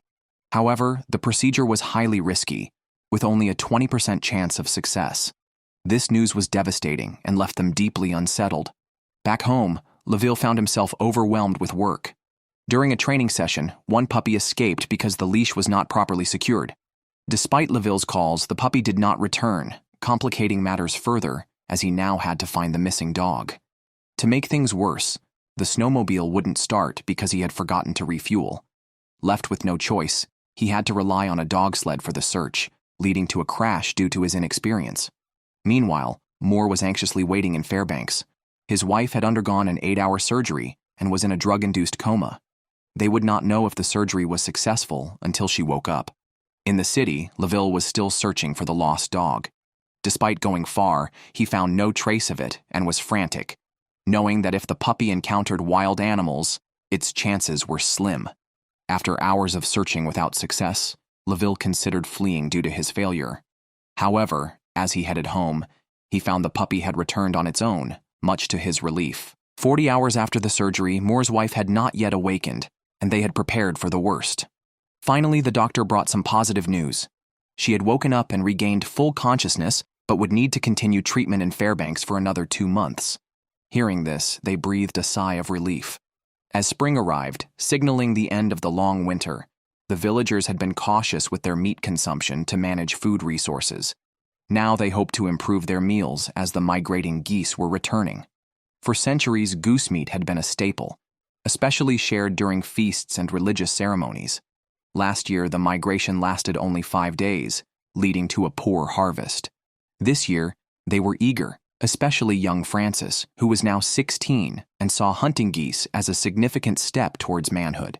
To increase his chances of success, he sought help from Joey, one of the best young hunters who had recently gained fame by hunting a wolf king, solidifying his status as an elite hunter. At Francis's request, Joey agreed to give him a special training session. The first lesson was hitting moving targets. Joey threw clay discs while Francis practiced shooting. Unfortunately, the first 2 attempts were unsuccessful. Francis was not used to the shotgun, which was quite different from a regular rifle. Joey encouraged him to take it slow and focus. By the 4th shot, Francis hit the target, regaining his confidence and improving with each subsequent shot. The next morning, a few geese appeared, signaling the imminent arrival of the migrating flock. The villagers set out for a fishing lake 25 kilometers away, adhering to the tradition of first come, first served at the hunting spot. Previously, Charlie was always the first to arrive, but this year he was thwarted by his unreliable son, Bob, who was late. Since the incident last winter when Charlie forced Bob into the water to retrieve an ice pick, Bob had become rebellious, unwilling to live this way. As the sun rose, numerous potholes appeared on the river, now a highway of ice, posing a significant risk to snowmobile travel, and Bob's tardiness only fueled Charlie's anger. In another part of the village, Joey was eager to depart, but his father Stan was not yet ready. For 2 consecutive years, Stan had slowed Joey down, which greatly frustrated him. Despite his reluctance, Joey could not voice his frustration because the journey was too dangerous to undertake alone, and they needed to travel together. After an anxious wait, Stan was finally ready to leave, albeit an hour later than planned. Charlie thought Bob was still in bed, but in reality, he was busy chopping wood. After a long winter, their wood supply was nearly depleted. Recently, Bob had been contemplating whether to continue the family traditions or seek fortune in the city. Today's wood chopping was meant to reinforce his decision to continue living this way. As Charlie grew impatient, Bob finally arrived, late. At their meeting, Charlie's complaining deeply disappointed Bob, who just wanted to make amends for past mistakes, only to find the situation worsening. After their argument, they finally set off. Upon reaching their destination, Charlie's anger proved justified, as most hunting spots were already taken by others. Similarly, Stan and Joey had been searching for a good spot for half an hour with no luck. In a dramatic turn, both families found themselves eyeing the same spot, but it could only accommodate 2 people. After a silent standoff, Charlie suggested settling the dispute through a competition, to which Stan agreed. However, Joey disagreed, not wanting to waste time on what he saw as a trivial contest. He preferred to search for another hunting spot. Seeing his son unwilling to cooperate, Stan had no choice but to compete alone. The competition began with young Bob shooting first, hitting 3 out of 5 clay discs. It was then Stan's turn, and the experienced hunter proved more precise, hitting 4 discs. Finally, it was Charlie's turn. He needed a perfect score to beat Stan. Under pressure, Charlie excelled, hitting all his targets and securing the spot for himself. Joey cursed and left with his father. Meanwhile, in Tanana village, James had not yet departed. Knowing the fishing lake was crowded with hunters, he decided to head to a different location, the Squaw Crossroads, which was only half as far but much more dangerous because it was a marshland. Last year, his cousin George had drowned there while returning from a goose hunt. To prevent accidents, he refused to let his son Francis come along, which deeply upset Francis. After all his preparations, he had no role to play, and reluctantly, he went home. As James neared his destination, the journey became increasingly perilous. Fortunately, he arrived safely and began waiting for the geese. Meanwhile, Charlie and Bob, having settled their dispute, were among the luckiest, spotting a large flock of geese approaching. However, Bob's shooting was off, angering Charlie, who took hunting seriously. Their argument escalated, and in frustration, Bob decided to leave the area, tasked by Charlie to clean up the camp. At the crossroads, James tirelessly called out to the geese. His efforts paid off when a few flew by, one of which he shot down. His good fortune continued as a large flock approached, leaving him overwhelmed with targets. Decisively, he took a shot at the flock, knocking down a goose, followed by a series of successful shots, hitting every target. This was his best performance in years, facilitated by the absence of other hunters, which made the geese less cautious. Reflecting on the past when George hunted alongside him, James felt a poignant sense of loss. Living in Alaska, where accidents and the uncertainty of tomorrow are ever present, he prepared to return home with his day's catch, reflecting on the transient nature of life. At the fishing lake, Stan and Joey finally found a hunting spot, but it was poorly located. They had no luck in hunting, as the geese flying by were too high to hit. Continuous failures made Joey increasingly irritable, and the small shelter made it uncomfortable for 2 large men to squeeze together. After several attempts, Joey decided to go it alone and asked his father to head home early. After some thought, Stan accepted his suggestion. Despite the dangers of solo hunting, it was time for his son to handle things on his own. To prove himself, Joey rearranged the bait and built a smaller, better camouflaged blind. Everything was ready, and he just waited for the geese to arrive. As night fell, the next day dawned quietly. Joey, eager to prove his ability to provide for the family, was hopeful. Soon, several geese appeared on the horizon. Joey stood and shot, quickly bringing down a goose, but continued aiming at other targets. After the gunfire, another goose fell straight down. Joey had scored a double hit, which left him extremely excited. After his successful shooting spree, he had harvested many geese, enough to prove himself. Now he was ready to take the meat home, hoping his father would be pleased. Elsewhere at the fishing lake, Charlie was still hunting geese with precise shooting, always leaving a few lucky ones each time the flock passed. However, while picking up the geese, he noticed a terrible sign. The river water had started to seep onto the ice, indicating a rapid thaw. For safety, he needed to leave quickly, so he powered up and headed for the campsite. Unfortunately, Bob was not there and had not dismantled the camp, which infuriated Charlie. If he had to clean up the camp alone, it would take until midnight. Tired of his son's unreliability, Charlie wished he could catch him and teach him a lesson. Back in Tanana village, 16-year-old Francis was let down by his father and could not participate in the goose hunting, feeling aggrieved and resentful. Understanding his son's feelings, James found Francis as soon as he returned to the village. His explanation finally resolved the tension between them, and they happily went home. 30 kilometers outside of Tanana village, Charlie was angrily cleaning up the campsite while cursing his son, who had promised to do this task but had disappeared. To punish Bob, Charlie hung his son's luggage in a tree and then drove off, swearing that if his son did not want to inherit the family business, he was free to leave. When he got home and saw Bob was indeed at the house, Charlie's anger surged, telling his son to get out, which was exactly what Bob wanted, as he had been contemplating leaving for a while. On the other hand, Joey returned from hunting with 13 geese, enough to feed his family for a month. Seeing his son's great success, Stan was exceptionally proud, realizing Joey had truly become a top hunter. Their relationship grew stronger as they shared a smile. In stark contrast were Charlie and his son Bob, who had wavered for months and finally decided to leave. Before going, he sought advice from James, who had left the village after high school to attend university in the city. James recommended Prudhoe Bay, a lucrative place for technical workers in the oil fields, where salaries could reach $100,000 a year. Already certified to operate heavy machinery, this might be the right place for Bob.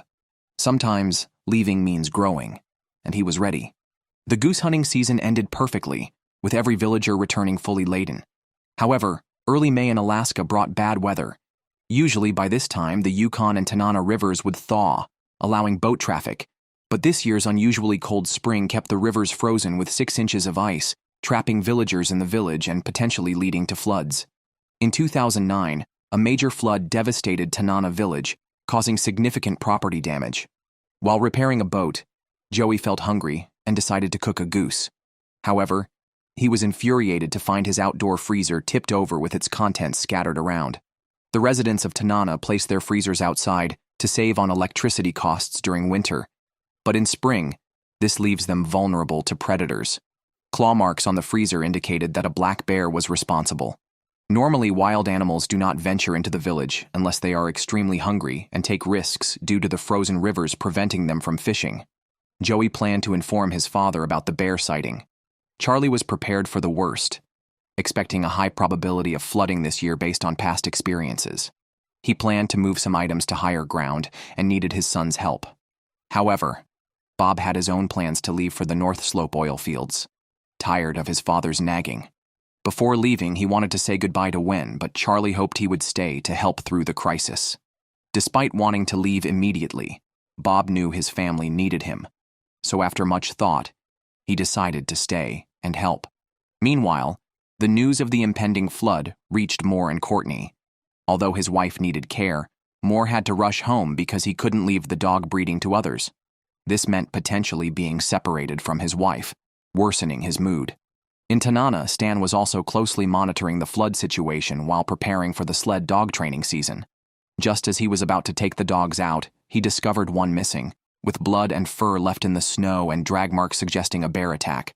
Stan, armed with a shotgun, followed the trail and found the dog had been killed and eaten, fueling his anger.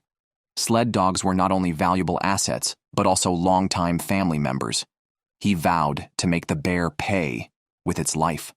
Just then, Joey arrived and shared the news about the bear's presence, only to find he was too late. The bear had already attacked a dog at home. Joey's frustration grew as he and his father prepared a temporary alarm system using dried fish and metal sheets to create noise if the bear returned. On the other side of the village, Moore had just returned and immediately checked on the puppies with the rookie trainer, LaVille, receiving a positive response. With his house only meters from the river, a flood would be disastrous. Remembering the last flood that destroyed his dog yard, Moore was determined to move items to higher ground quickly. He called his son Thomas to help move valuable wood worth $500 from the riverbank. However, Moore's frustration with Thomas and Lavel's clumsiness, exacerbated by his wife's hospitalization, made him more irritable than usual. By noon, temperatures rose further, and the water level was also rising. Meanwhile, Stan was alerting nearby villagers about the bear to prevent injuries. On their way, they spotted the bear but did not chase it as it ran towards James's house, where many sled dogs were kept, putting them in danger. The two drove quickly to inform James about the situation. Upon hearing about the black bear intrusion, James's face turned pale. He had many sled dogs in his yard, which would be easy prey for the dangerous bear. James swore to do everything possible to protect his sled dogs. The next day, the temperature rose to 20 degrees above zero, accelerating the melting of ice. 320 kilometers upstream, a village called Eagletown became the victim of a sudden dam break, suffering massive damage. This disaster was rapidly spreading downstream, not far from Tanana village. The village representatives gathered to discuss a response plan. The local deputy sheriff, Mark, chaired the meeting. He first identified several areas that needed to be evacuated quickly, then formed a search and rescue team for potential flood emergencies. After the meeting, everyone started to get busy. Tanana village has over 200 residents, most living within 100 meters of the shore. The evacuation was not just of people, but also of their valuables. It was a massive operation involving everyone. The village had over 20 vehicles, all deployed. Due to the large amount of work, gasoline consumption increased dramatically. Charlie came to refuel and discovered the bad news. The gas station's pump was broken, and no gasoline was available today. This was the only gas station in the village, leaving Charlie feeling desperate. Without the cars, the evacuation would be delayed, and a massive disaster loomed. At this critical moment, Charlie tried to fix the problem himself, checking if the pipes were frozen. After tinkering for a while and switching the pump back on, unfortunately, no liquid flowed. The display was correct, but the problem was unclear. Now he had to dismantle the machine to further investigate the malfunction. Meanwhile, more cars lined up for fuel, increasing the urgency. After some work, Charlie removed the water pump to take it home for inspection. Meanwhile, the flood was rapidly approaching, leaving little time for the villagers. Government officials arrived by plane to measure the river and urged residents along the river to evacuate quickly. Moore, as a village representative, guided the officials and assisted their efforts. He explained the upstream geographic distribution in detail. The officials invited Moore to fly with them to observe the flood's progression. Witnessing the alarming scenes, Moore felt a surge of fear, hoping the flood would not harm the village. Meanwhile, Stan went to the lowest point in Tanana village, where circular houses were most at risk of destruction from the flood. To prevent tragedy, they decided to move the houses to higher ground, a daunting task made possible only with the help of a bulldozer. On the other side of the village, James was moving the dog kennels to higher ground. While transferring dog food, he suddenly heard urgent barking outside. Glancing around, James spotted a terrifying black bear. He dropped the salmon and picked up a rifle.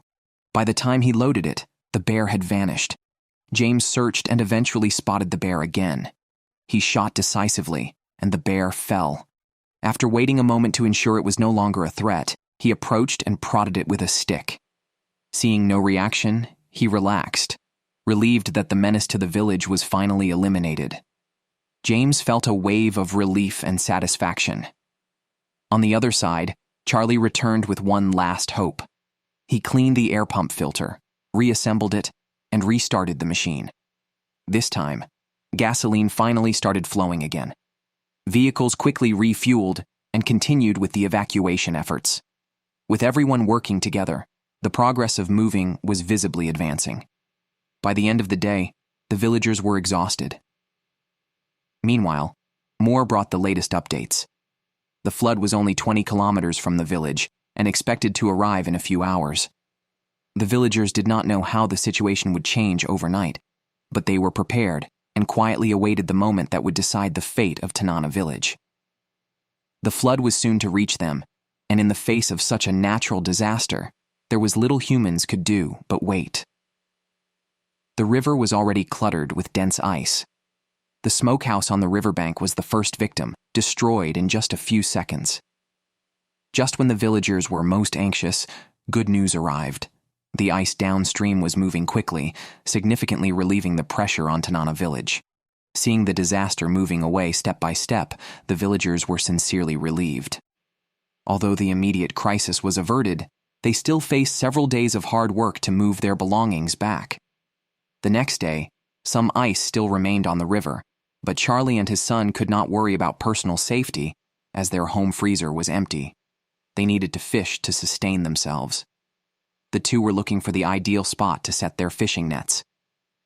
Although Bob had long wanted to leave for the North Slope oil fields, his father's reliance on him made him conflicted and worried he might never leave. They soon found a promising spot. With years of experience, Charlie was sure this location would bring surprises. Bob tied the rope to a tree on the bank, then gradually spread the fishing net into the water as the boat moved, finally anchoring it with stones. The net was set, and they planned to check it the next day. In Tanana village, Moore, with 2 assistants, was moving the dog kennels back to his property.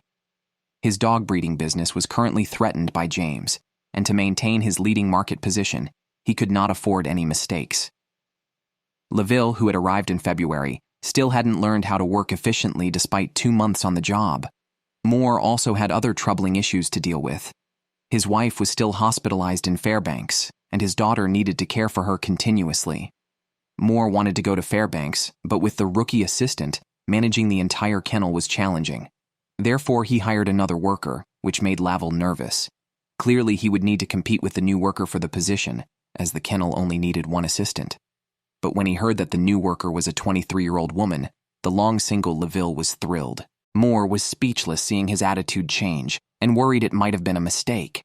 He then drove to the airport to pick up Megan, the new assistant from New Zealand, who arrived on time. Moore had a bad feeling seeing her attractive appearance, as outsiders often have romantic notions about Alaska, leading young people to impulsively come here, only to be harshly confronted by reality. Moore hoped Megan would not end up like that. Back at home, Moore began introducing everyone, and Megan was overwhelmed. Although she had been to many third-world countries, this was her first time in Alaska. She had expected it to be more prosperous, being part of the United States, but found it similar to villages in India. Moore then introduced LaVille, who acted aloof, a potentially fatal attraction for an inexperienced girl. His plan worked out in an unexpected way. Not because he was particularly handsome, but because he smelled so bad it made Megan frown. She wondered how she would manage in the future. Although Moore was anxious to go to Fairbanks, he needed to ensure the kennel's safety first. He emphasized the need for caution, especially with porcupines in the summer. Porcupines have 30,000 quills, and if a dog inhales one, it can puncture internal organs and lead to death. Therefore, the moment they see a porcupine, they should shoot it immediately. Moore took out his shotgun to test the assistant's shooting skills. He placed bait 10 meters away and handed the shotgun to Megan, guiding her on safety precautions. After a gunshot, Megan missed by a wide margin, and her subsequent shots were even more off-target. LaVille couldn't help but snicker at her poor shooting skills, deciding to teach her a lesson. Under her watchful eye, he too initially missed, but quickly adjusted and hit the target with the next 2 shots, causing Megan to exclaim in surprise. She then began practicing her shooting. When it was time for Moore to leave for Fairbanks, he entrusted the kennel to the 2 newcomers. Megan was more concerned about hygiene than the potential threat of porcupines. Despite her suggestions, LaVille ignored them, having no intention of bathing. Megan devised a plan. They would have a shooting contest where the loser must fulfill a request from the winner. Seeing LaVille's smug expression, she secretly laughed, thinking him a boring straight man. The competition began with Megan shooting first, surprising LaVille by hitting the target. It was then his turn, but unfortunately, his shot was too high. Megan won the contest and was thrilled, finding rural life more fun than expected. However, her partner spoiled her mood by refusing to follow through with the request, citing repairs to the dog kennel as an excuse. Clever Megan thought of a solution. She fetched a bucket of water and tricked LaVille into entering the house to fetch something. While he was inside, she climbed onto the roof and doused him with water when he emerged. LaVille was speechless, overwhelmed with work, and saw Megan treating the place like a resort. He sensed that her departure might not be far off. In Tanana village, Stan was preparing his boat to travel to a fishing camp 20 kilometers north of the village, uncertain if it survived the flood. His 21-year-old daughter Caitlin, who had just graduated from college, was helping her elderly father repair flood damage. Halfway there, Stan realized the water levels were too high, and other residents' smokehouses along the shore were severely damaged. They finally reached their destination, relieved to find the fishing wheelhouse safe due to its higher elevation, though the camp had not been damaged. However, after inspecting the property, Stan found the buildings were dilapidated and possibly needed rebuilding. Back in the village, James had no time to fix the damage caused by the flood as he had more pressing tasks. For centuries, villagers had collected driftwood as firewood, a time and effort-saving method based on first come, first served. So James needed to act quickly to gather the unclaimed driftwood. To increase efficiency, he needed his son Francis's help, but when he asked, Francis refused. The teenager, now in his adolescence, was unwilling to be ordered around anymore. He had always helped his father without receiving anything in return, and their conflict was escalating. Meanwhile, Stan returned to the village to pick up some equipment, but first, he needed his son Joey's help to collect some driftwood. Joey agreed willingly, feeling it was his responsibility as the eldest son. He set out upstream to secure a good spot, aware of his formidable competitor, James. Unfortunately, his boat suddenly broke down. Joey tried to restart it, but the engine made an ominous sound, likely a burst piston. With no other option, he resorted to using an oar. When he reached the shore, he tied his boat to a nearby small tree and waited for other villagers to pass by. Since Francis was unwilling to help, James had to rely on his own strength. Charlie came along, and the two men, both dealing with rebellious sons, shared a moment of commiseration before James went off to collect wood. On the other side of the village, Francis had his own plan. He wanted to secretly collect and sell driftwood to earn some pocket money. This 16-year-old tried to fix an old boat, but, lacking proper tools, he resorted to using tape to seal the gaps, hoping it would hold for 30 minutes. Using logs, he slowly moved the boat to the river. When he returned with a chainsaw, he found the boat filled with water, a result unexpected to him. He had to laboriously pull the boat back to shore.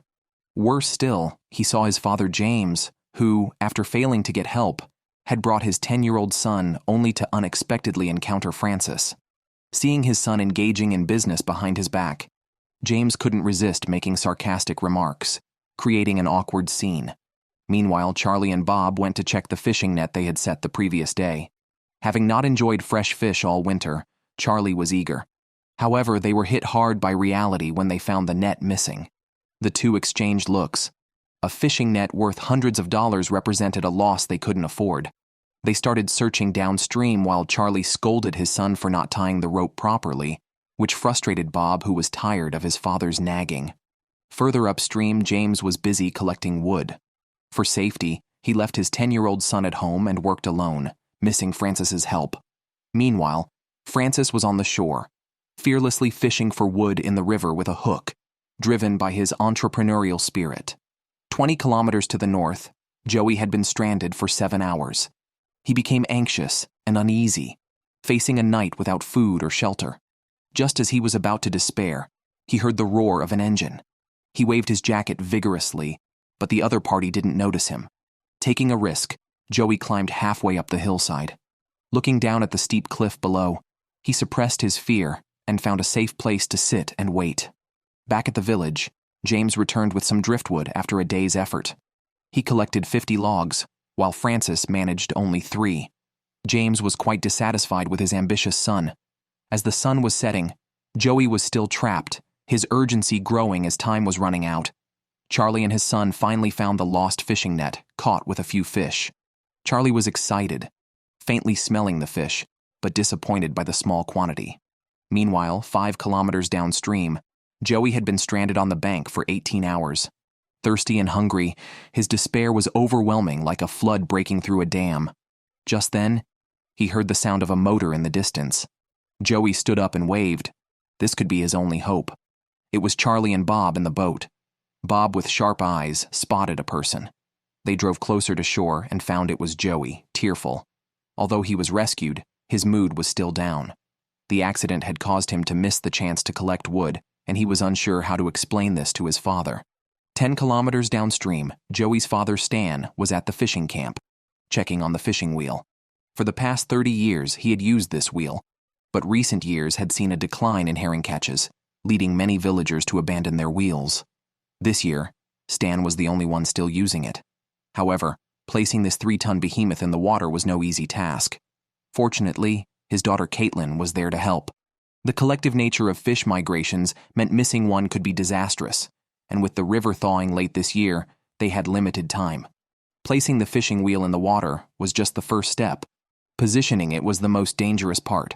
With the water temperature just above freezing, falling in could be deadly. Stan instructed Caitlin to be careful, but an accident occurred when she stepped into the water and disappeared momentarily.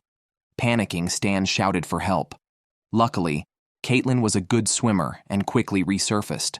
With Stan's help, she got back into the boat, shivering from the cold soak. Aware of the numerous drownings in the river, they hurried back to the camp. The scene shifts to Tanana village, where dog breeder Moore has returned. His wife underwent brain surgery, and after more than a month of treatment, she will be discharged in a few days. During this period, Moore had to travel back and forth between Fairbanks and home, leaving the dog breeding business in the hands of a novice assistant, resulting in chaos.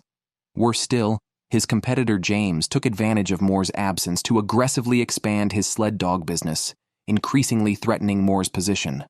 Faced with internal and external troubles, Moore became more desperate. 5 miles outside the village, James was walking his dogs, a daily training routine. He aimed to seize Moore's market position, with the quality of his sled dogs being key to his competitive edge. His efforts were paying off as the dog's condition improved, signaling that overtaking Moore's position was imminent.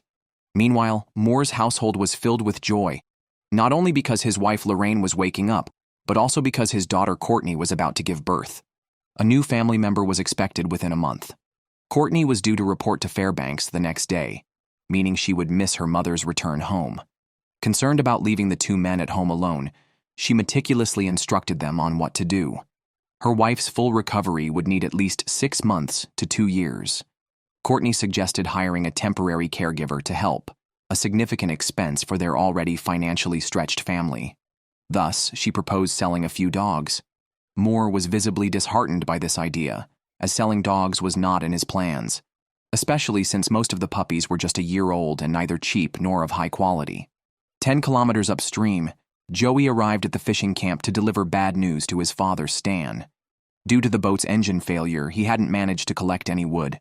Stan comforted his self-blaming son, suggesting they could address the firewood issue in the winter. Back in the village, Moore sought out Charlie to share his troubles and hear his advice. Coincidentally, James passed by and joined the conversation.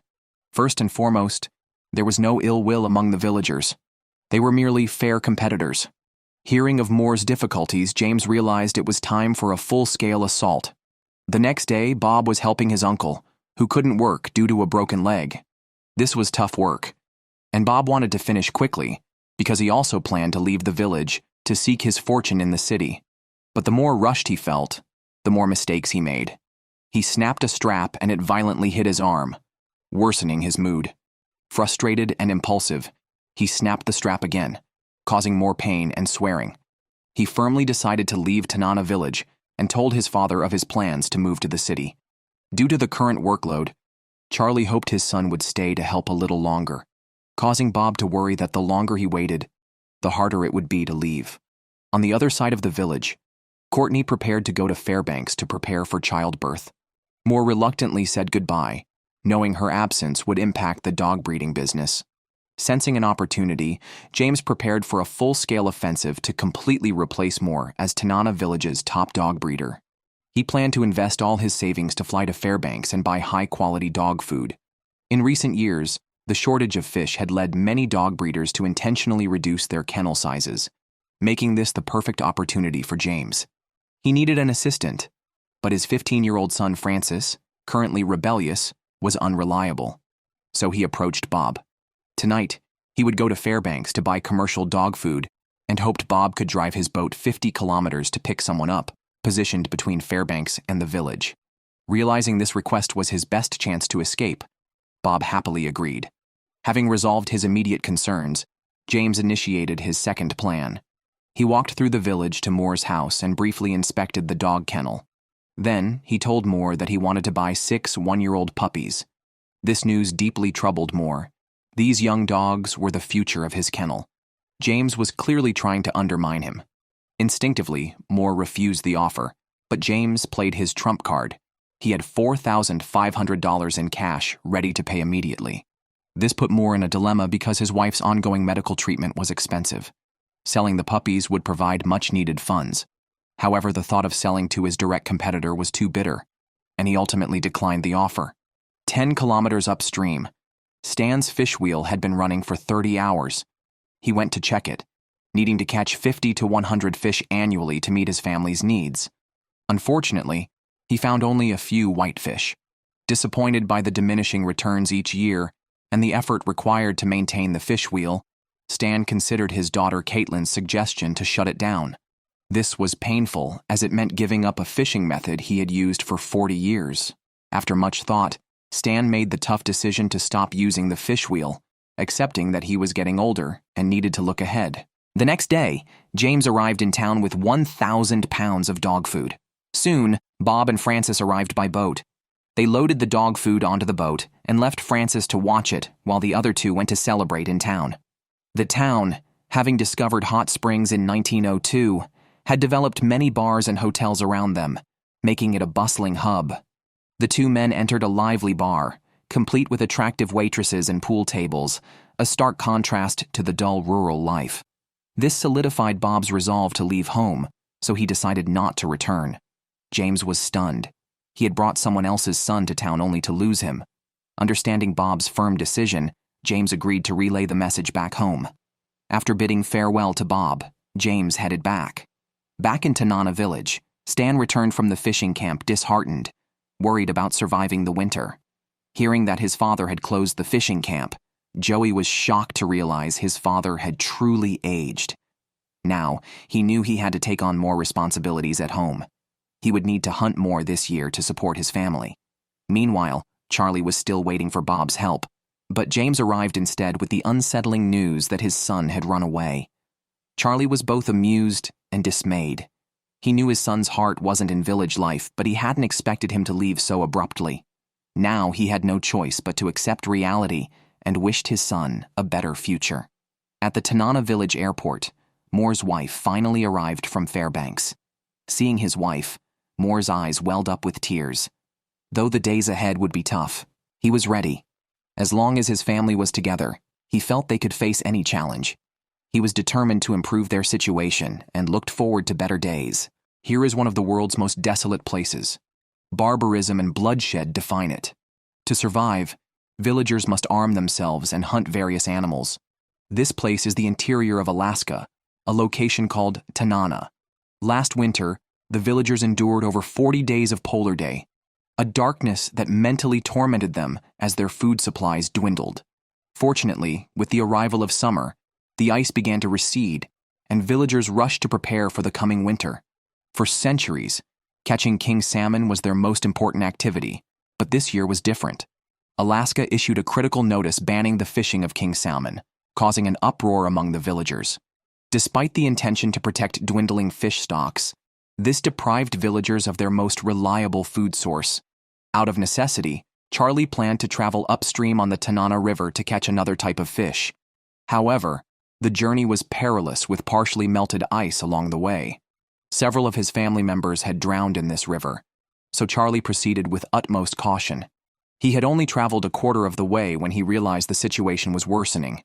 The frequent collisions felt like blows to his heart, causing him great discomfort. Meanwhile, 30 miles away on a bald mountain, 24-year-old Joey was hunting.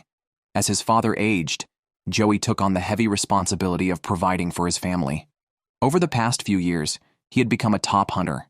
Today, he was tasked with scouting for migrating caribou to offset the loss from the king salmon. Unfortunately, the outlook was grim. He saw no signs of caribou, and the silence of the mountains was unsettling. If he couldn't find the herd, the consequences would be devastating. He had to venture further. Back in the village, Stan was preparing ammunition. Since fishing with nets was banned this year, there was a greater need for hunting and, consequently, for more bullets. Because store-bought bullets were expensive, Stan made his own, a skill that intrigued James, who came to learn eagerly. The villagers liked to help each other, so Stan shared his knowledge freely. 4 miles away, Charlie finally crossed the area with ice chunks and began looking for a suitable fishing spot. His target was broad whitefish, primarily for dog food, a fish they would never eat in the past but had to adapt to this year.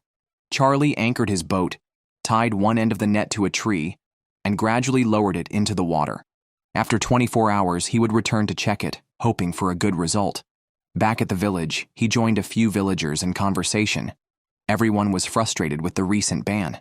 Although well-intentioned, this government decree could starve the riverside dwellers, plunging them into deep panic about how to feed their families this summer.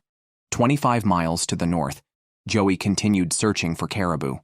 After hours of hiking, he finally spotted a lone caribou, a target he couldn't afford to miss. Patiently, he aimed and shot the moment the caribou raised its head. The gunshot startled the animal, and it ran off. Joey hastily reloaded, carrying the village's hopes, but he missed. Distraught, he quickly followed the direction the caribou had taken, but it was nowhere to be seen. With night falling, Joey decided to spend the night on the mountain and continue tracking at dawn. The night passed without incident. The next day arrived, and the villagers eagerly awaited news from Joey's scouting. Meanwhile, Moore, the largest dog breeder in the village, famous for his sled dogs, was distressed as his wife's illness caused her memory to falter. The chaos in the dog kennel added to his woes, plunging him into anxiety. Worse, he had no money to hire help, and all the tasks fell on him. On the brink of collapse, he still had to care for the newborn puppies, which had dew claws, remnants of evolution that could harm other dogs if not removed at birth. Despite the potential financial return from raising the puppies successfully, Moore faced a daunting task. 30 miles away, Joey had a quick breakfast and continued searching for caribou along the ridge. His perseverance finally paid off when he spotted a caribou in the distance. Unsure of his shot, Joey began stripping off his clothing to reduce his scent. Just as he thought he would fail, the caribou paused, and Joey took the decisive shot, downing the caribou, which weighed around 100 kilograms. To avoid attracting bears with the scent of blood, Joey quickly began butchering the animal. Although the hunt was successful, Joey needed a herd to meet the village's needs, as one caribou could only provide limited meat. Charlie prepared to check the fishing nets, accompanied by his daughter Tanisha, as his son Bob had run away from home the previous year. Holding the village's hopes, they found the net unusually heavy, signaling a potentially good catch. However, they only found 3 small fish, a dire indicator of the river's depleted fish stocks. Charlie had to report this disheartening news back to the village. Back in the village, Courtney prepared to help her father renovate the outdoor toilet. Her 9-month-old baby took much of her energy, limiting her ability to assist her father as before. Touched by the mention of his wife, Moore felt guilty for sometimes losing his temper with her. To better address her medical needs, Courtney suggested moving her parents to Fairbanks, but Moore had lived his entire life in the village and couldn't even afford the trip. On the other side of the village, Stan and James practiced shooting while waiting for Joey, who returned with discouraging news. In 2 days, he had only seen 1 caribou and found no signs of a herd, a devastating blow to the villagers' hopes.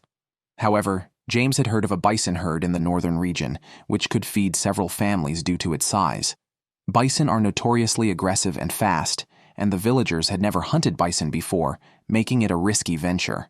But they were out of options, as the hunting season was closing soon, and missing this chance could mean getting nothing at all.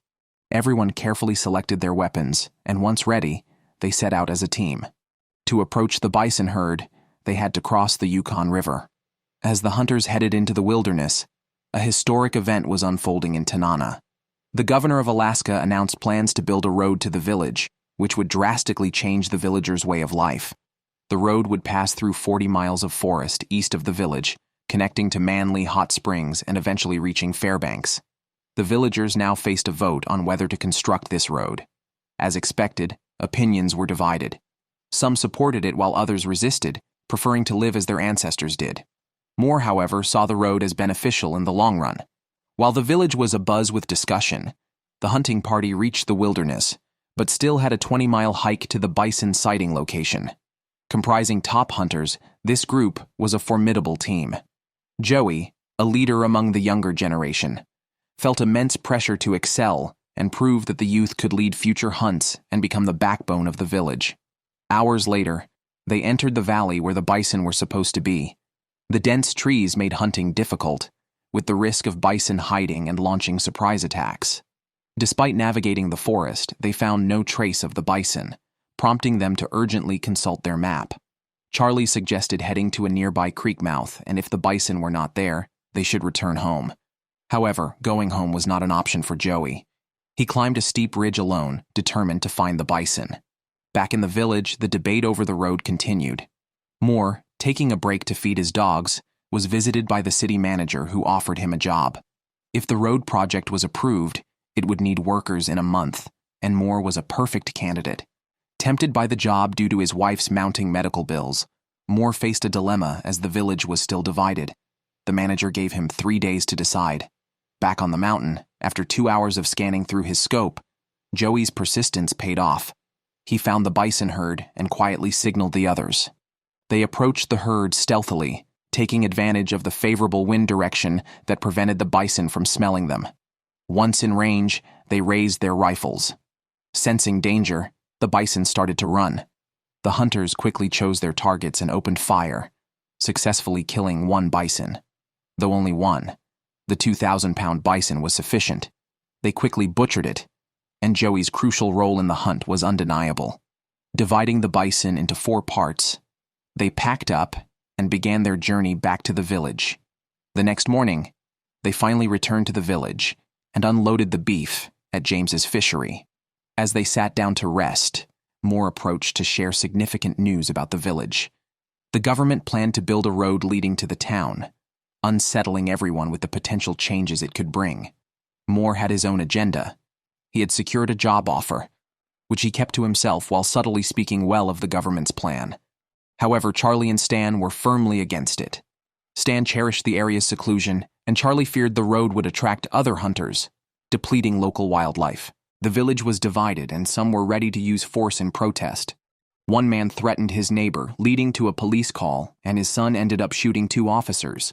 A terrible incident followed by the deployment of riot police who quickly arrived and subdued the villagers, leading to a moment of reflection on the conflict's impact. The next day, Charlie set out into the wilderness to prepare for the upcoming winter by trapping furs. He explored a new area, considering building a trapping cabin if it proved fruitful. Anticipating the completion of the government's road, he sought more remote hunting grounds to avoid competition from outside hunters. Meanwhile, Moore was torn about the road proposal. He wanted the job it could bring, but didn't want to clash with strong opposition in the village. At this moment, his rival James came to buy a puppy, hoping to improve his sled dog lineage. Moore hesitated to sell a strong male puppy to his competitor, especially as his family was financially strained. He faced a tough decision: sell the puppy or hope for the road job, each choice carrying its risks. Elsewhere, Joey was tasked by his aunt to transport a small truck by raft from 130 miles upstream. Although experienced in raft building, Joey had never moved something as heavy as 4,000 pounds, so he sought advice from his father, Stan, who had decades of construction experience but no truck transportation experience. After an intense discussion, they brainstormed a plan, and Joey set off alone with some equipment. Meanwhile, Charlie reached a lush, vibrant wilderness 75 miles away. Pleased, he scouted for a location to build a cabin for winter trapping activities. He found an ideal spot on high ground near a wide river and began clearing a path with a chainsaw, enjoying the peaceful setting. On the other hand, Joey headed upstream to Dalton Bridge, where his sister Kate and cousin Zebu had been waiting with the pickup truck from Fairbanks. They planned to build a raft together. Joey proposed using 18 large spruce trees, each at least 30 feet long, with 8 smaller logs as crossbeams. With the plan set, they got to work. The 3 young people were selecting the right materials for their raft, specifically tall, dry spruce trees known for better buoyancy. After some searching, they found the perfect large tree. As the chainsaw roared, they cut a notch at the base of the tree, which then fell straight down due to an unstable center of gravity. The next tree, crucial for the raft's structure, posed a great challenge. It was a 40-foot-long solid log, intended as a main support. Strong winds made the task harder, and in their focus on a perfect cut, they forgot to alert the others. The tree fell forward with a creaking sound, causing the other two to flee in panic, but they soon regrouped and continued cutting more wood for the raft. Charlie, after scouting, returned home. Today, he was headed to the airport. 4 months ago, he received a call about his son Bob's accident in Fairbanks. Bob had crashed his snowmobile, resulting in a wrecked vehicle and serious injuries, including rods in his legs and steel plates in his arm. Seeing his son's condition was heartbreaking for Charlie, despite their usual disagreements. Bob was now discharged from the hospital, and as Charlie reached the airport, Bob arrived on crutches. Though still in a sorry state, he could walk, showing some recovery, but not as much as Charlie had hoped. He had expected Bob could help with work, but it seemed more recovery time was needed. On the other side of the village, Moore and his daughter Courtney were repairing the dog kennel. Moore hadn't mentioned his job decision, knowing Courtney opposed the road as she was content with their current life. Trying to change her mind, he confessed that a road management position had swayed him, aiming just to secure more income without having to sell dogs to his rival, James.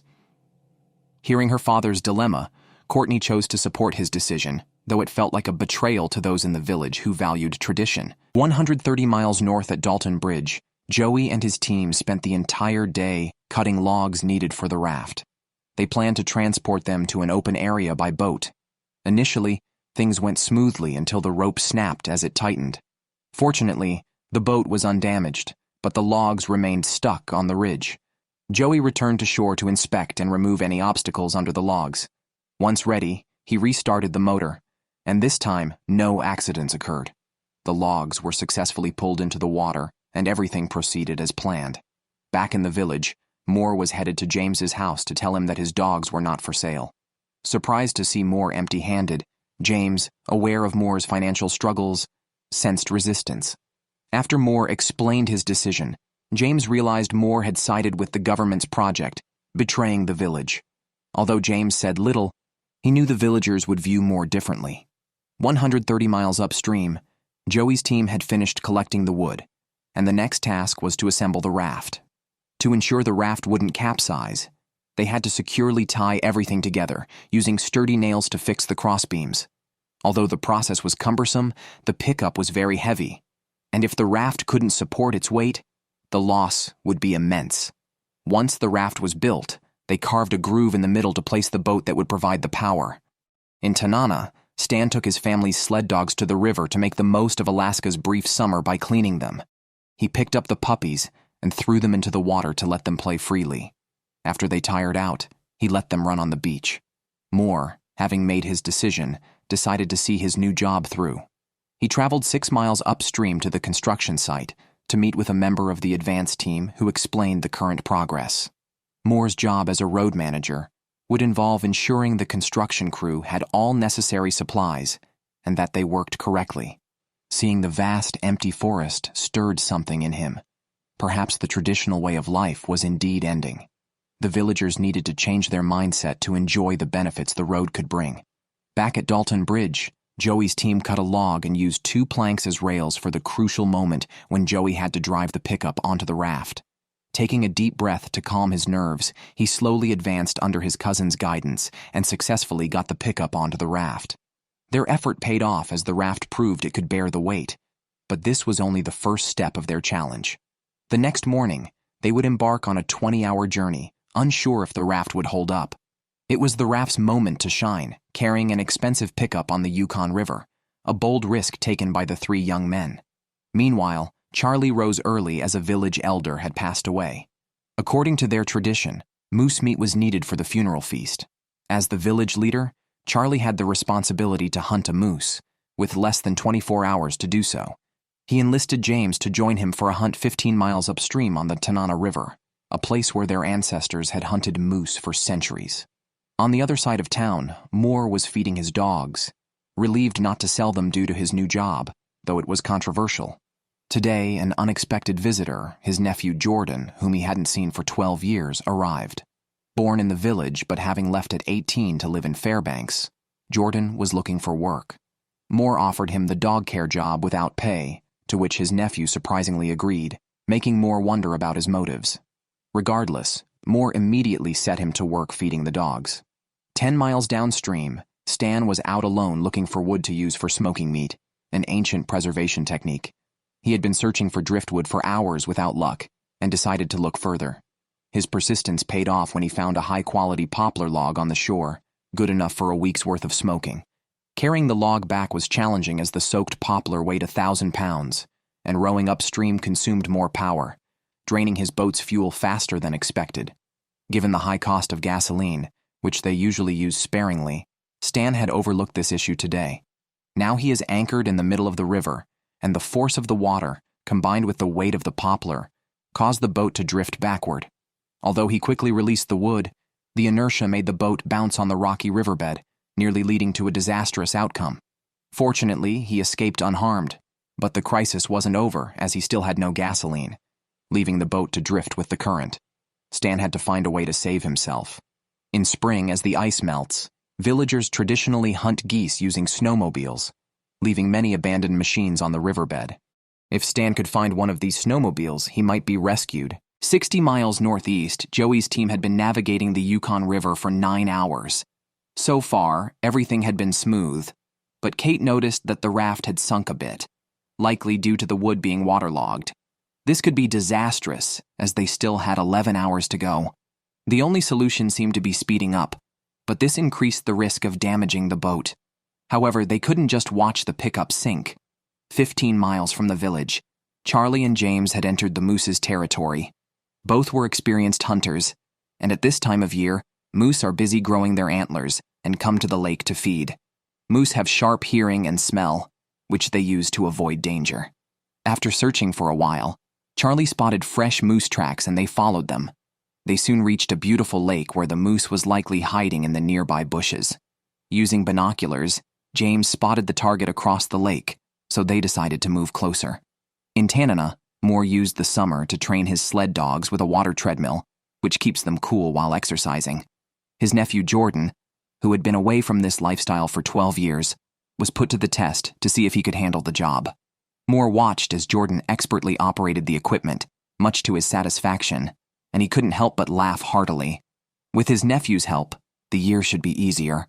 Seeing Moore pleased, Jordan seized the opportunity to ask to work through the winter and help with the sled dog races, hoping for a commission by year's end. This was reasonable, but Moore said he needed to discuss it with Courtney and would give him an answer later. The two hunters, in the wilderness hunting moose, had been searching for 13 hours without success.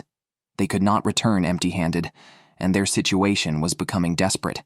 If they couldn't find a moose by the next day, they would be out of options. Unfortunately, the skies began to thunder and rain, severely affecting visibility and making them uncomfortable in their wet clothes. However, the noise of the rain and thunder could help mask their movements, beneficial for approaching the moose. At a bend, Charlie suddenly saw a bull moose, and they quickly pursued it with their guns. As the moose tried to escape, Charlie's rifle jammed, but he managed to fire just in time. Since the shot wasn't fatal, they closed in and shot again. The moose fell, and the hunters embraced, their persistence rewarded. But their work wasn't done. They needed to quickly butcher the moose and bring the meat back to the village safely. Rain-soaked meat can spoil the taste and cause it to sour, so they carefully skinned the moose, planning to finish the job in the smokehouse. After a busy session, they loaded their bounty and started the journey back. 40 miles northeast, Joey's team had been navigating the river for 11 hours. The weight of the pickup was causing the raft to sink slowly. To reach the village on time, Joey had to speed up, subjecting the raft to stronger impacts and risking disintegration. They used a 50-foot iron chain to secure the pickup to the raft, hoping it would help. Unfortunately, creaking noises suggested the raft might collapse any second. They were at the mercy of fate when the rope tying the boat suddenly snapped, leaving them unable to control the raft. The two men scrambled to fix it quickly, reconnecting the line and averting immediate danger. However, with over 30 miles still to go to their destination, their safety was uncertain. In Tanana, Moore and Courtney were evaluating their latest investment. During the discussion, Moore brought up his nephew Jordan's situation. He wanted to find a dog training job here. After discussing it, they decided to give him a chance, though Courtney expressed concerns about whether he could commit long-term to such a job. 70 miles west, Stan, after running out of gasoline, was stranded on the Yukon River. He had been floating for 7 hours when he finally found a submerged snowmobile. It was a challenge to extract the 500-pound machine from the mud. Stan cut down a small tree, attached a hook and rope to the front, and used it to gradually pull the machine out of the river. The crucial moment came when he needed to see if there was any gasoline left in the snowmobile. After cleaning the fuel tank opening and removing the mud, he sucked on a tube to see if any liquid came out. Unfortunately, it was just river water. However, Stan didn't give up, knowing that gasoline floats on water. He estimated there was at least a gallon of gasoline on top. After extracting and settling the mixture, he separated the gasoline from the water and added it to his boat's tank. With the motor running again, Stan joyfully set off home, loading the snowmobile onto his boat. 75 miles northeast, Joey's team was still drifting at 10 p.m. They were 2 hours away from Tanana. Although the raft remained intact, they were approaching a rocky area where the river flowed more rapidly, posing a serious risk.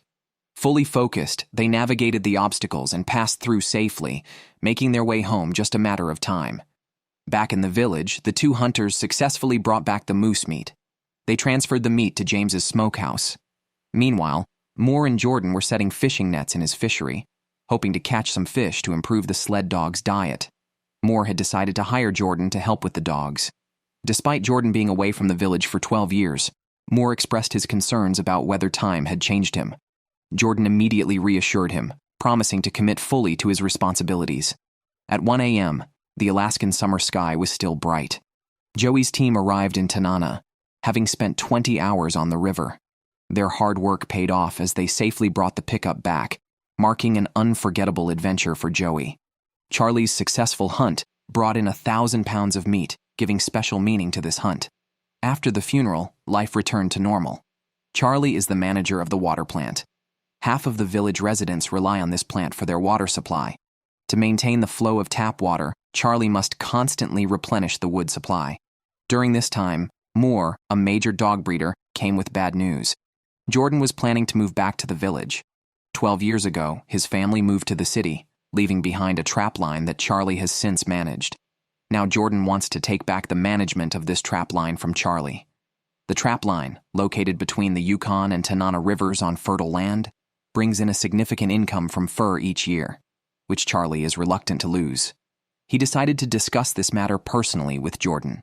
On the other side of the village, James and his two sons were collecting wood. With the cold months approaching, the demand for wood would soon surge. Michael, the younger son, is 11 years old, and Joseph is just 9. In Alaska, summer is the busiest time, as they try to stock up resources for the harsh winter. Despite their young age, the two boys had to participate in the labor, which also served as a good opportunity to develop their skills. By the time they reached adulthood, they would be fully capable. To test their abilities, James planned to leave them overnight in the wilderness to challenge their survival skills, taking some supplies and an experienced dog. They set out by boat. Meanwhile, Charlie visited a young man's home, known for his hunting skills, Joey. He had a task for Joey to complete. Some of the village elders were running low on food, and since Charlie was too busy, he hoped Joey could step in. Joey happily agreed. Nearby, there was a forest home to delicious grouse, but hunting them with firearms would damage the meat, so a bow and arrow was the best weapon. Although Joey had never hunted with a bow since firearms became common, he had practiced archery as a child, so he was confident about the task. At the same time, 64-year-old Stan arrived alone at a fishing camp, planning to catch some fish to feed his dogs. To capture them, Stan decided to use a fish wheel, which weighs 5 tons and was not easy to move into the river. Fortunately, he had an old electric winch that provided strong power. To supply electricity, he had designed a hydroelectric generator, but since the parts were repurposed, the machine often malfunctioned. After inspecting it, Stan realized that one of the circuits was broken.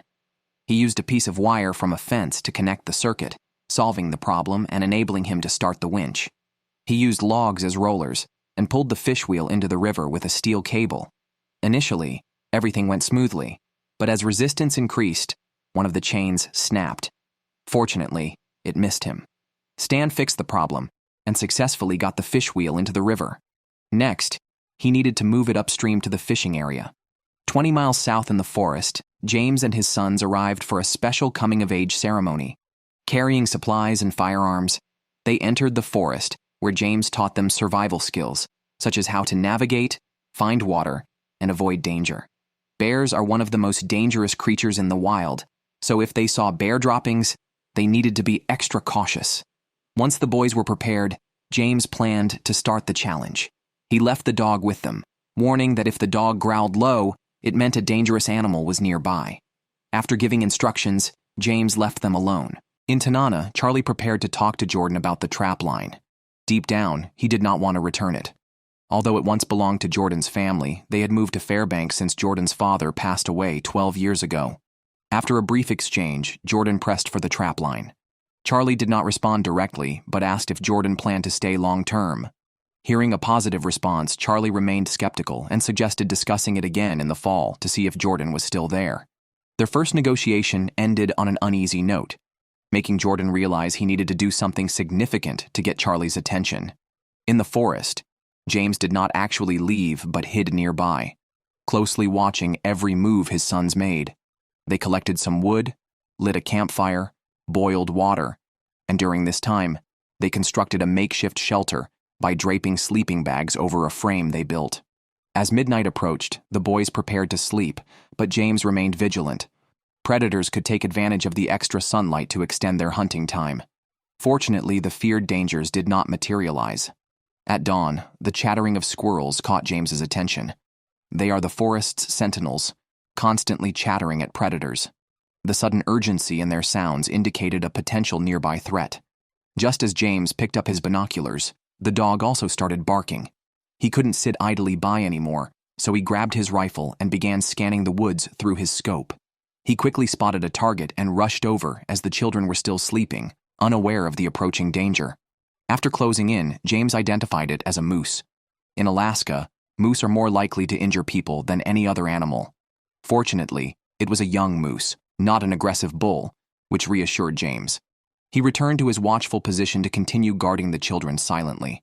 In Tanana, Joey prepared to hunt grouse with a bow and arrow. But to avoid potential bear encounters, he needed an armed assistant. He called on Bob, who had suffered a serious snowmobile accident 5 months ago and was not fully recovered yet. After checking their weapons, the two entered the forest behind the hills to search for the tasty grouse. Joey drew his bow as he spotted a grouse in a tree, aimed briefly, and released the arrow.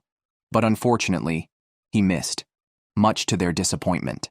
They had been wandering in the forest for 2 hours before they finally found their first grouse, but again Joey missed.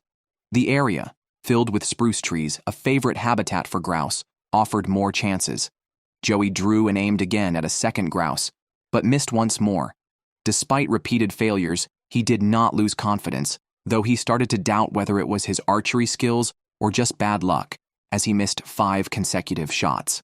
40 miles away, Stan was pushing the fish wheel upstream to a fishing spot created by a warm current vortex, an excellent place to catch fish. After adjusting the position of the fish wheel on shore, he turned around to find his boat had drifted away with his supplies and rifle aboard. Losing the boat would leave him stranded. He ran along the shore but realized he had to get into the water. With no other choice, he plunged into the icy river and swam towards the boat. However, the harsh reality was that the boat was drifting downstream, and Stan was exhausted. Reluctantly, he swam back to shore, worse off as the cold continually assaulted his nerves. He was too drained to struggle, but after resting for a few minutes, his survival instinct kicked in, and he stood up to pursue the boat again. 15 miles south, at 9 a.m., James's sons finally crawled out of their sleeping bags. Instinctively, they looked for their father, but, realizing no one else was around, they understood they had to rely on themselves. They quickly packed up and, with the dog, started their journey home. They needed to navigate through the dense forest to find the boat they had moored on the shore the previous day. James was following behind, both to observe their performance and to protect them secretly. After walking some distance, the two boys stopped, appearing to have lost their way. The dog looked at them with a meaningful gaze, as if everything was going as it expected. Hidden in the shadows, James did not step forward. He wanted to see how his sons would handle the situation. After waiting for a while and seeing that they had no solution, James approached them. He first affirmed their efforts, then pointed out areas for improvement. For instance, they had slept soundly while the dog barked and a moose had passed by close to them, which is a serious mistake when spending a night in the wild. After the survival lesson, James led his sons to the boat. Overall, the adventure had been very educational. 15 miles upstream, Stan finally found the runaway boat stranded on the other side of the river. Worried it might drift away again, Stan decisively jumped into the water. However, as he swam desperately, the current pushed the boat away from the sandbar again. Stan was distraught. At this point, he clenched his teeth and exerted all his strength. In the nick of time, he finally caught the boat, but he was out of energy. After several attempts, he couldn't climb aboard. Driven by a strong will to survive, he found some strength and managed to flip himself into the boat, thus saving his life. 2 photographers present couldn't help but praise him. 30 miles away, Charlie was searching for buoyancy to gather wood for his family to stock up for winter. When he returned home, he saw an infuriating scene. Someone had hung a bear trap on his doorknob. By identifying it, he recognized that it came from a trap at the fish lake, likely the work of Jordan, who used this method to assert dominance, a disrespectful act. Charlie, a traditionalist, knew that conflicts over trap protection were inevitable in the past.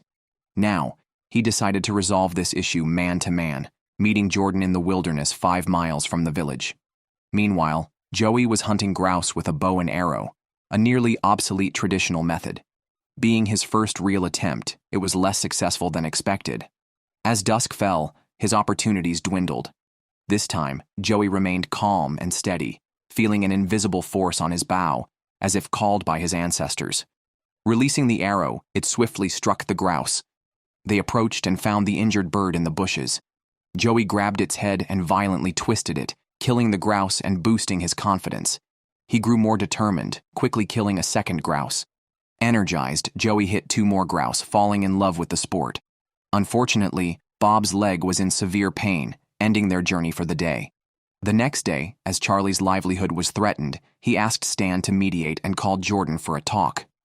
Charlie, out of respect for Jordan's late father, decided to give him a chance. If Jordan stayed, the trap would be his forever. However, if he failed, Charlie would never return it. They reached a consensus peacefully. At 64, Stan started his fishing car. Over the past few years, fish numbers had decreased drastically, leading to a government ban on catching king salmon. Stan targeted regular fish, mainly to feed dogs. When he returned to camp, he saw a plane with one of his best friends, Mac, inside. They greeted each other joyously in a unique way. Mac, a wild-thinking old man, was there to invite Stan to join a big plan, keeping the details a mystery. 90 miles to the northeast, 47-year-old Charlie prepared to stock up on food for the winter. He chose a hunting ground far from the village because it was a habitat for elk. Accompanying him was his son, Bob. Charlie wanted to test Bob's capabilities to see if he had recovered from a car accident. If Bob could handle this challenging hunt, Charlie would suggest he stay and spend the winter together. After an 8-hour voyage, they finally reached the hunting cabin. They planned to rest tonight, but Charlie saw a terrible scene. A bear had broken in and caused severe damage. From the remaining fur, it was a fearsome grizzly, likely still nearby. So, Charlie kept his gun at hand as they began to repair the cabin, adding to their exhaustion. Meanwhile, at a location on the Yukon River, Stan and his friend Mac were ready to venture deeper into the jungle. Despite reaching their destination, Mac kept his plans secretive, asking Stan to follow closely. This piqued Stan's curiosity. Eventually, they arrived at a depression, but the scene looked unremarkable, confusing Stan. Mac then explained that there used to be a mine here that collapsed. According to him, it once produced silver. If they could clear the tunnel, their dreams of wealth might be realized. Though Mac was enthusiastic, Stan remained cautious, knowing that mining silver required heavy machinery, which they couldn't afford. However, Mac had a plan. A broken-down tractor hidden in the bushes, a piece of 1942's latest technology. If they could repair it, it would solve many problems. Faced with this situation, Stan began to hesitate. Back in the village, Courtney awaited the return of an old friend. Since the news of the village's accessible road spread, villagers who had left were trying to return. Divine had left years ago to marry a handsome man and was now returning with a child. This was her hometown, and she was overwhelmed by memories of fishing and hunting here as a child. During her years away, she constantly missed her hometown. She was not just visiting friends and relatives. She planned to move back to the village with her child. Courtney, however, was skeptical. Having lived in a big city for years, Divine was accustomed to the conveniences of modern life and might not withstand the hardships of rural living. 90 miles northeast, Charlie and Bob set out in search of elk. This hunt was not just to fill the freezer. It was a test for Bob. After 5 months of recovery, he was able to walk normally, but Charlie had high expectations. He wanted to assess Bob's physical condition through today's hunt. After scouting, they found nothing. Charlie let Bob catch his breath. Since there were no elk here, they needed to venture further. To reach a new location, they had to travel by water, and a canoe was the best means of transportation here. The two paddled through a weed-choked lake in search of elk. Despite the beautiful scenery, they were not in the mood to enjoy it. They needed to hunt an elk for their winter needs. They entered the woods and saw fresh footprints in the mud, a sure sign of elk. This discovery boosted their spirits. They decided to use traps to lure the elk, knowing elk are territorial. If a foreign elk appeared on its turf, the local dominant male would surely come to drive it away. Charlie's strategy was to artificially create a path simulating an elk's passage, leading the local elk to an open, grassy area. After setting everything up, they hid and quietly waited. Back in the village, Divine was struggling to adapt to the long-missed rural life. She was going out to fish for her family. Although she often fished with her parents as a child, it had been over 10 years since she last lived this way. Courtney, her good friend, was ready to help the city girl rediscover fishing. Their plan was to set up a fishing net to catch broad whitefish. Soon they arrived at the spot, and under Courtney's guidance, Divine tied the net's ropes to a tree stump and gradually released the net into the water. They had to move the boat slowly to stretch the net. Despite being clumsy, Divine successfully completed the task under Courtney's direction, taking her first step towards self-sufficiency, which made her cheer. 35 miles northeast, Stan was weighing a life-changing decision. His friend Mac had invited him to join a silver mining project the day before. Although he hadn't made up his mind, he couldn't pause his current life. Summer was the most valuable time here, and he needed to gather supplies quickly to survive the long, cold winter. When he got to his fishing wheel, he found it empty. Not a single fish caught. Fish stocks in the Yukon River had been dwindling over the years. Stan began to think that Mac's proposal might be the best option. Meanwhile, 80 miles north in the wilderness, Charlie and Bob were hunting elk. They brewed a pot of coffee, chatting while sipping. Although Bob hadn't fully recovered, he was able to sustain the high-intensity activity, pleasing Charlie, who hoped Bob would stay to face the winter hardships together. Hearing his father's sincere invitation, Bob nodded in agreement. Just then, 2 elk appeared on the opposite bank. Charlie used his binoculars and saw a doe with a calf. Although hunting them was illegal, their presence was a good sign, indicating that a bull elk might be nearby. They returned to the woods to watch from a higher vantage point and soon spotted a bull elk, an ideal target. Charlie made noise to attract the bull elk, while Bob kept his eyes fixed, waiting for a chance to shoot. When the elk approached, Bob took the shot. They moved forward and found the elk had fallen in the bushes, a perfect hunt with great teamwork. After calming down, they prepared to butcher the elk, aiming to pack it home before dark to avoid dangerous wildlife. Back in the village, the 2 women went to check the fishing net, hopeful, but found it filled with twigs and leaves, dampening their spirits. Fortunately, they had caught a few fish, enough for the dogs to feast, but far from enough to sustain them through winter. Divine realized that life in Tanana had become much harder than the bountiful days of her childhood, leaving her frustrated and worried about how to provide for her child. 20 miles northeast, Stan returned to the abandoned silver mine, ready to join Mac's plan, provided they could fix the old machine. They opened it up and started checking the parts one by one. Mac used a lever to turn the engine, which still moved. Encouraged, Stan gained confidence in repairing the machine and happily agreed to join the mining project. However, this was a gamble. If they failed, the winter would be extremely tough. Back in the village, James returned with a new dog, which seemed hesitant in its new environment. James hoped it would quickly adapt and eventually produce offspring. Meanwhile, Charlie and his son had hunted a young male elk, now busy butchering it. The elk would provide about 500 pounds of meat, enough to help them through the winter. They loaded all the meat they could carry onto their canoe and quickly departed to cross the lake and reach their motorboat before dark. This was a huge physical challenge. Soon they were both gasping for breath. With darkness closing in, they had no time to rest and continued moving the elk meat. Since there was no waterway ahead, they had to carry the meat on their shoulders. A significant challenge for Bob, who was still recovering from injuries. After crossing the woods, they finally reached the motorboat. This was just the first trip. By the time they finished transporting back and forth, it was completely dark. Fortunately, they safely moved the elk meat, making all the hardships worthwhile. Charlie gave his son a deep hug. Their relationship was better than ever. Using the cover of night, they began their journey back. Early in the morning, Joey had shot a black bear. He described being woken by knocking sounds, and looking through the window, was startled by a large bear head. When he chased after the bear with his gun, it ran into the woods. Seeing his yard in disarray, he realized the bear had been rummaging through his trash the night before. Hearing noises from the woods again, he approached quietly and shot the bear with a surprise arrow, killing it on the spot. Joey didn't like bear meat but planned to skin the bear for its valuable fur, which could bring in $1,000. He dragged the bear to the shore to butcher it, avoiding leaving blood in the yard that could attract more bears.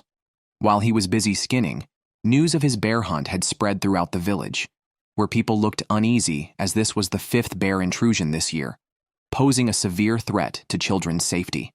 On the other side of the village, 30-year-old Courtney was preparing to enter bear territory. Traditionally relying on Yukon River fish to feed her family, the recent sharp decline in fish forced her to change her lifestyle from fishing to hunting. Accompanying her was her friend Divine, who had never hunted before. For her to continue living in the village, she needed to take this step today.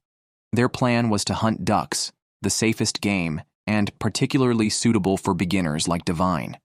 Before setting out, Courtney demonstrated how to load a shotgun, ensuring Divine learned before they both, armed with shotguns, entered the woods. Meanwhile, Courtney's father, Moore, was investigating recent bear sightings. He went to the village dump, a favorite spot for bears. Looking around, he saw only a few crows and no bears. He got out of the car to check further, shotgun in hand. A sudden gust of wind added an eerie feeling to the atmosphere. Moore noticed bear tracks on the ground and crows circling overhead. Soon he spotted a black bear moving boldly, ignoring him completely. Fed up with the provocation, Moore raised his shotgun, but as the bear stopped to drink water, it turned around as if to leave. Moore, seeing the bear retreat, chose not to shoot, avoiding further killing. Back in Tanana, the decline in salmon numbers forced villagers to adjust their diets. Charlie was drying the elk meat they had hunted. In the hot weather, meat could easily breed bacteria, critical for their food supply in the coming months. He took this task very seriously. Just then, someone came running over. It turned out to be a worker from the water plant. He had discovered smoke filling the building while adding firewood. Charlie hurried over to check the situation. The moment he opened the door, a thick plume of smoke poured out. Both held their breath, rushed in, and opened the roll-up door to ensure air circulation. Then, Charlie began searching for the problem. It seemed the damper had failed. This small device, responsible for expelling smoke from the furnace, was now malfunctioning, preventing the furnace from operating. Without hot water to thaw the underground pipes, they would freeze within 24 hours. Replacing the part would require shipping it from a major city, taking 1 to 2 weeks. For now, Charlie needed a temporary solution, about 25 miles upstream. Stan and Mac were preparing to mine silver. This mine was originally opened in 1888, but was abandoned due to various reasons. Now, with Tanana's road about to open, transporting ore was no longer a big issue. The quick-thinking Mac secured the lease immediately. If they could restart this silver mine, making money was inevitable. The most important part of the mine was a tunnel called a shaft, which sloped upward and extended into the mountain to a depth of 400 feet. The entrance had collapsed, and today's goal was to reopen it. After some digging, they started to find wood, confirming their choice was correct. However, accidents happen unexpectedly. Suddenly, sand and gravel from above slid down, catching Mac off guard and injuring his head, though not life-threateningly. This setback also indicated that the entrance was not safe, and they needed a new strategy. On the outskirts of the village, two ladies were heading to a nearby lake inhabited by wild ducks. However, it was black bear season, and they had to stay alert. Courtney reminded her partner to keep quiet to avoid attracting unnecessary trouble. After a 20-minute walk, they spotted an unsettling sign: fresh bear droppings. The two whispered and prepared their guns. 2 hours later, they had passed through the woods and entered an open meadow, escalating the danger. For safety, they returned to the woods and changed their route. However, bear traces were everywhere, eventually overwhelming Divine with fear. They had to stop hunting and returned empty-handed. In the morning, Joey had shot a black bear, resolving a crisis and obtaining valuable fur. He hoped this would deter other bears, but unexpectedly, 3 bears invaded the village from the river at noon, causing panic among the villagers. The situation was particularly dangerous because it was a mother bear with cubs, known for their aggressive protection. As a new leader in the village, Joey had a responsibility to ensure the villagers' safety. However, by law, they could not harm a mother bear with cubs, so they focused on driving them away. During the chase, Joey found a lost cub, but the mother bear had disappeared, increasing their urgency. The mother bear would likely reappear, possibly attacking if she thought her cub was threatened. Joey tried to drive the lost cub back to the wild, but the little one, possibly tired and cold, the villagers were helpless, unable to kill or chase it away effectively. At the edge of the woods, the cub looked back as if its eyes held a special meaning, then turned and left, as if determined. The villagers finally breathed a sigh of relief. In the mountains somewhere along the Yukon River, Stan was preparing lunch while Mac studied the map. While Stan was busy searching for treasure, Charlie and Bob were rowing upstream, looking for a part called a damper. 3 hours later, they arrived at Charlie's hometown. They visited an old laundromat to see if it had any usable parts. Although they found a damper, it wasn't electric. However, while checking the main pipe, Charlie discovered a damper that appeared to be new. They took the item and started their journey back. 30 miles northeast, Stan and Mac reached their destination, carrying cylinders filled with explosives. They inserted the cylinders under a rock and covered them with small stones.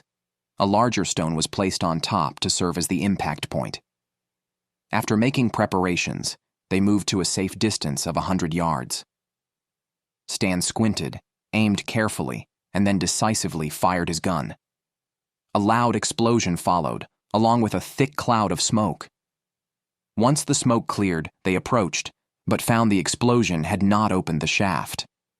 However, it had dislodged some ore. They examined the stones in their hands, confirming they were indeed silver ore. They planned to take them for testing, and, if the quality was sufficient, they would bring in heavy equipment to fully mine the ore. Back in the village, the villagers remained on high alert. They heard that another bear had entered a home on the east side and was rummaging through the trash. Moore, concerned for the safety of his grandchildren, drove to his daughter's house. There, he saw a bear in the backyard, while Courtney was unaware. Moore quickly alerted his daughter. The fiercely protective Courtney immediately grabbed a gun and ran into the woods to confront the black bear. After searching, she saw the bear attempting to flee and chased after it. She fired a shot that killed the bear instantly. Courtney touched the bear's fur, grateful for its sacrifice, then dragged the bear back to the yard to hang it up for bleeding. After the blood drained, Moore took the bear down for further butchering. This commotion caught Divine's attention. She brought her 4-year-old daughter to see what was happening and finally realized that rural life came with certain dangers. She knew she must stay alert and protect her child. Meanwhile, Charlie and Bob returned to the village, where the villagers had been without water for 15 hours. Charlie hurriedly installed the damper, connected the wiring, and Bob turned on the power. They finally breathed a sigh of relief. In the village, the killing of 2 black bears finally curbed the incidence of wild beasts entering the village, alleviating concerns. The villagers could now focus on their work, storing food for the winter. Charlie and Joey, as the village's top hunters, hired a plane to travel 130 miles east to the wilderness in search of mountain goats. Living at an altitude of 7,000 feet, mountain goats are among the most challenging animals to hunt. Soon they spotted a herd grazing. The 2 were dropped off at a beach and they had 3 days to hunt. Once the time was up, the pilot would return to pick them up. Their hunting location was Lime Peak, marking the start of their journey. 120 miles to the west, Stan abandoned his fishing business this year to engage in a significant gamble instead. His friend Mac had secured a mining lease for an abandoned silver mine. To open a passage, they resorted to using explosives, but progress was challenging due to their limited budget. To save costs, they planned to use a discarded tractor that had a working engine, which they had previously tested. Both were experienced mechanics, and Mac's vehicle, a 1930s propeller plane salvaged from the jungle and repaired by them, made repairing the tractor seem trivial. Back in the village, as autumn was about to end, Moore still had a lot of work to do. This year, he took on a job as a road manager, so he hired a familiar helper, the long-haired LaVille. At this time, his son Thomas returned after disappearing for 5 months. Faced with his father's questions, Thomas remained silent, likely tired of his previous lifestyle but now back as if nothing happened. Moore was not ready to let it go and planned to have a serious talk with his son. It turned out Thomas had been wandering in Fairbanks for 5 months, and after having his fill, he returned. But Moore had bad news. During his absence, Jordan had taken over a project at the dog kennel, and now there was no job available for him. However, if Thomas was willing to change his ways, Moore offered to let him manage some of the dogs. Touched by his father's thoughtfulness, Thomas felt regret, guilt, and was moved. He swore to adjust his attitude, reintegrate into village life, and not disappoint his father again. 130 miles to the east, Charlie and Joey were traversing the woods. Due to being dropped off at the wrong location, they could not follow their original route and had to forge paths through mountains and build bridges over water, significantly slowing their progress. Annually in Alaska, over 3,000 people go missing in the wilderness. Now, both were in a bad state. After a grueling 9-hour trek, they decided to change their strategy and look for shelter first. 100 miles to the west, Stan reached the fishing camp and began searching for usable parts. After finding everything he needed, he planned to repair the machinery the next day. Meanwhile, Charlie and Joey were still looking for shelter. They crossed the woods and found an open spot by a creek, an ideal choice that solved their freshwater needs and provided an open area to monitor for approaching wildlife. They built a fire and set up a makeshift tent to spend the night. As an experienced fisherman, Charlie carried fishing line and hooks. A fishing rod wasn't necessary as he could simply use a broken branch. After preparing everything, he started fishing in the creek. With his excellent skills, he soon caught a grayling, small but sufficient to provide the energy needed for the day's hunt. 20 miles from Tanana, Stan returned with parts to completely repair the tractor today and start mining silver as soon as possible. After installing the parts, the function seemed to be restored. However, the real test was about to begin. They needed to start this 70-year-old machine. To improve the chances of a successful start, Mac planned to heat the engine to just below 200 degrees. When the time was nearly right, Stan used a wrench to engage the starter motor while Mac added oil. Accompanied by a roaring sound, the long-dormant machine was about to restart. Unfortunately, the good times were short-lived. The machine did not operate. 140 miles to the east, Joey was still looking for the way back to the evacuation point, but the terrain was complex and easy to get lost. Worse, the wind was picking up, indicating a possible heavy rainstorm. He needed to return and discuss with Charlie. 3 hours later, Joey returned, exhausted, and reported seeing nothing. Hearing the bad news, Charlie's expression darkened because the evacuation was scheduled for 4 p.m. the next day, and they didn't have much time left. The next morning, the sky was filled with dark clouds, and a rainstorm could hit at any time. They still had to cross 8 rugged miles to reach the designated evacuation point and couldn't delay. After walking for 6 hours, the foggy mountain peaks before them were the habitat of the goats. Although reluctant, they understood that hunting goats now was unrealistic. Setting aside their disappointment, they continued on their way directly to the evacuation point.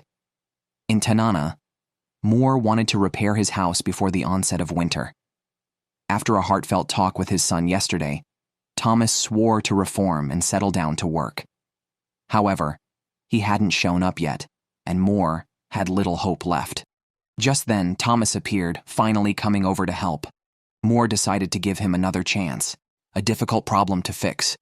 Their gamble had failed, and the mining plans had to be shelved temporarily, with Stan having wasted valuable time and facing an underprepared winter. 120 miles away in the White Mountains, Charlie and Joey made a final sprint toward the evacuation point.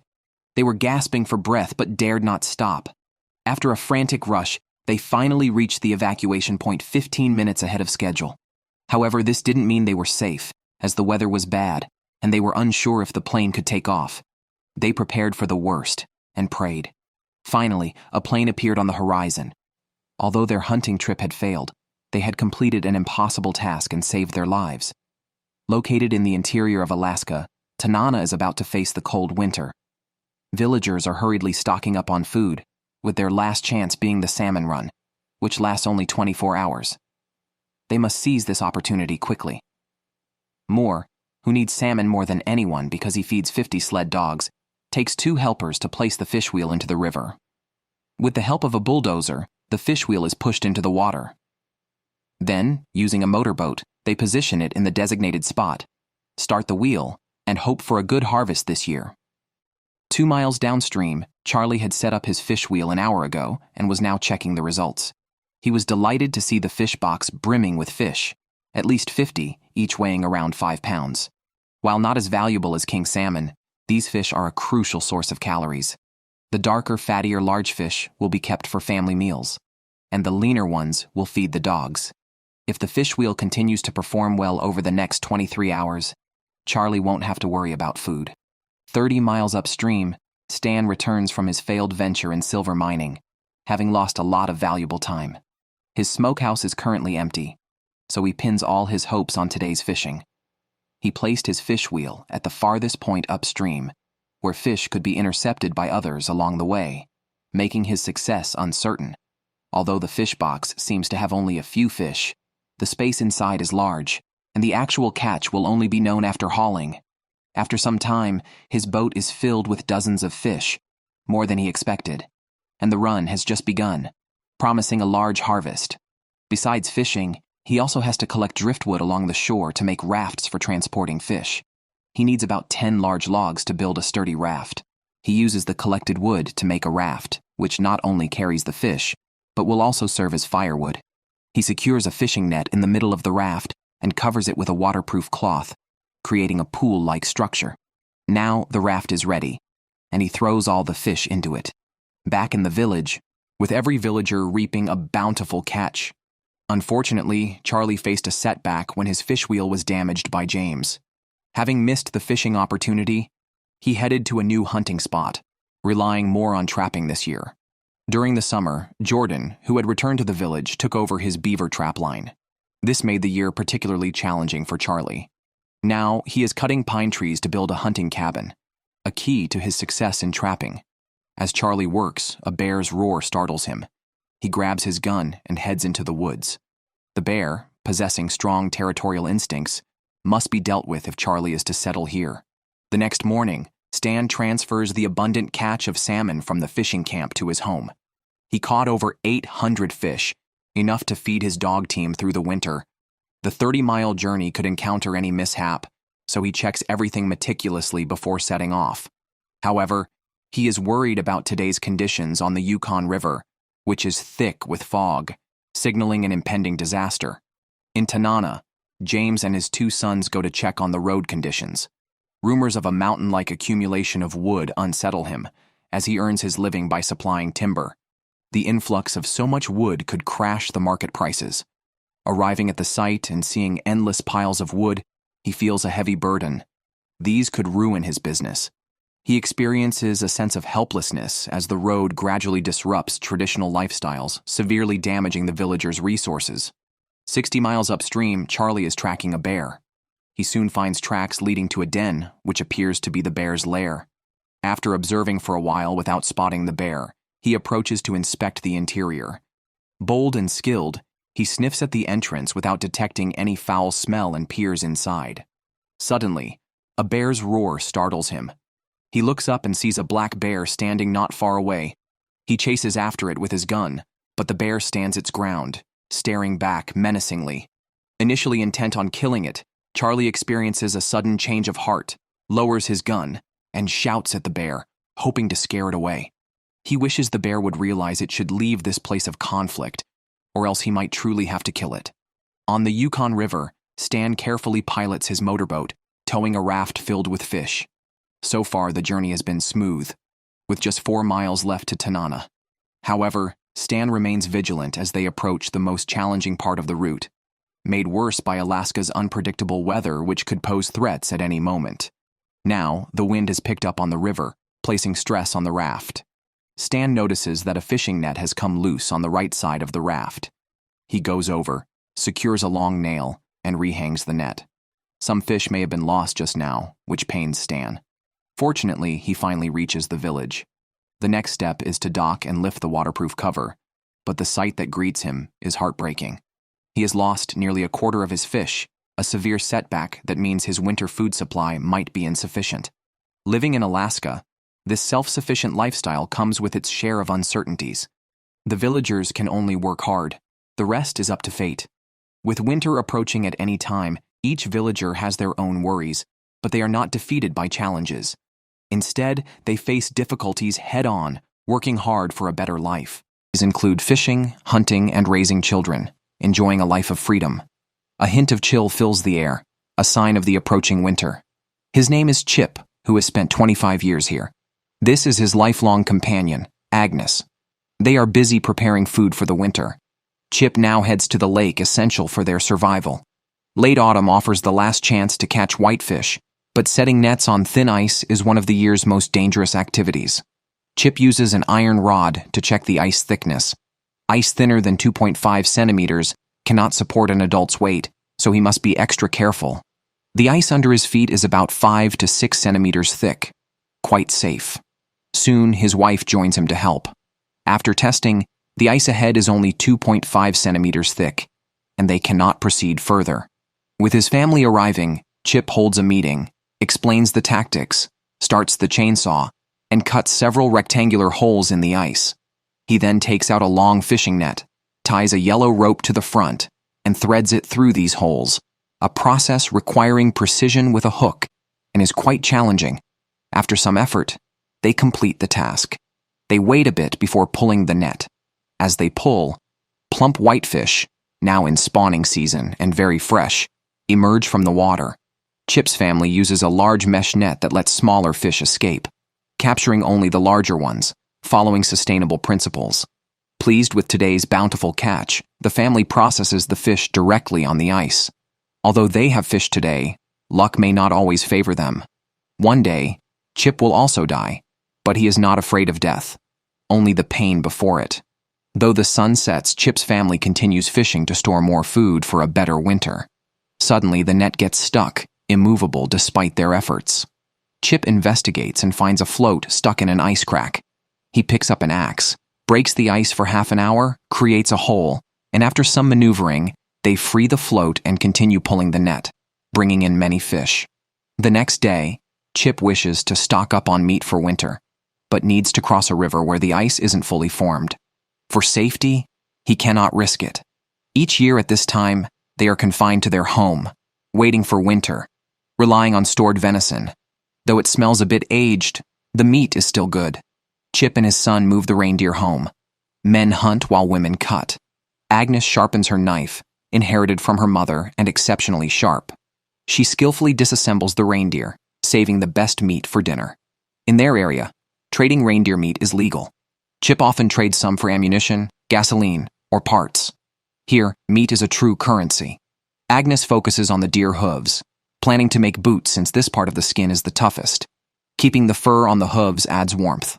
A pair of boots requires 6 deer hooves, with the front leg fur covering the upper part.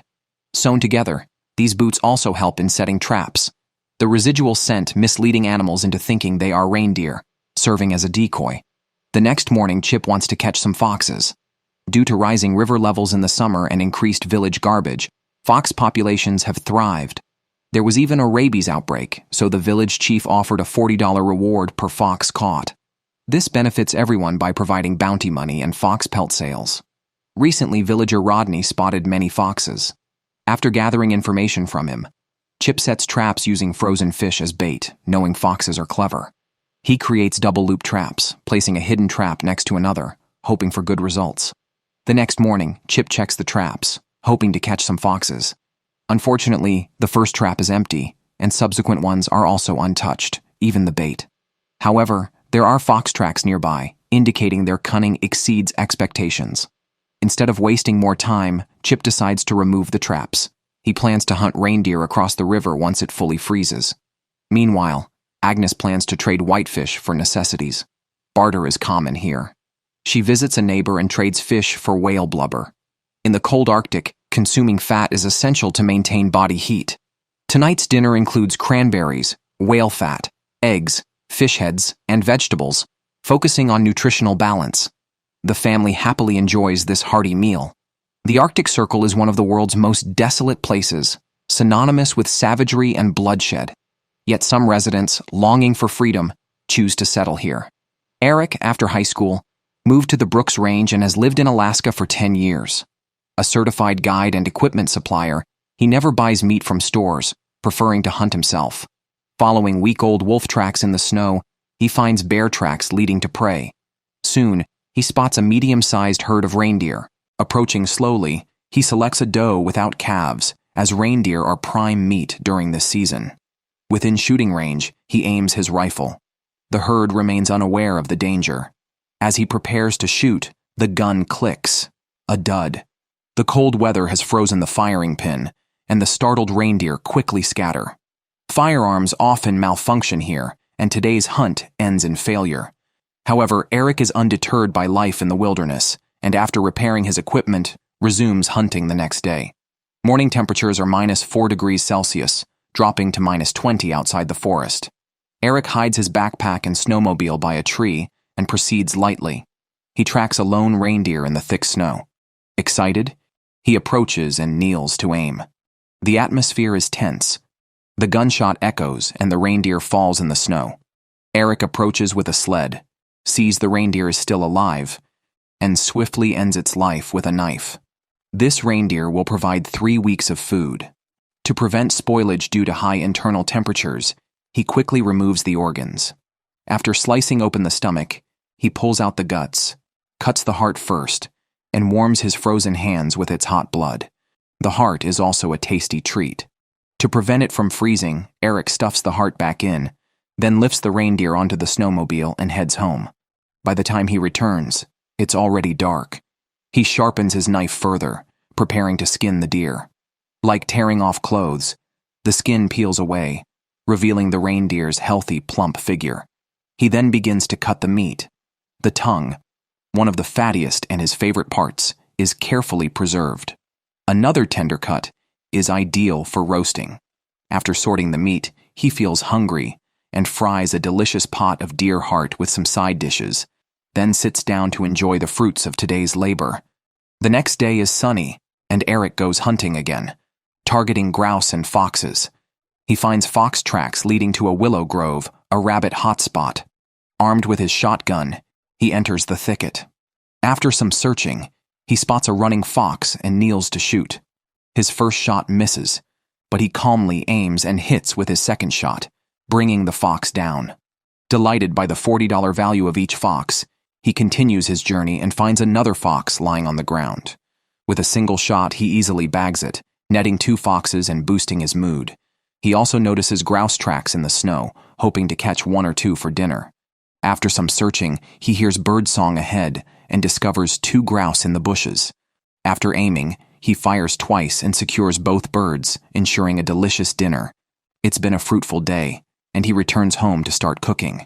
He skillfully prepares the grouse, removing the organs and separating the meat, then fries some cherished onions, one of his favorite dishes. At 29, living alone, he leads a refined life with excellent culinary skills. As the aroma fills the kitchen, he savors his meal, marking a prosperous and joyful day. He loves the Brooks Range, which offers the life he desires. The Yukon River is a powerful river that freezes every November or December.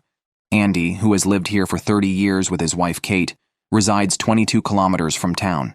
Each winter, ice blocks their route to town, and they must create a path for snowmobiles. Kate often says the Yukon River will eventually take them away. They must prepare and not act hastily. They own 25 sled dogs, essential for such conditions.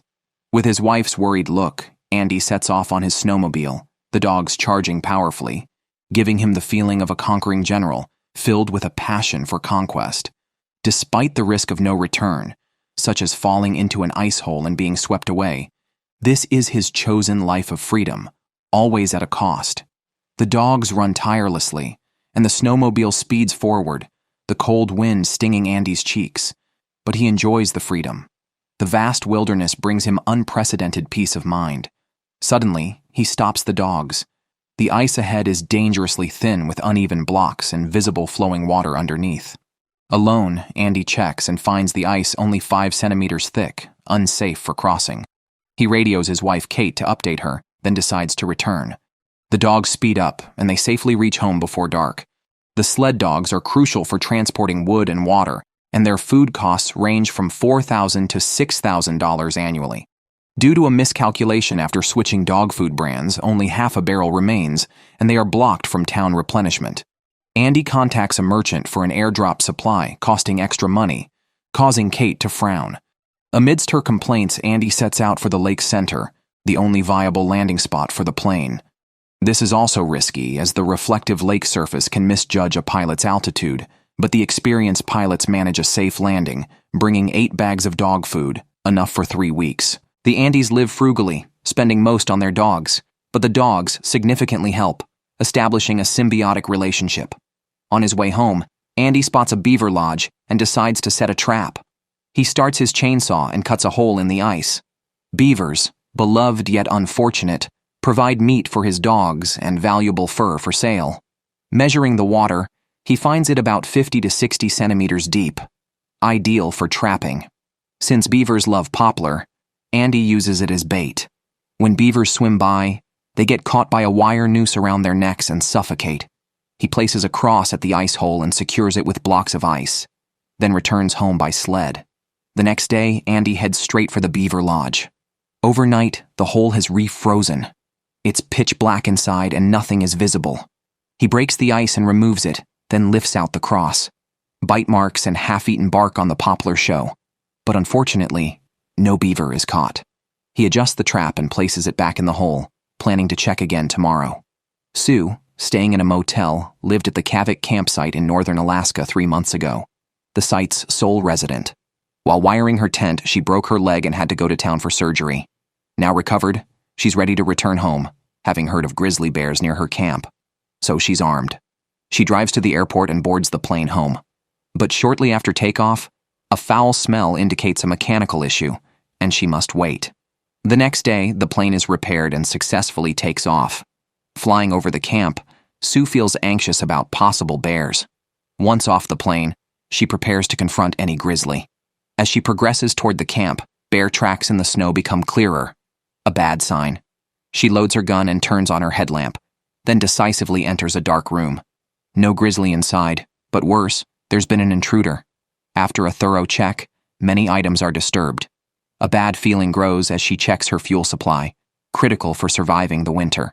The fuel, which took a year to save for, is down to 1,300 liters, only enough for 10 days. With no fuel in such harsh winter, survival is uncertain. She despises the thief, feeling utterly disregarded for her life. Anger fills her eyes. Sue calms herself. Knowing a blizzard is coming, she must buy enough fuel, although it will cost more. She calls Pilot Bob for an emergency fuel delivery. Soon the plane arrives, but strong winds make landing difficult. Bob circles twice in the sky before finding an opportunity to land successfully. He brings 2 barrels of fuel, but that's also only enough for 10 days. She needs to find another solution. As winter arrives, Chip's family finds their meat supply dwindling. It's time to get fresh meat, just as the reindeer migration brings them near the village.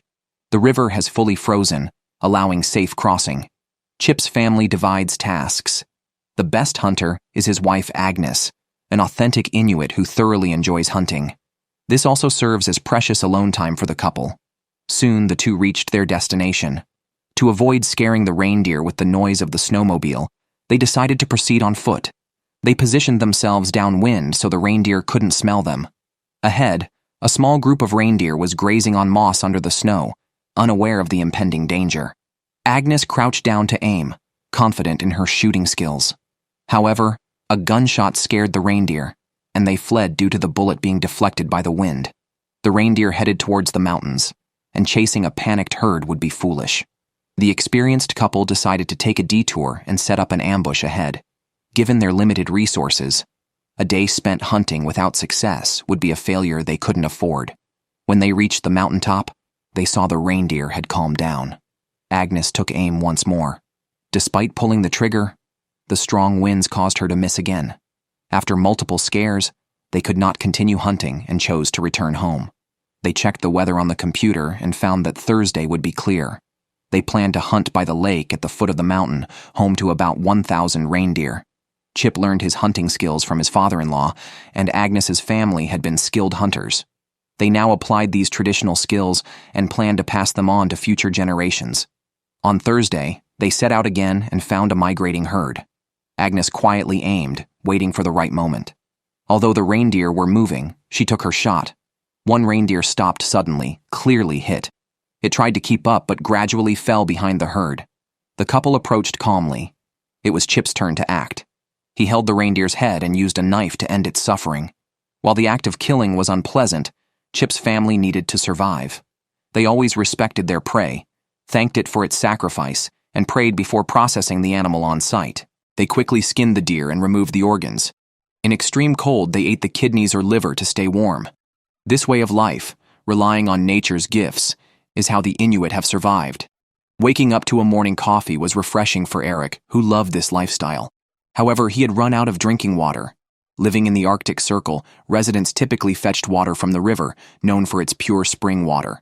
At the river's edge, Eric found the situation dire. The shore was frozen, but the ice was too thin. Falling in could have severe consequences, so he returned home to wait for nightfall. Riding his snowmobile, he headed to another water collection point.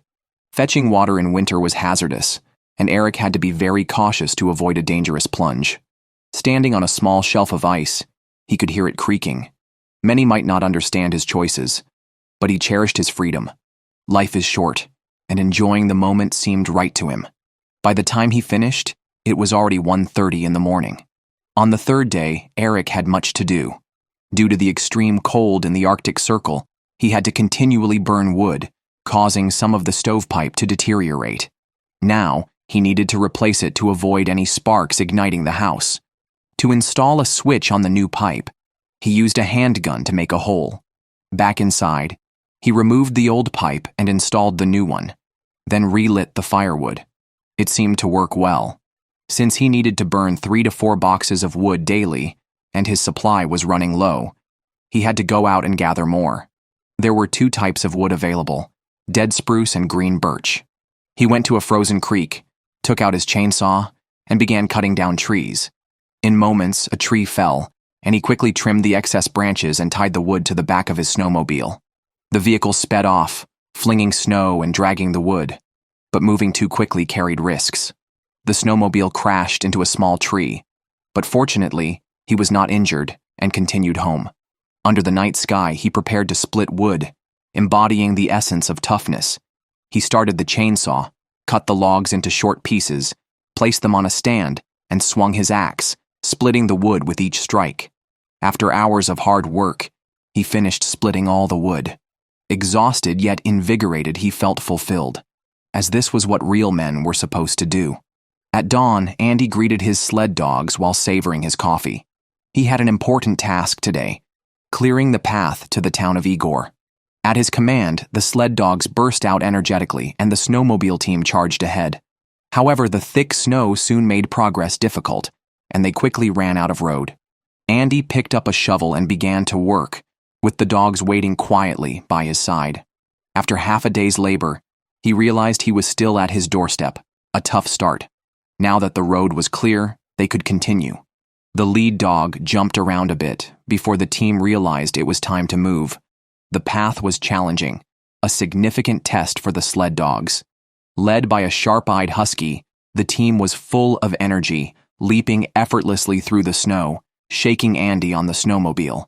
Eventually, they entered a road cleared by locals, where each resident was responsible for a section, connecting to form a complete pathway. The sled dogs picked up speed and soon arrived in the quiet, picturesque town of Igor by the mountains and water. Andy had a school bus garage here, storing supplies, including dog food. He transferred a bag of dog food to his snowmobile and set off again, first stopping at the local post office to pick up a box of beer he had ordered, then heading to the supermarket for some plastic sheets to make a new snowmobile. After completing his errands, Andy headed home, managing to get back before dark. His wife had been anxiously waiting at the door and sighed in relief to see him return safely. After a hard day's work, it was time to relax. Nothing could replace a cold beer. The couple enjoyed their simple yet enviable life, sipping beer. The sled dogs had worked hard, so Andy rewarded them with some dried fish to replenish their energy. Outside, the wind howled as if the gods were angry. The biting cold hit Sue's face, causing a burning pain. She clutched heavy items to prevent being blown away by the blizzard. Although her steps were unsteady, her resolve was stronger than ever because she was on a mission. This was the far north, a functioning outpost serving as a weather station, gas station, and search and rescue station. And Sue was its only staff member. She had to keep the station running, not just as her job, but as her mission. She had long been indifferent to life or death. To facilitate movement, she had set up safety lines with sturdy ropes between buildings, using them to check on various locations. Back inside the house, Sue monitored the weather changes on her computer. The temperature outside had plummeted to -50 degrees, and the wind had intensified. Even with safety ropes installed, stepping outside was extremely dangerous. Sue felt helpless and decided to stay indoors, waiting for the weather to improve. Here, she not only had to adapt to the harsh weather, but also contend with wild animals like black bears. With the nearest hospital 800 kilometers away, any injury could be fatal. Therefore, she was equipped with various weapons to defend against these fierce animals. A few years ago, she experienced a terrifying incident when a grizzly bear entered her cabin and attacked her while she slept, dragging her naked body dozens of meters away. Fortunately, she managed to grab a gun and scare off the bear, narrowly escaping death. Since then, she never slept naked and always kept a gun by her bed. After a day's wait, the blizzard finally ceased, and the temperature rose to -30 degrees. Sue shoveled the snow and checked the condition of the camp. She collected some willow branches, which contained salicylic acid, to alleviate the pain in her ankles, a lingering effect of the bear attack. Sue was not afraid of dying. She had tried living in the city, but her free spirit couldn't accept a mundane life, so she chose to continue living this challenging lifestyle, even at the risk of her life. This area was home to purebred lynxes, whose pelts were extremely valuable. Eric planned to set some traps and try his luck. He headed to the mountains to find the ideal spot. The scarce winter sunlight often depressed many, but not him. His days were fulfilling. Soon after nightfall, he arrived at his destination. This tree was his preferred trapping site, where he had been successful in the past and had high hopes for this year. He tied a bird's wing to a string, letting it sway in the wind, an arrangement known as a tassel, irresistible to any cat. They would attempt to catch it with their paws repeatedly. Eric then used branches to build a fence, luring the lynx into the trap. After setting the trap and covering the chain with snow, he used an axe to shovel clean snow over it to make it look more natural. He placed a branch at the forefront. The lynx would jump at it and land right on the trap. Then he used a piece of deer bone as bait.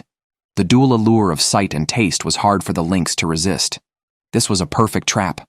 He planned to set more traps in the days ahead. Days later, despite having a cold, Eric went out to check the traps. Under the beautiful nightlight, he reached the first trap, which had been triggered but no lynx was caught, leaving only footprints. After resetting it, he checked the second trap, which had also been triggered but only left a few hairs behind. It seemed the lynx was mocking him, making him cough in frustration.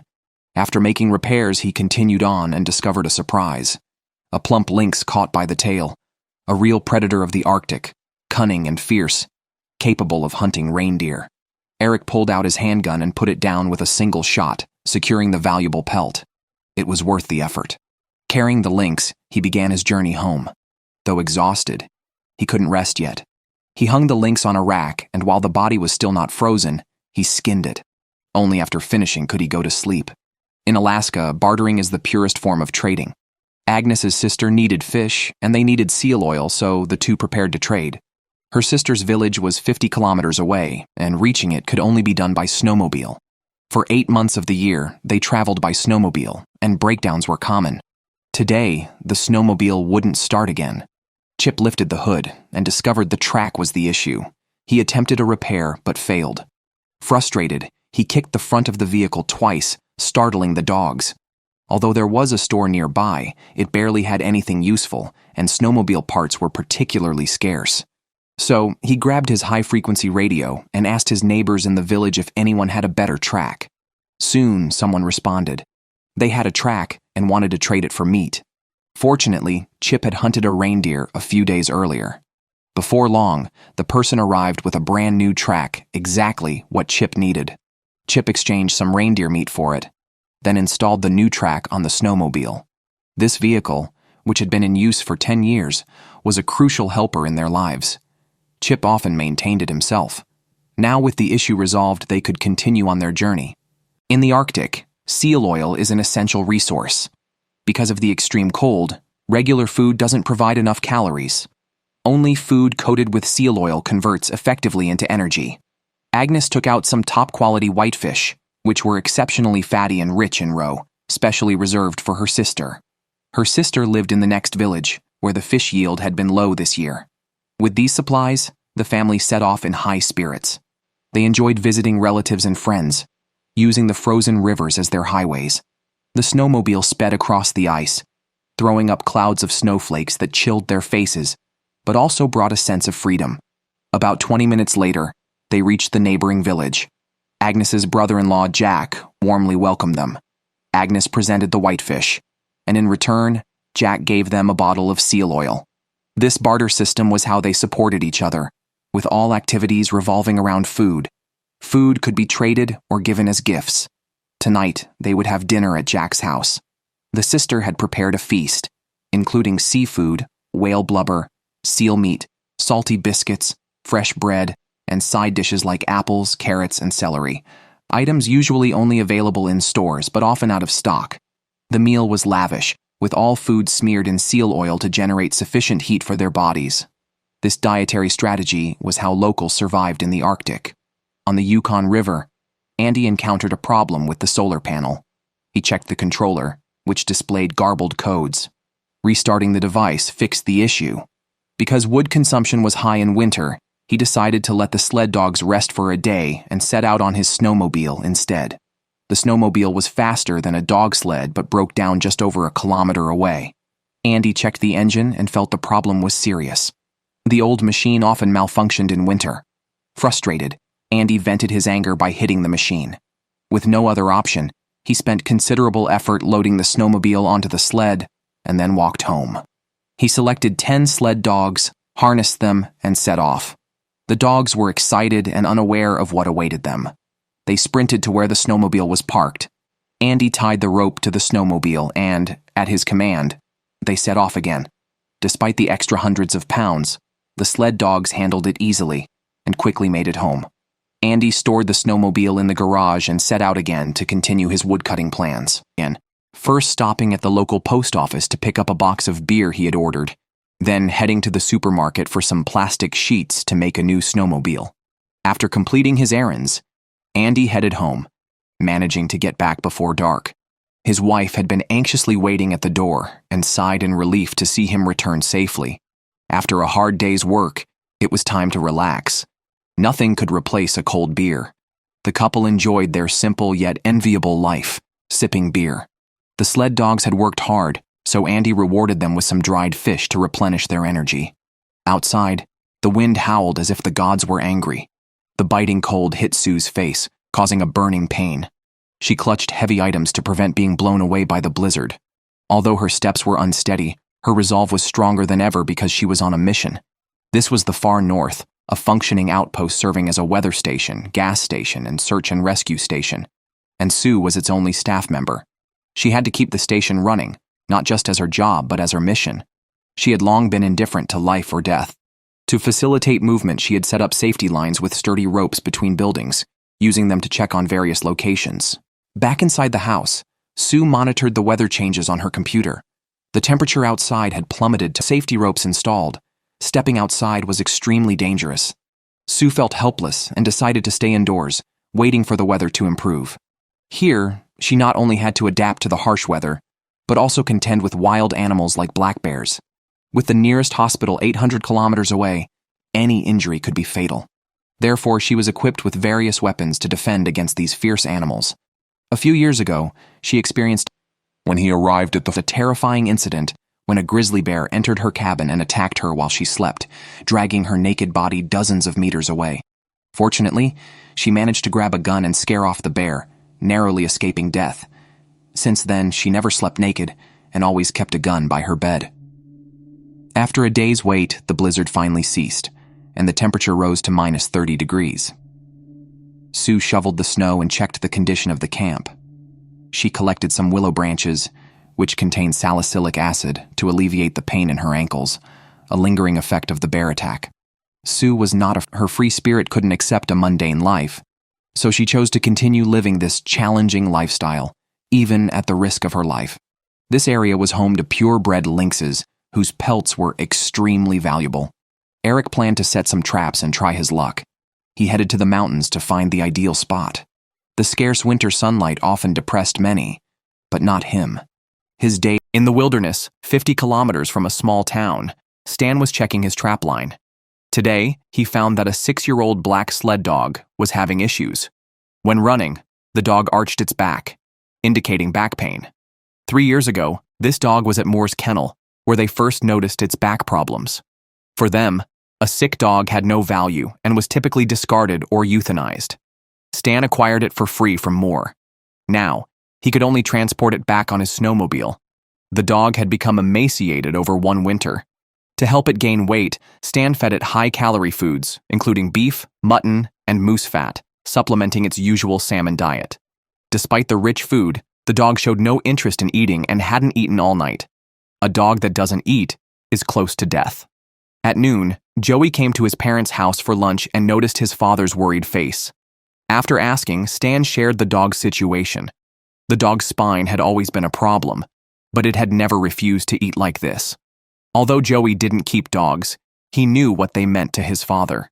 He suggested that it might be kinder to let the dog go, and offered to take on the task himself. After lunch, as if making a decision, Stan loaded the dog into the snowmobile and went to a spot along the Yukon River. Even though it was hard, it was time to say goodbye.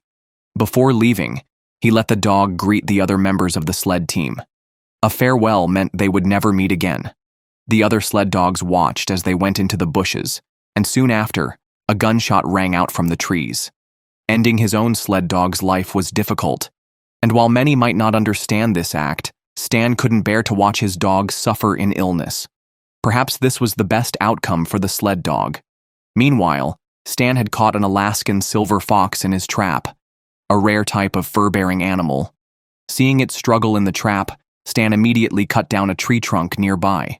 If he had been any later, the silver fox might have escaped. He timed his strike on the animal's head, which quickly subdued it. Stan, 64 years old, had to work extra hours checking his trap lines to make ends meet, just like the Moore family, who were also working in the dark. Courtney and Joy loaded some sled dogs into crates. These dogs were their competitors in races. Besides the dogs, they also had to carry a lot of dog food and harnesses. The sled dog championship event was in Fairbanks, and they had to transport these dogs and supplies by snowmobile over land. The journey to the event was a challenge itself. They had to drive the snowmobiles to Manly, 96 kilometers away, then from there drive to Fairbanks, 150 kilometers further. Just a few kilometers into their journey, their snowmobile got stuck. Joy tried to push it out, but couldn't. Eventually, Courtney had to call 2 camera guys to help push with him. The camera guys, who knew everything except how to film properly, had started at 4:30 a.m. and had only covered 50 to 60 kilometers by sunrise. The reason they went so far to participate in the sled dog race was that this year marked the 70th season of the championship. A good performance could greatly help revive their dog breeding business. However, it was uncertain if the dogs would get carsick after shaking around for over 200 kilometers.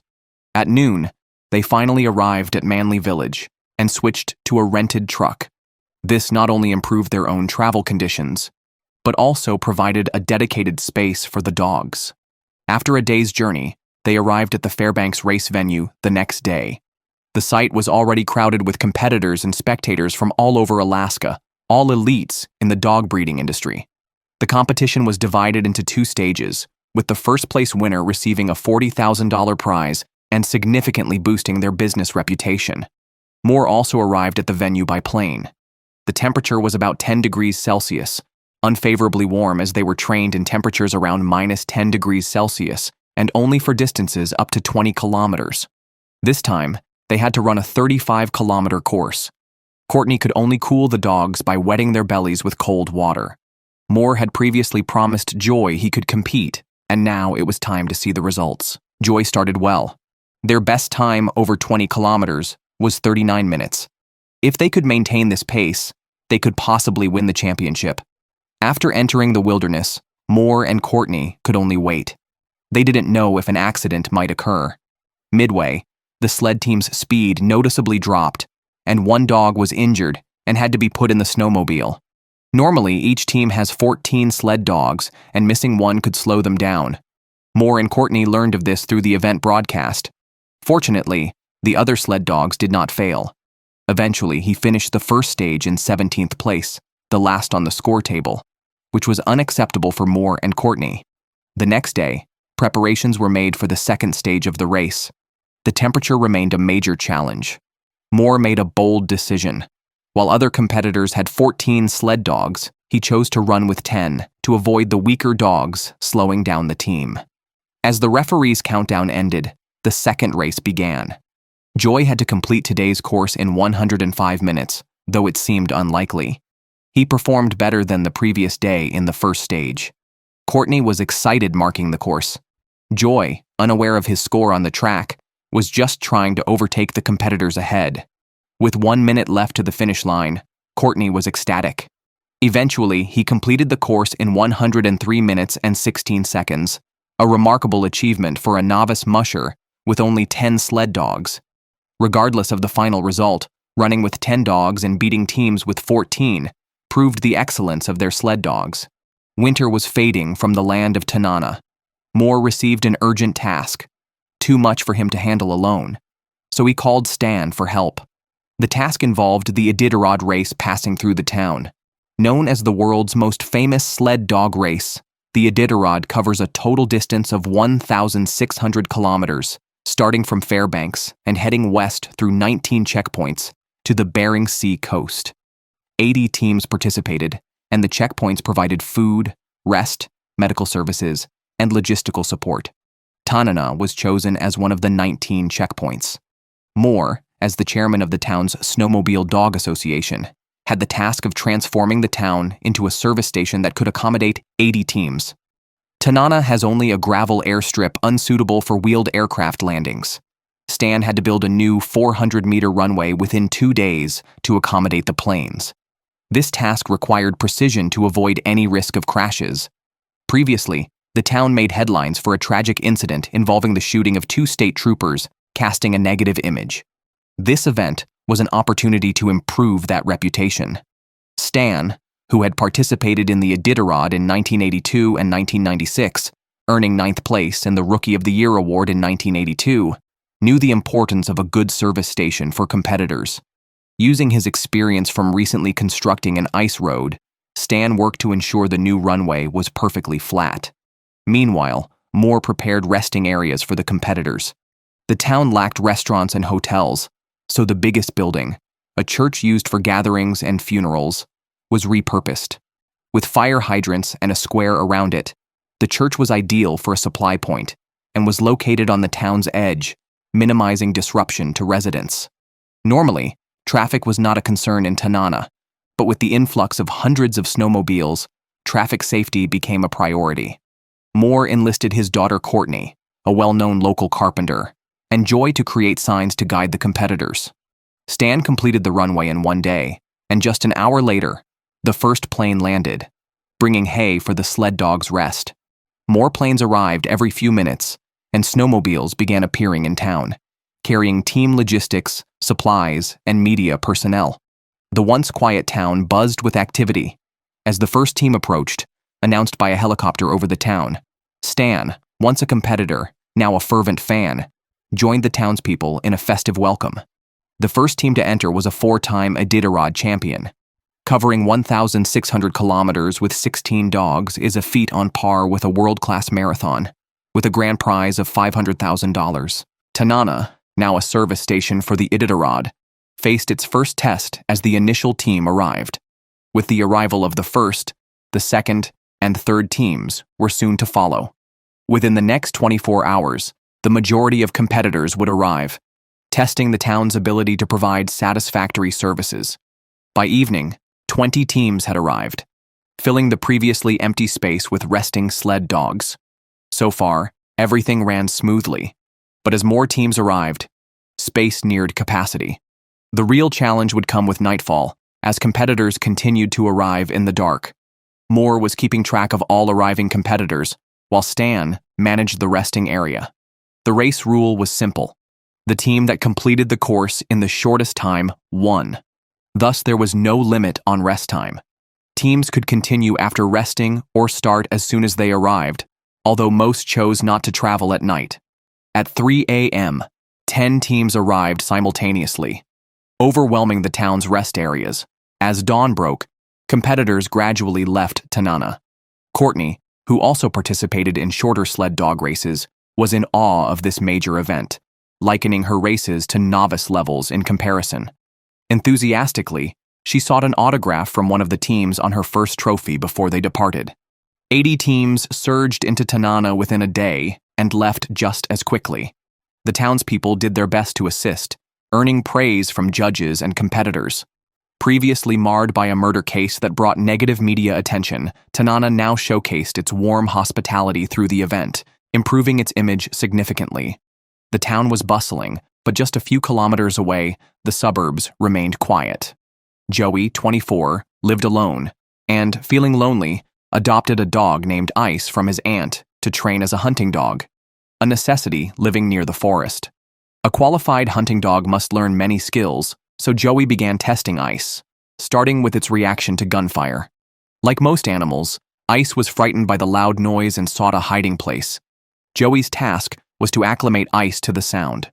He leashed the dog and fired 3 shots, but Ice ran off each time, showing reluctance to approach Joey, indicating a lack of trust. Joey then tested Ice's sense of smell, crucial for tracking prey by scent. He let Ice sniff a glove with a badger scent, then buried it after creating several misleading trails. Confused by the mixed scents, Ice took several minutes to locate the buried glove, but eventually succeeded, showing potential in tracking prey. Continuous training was needed to meet the standards of a hunting dog.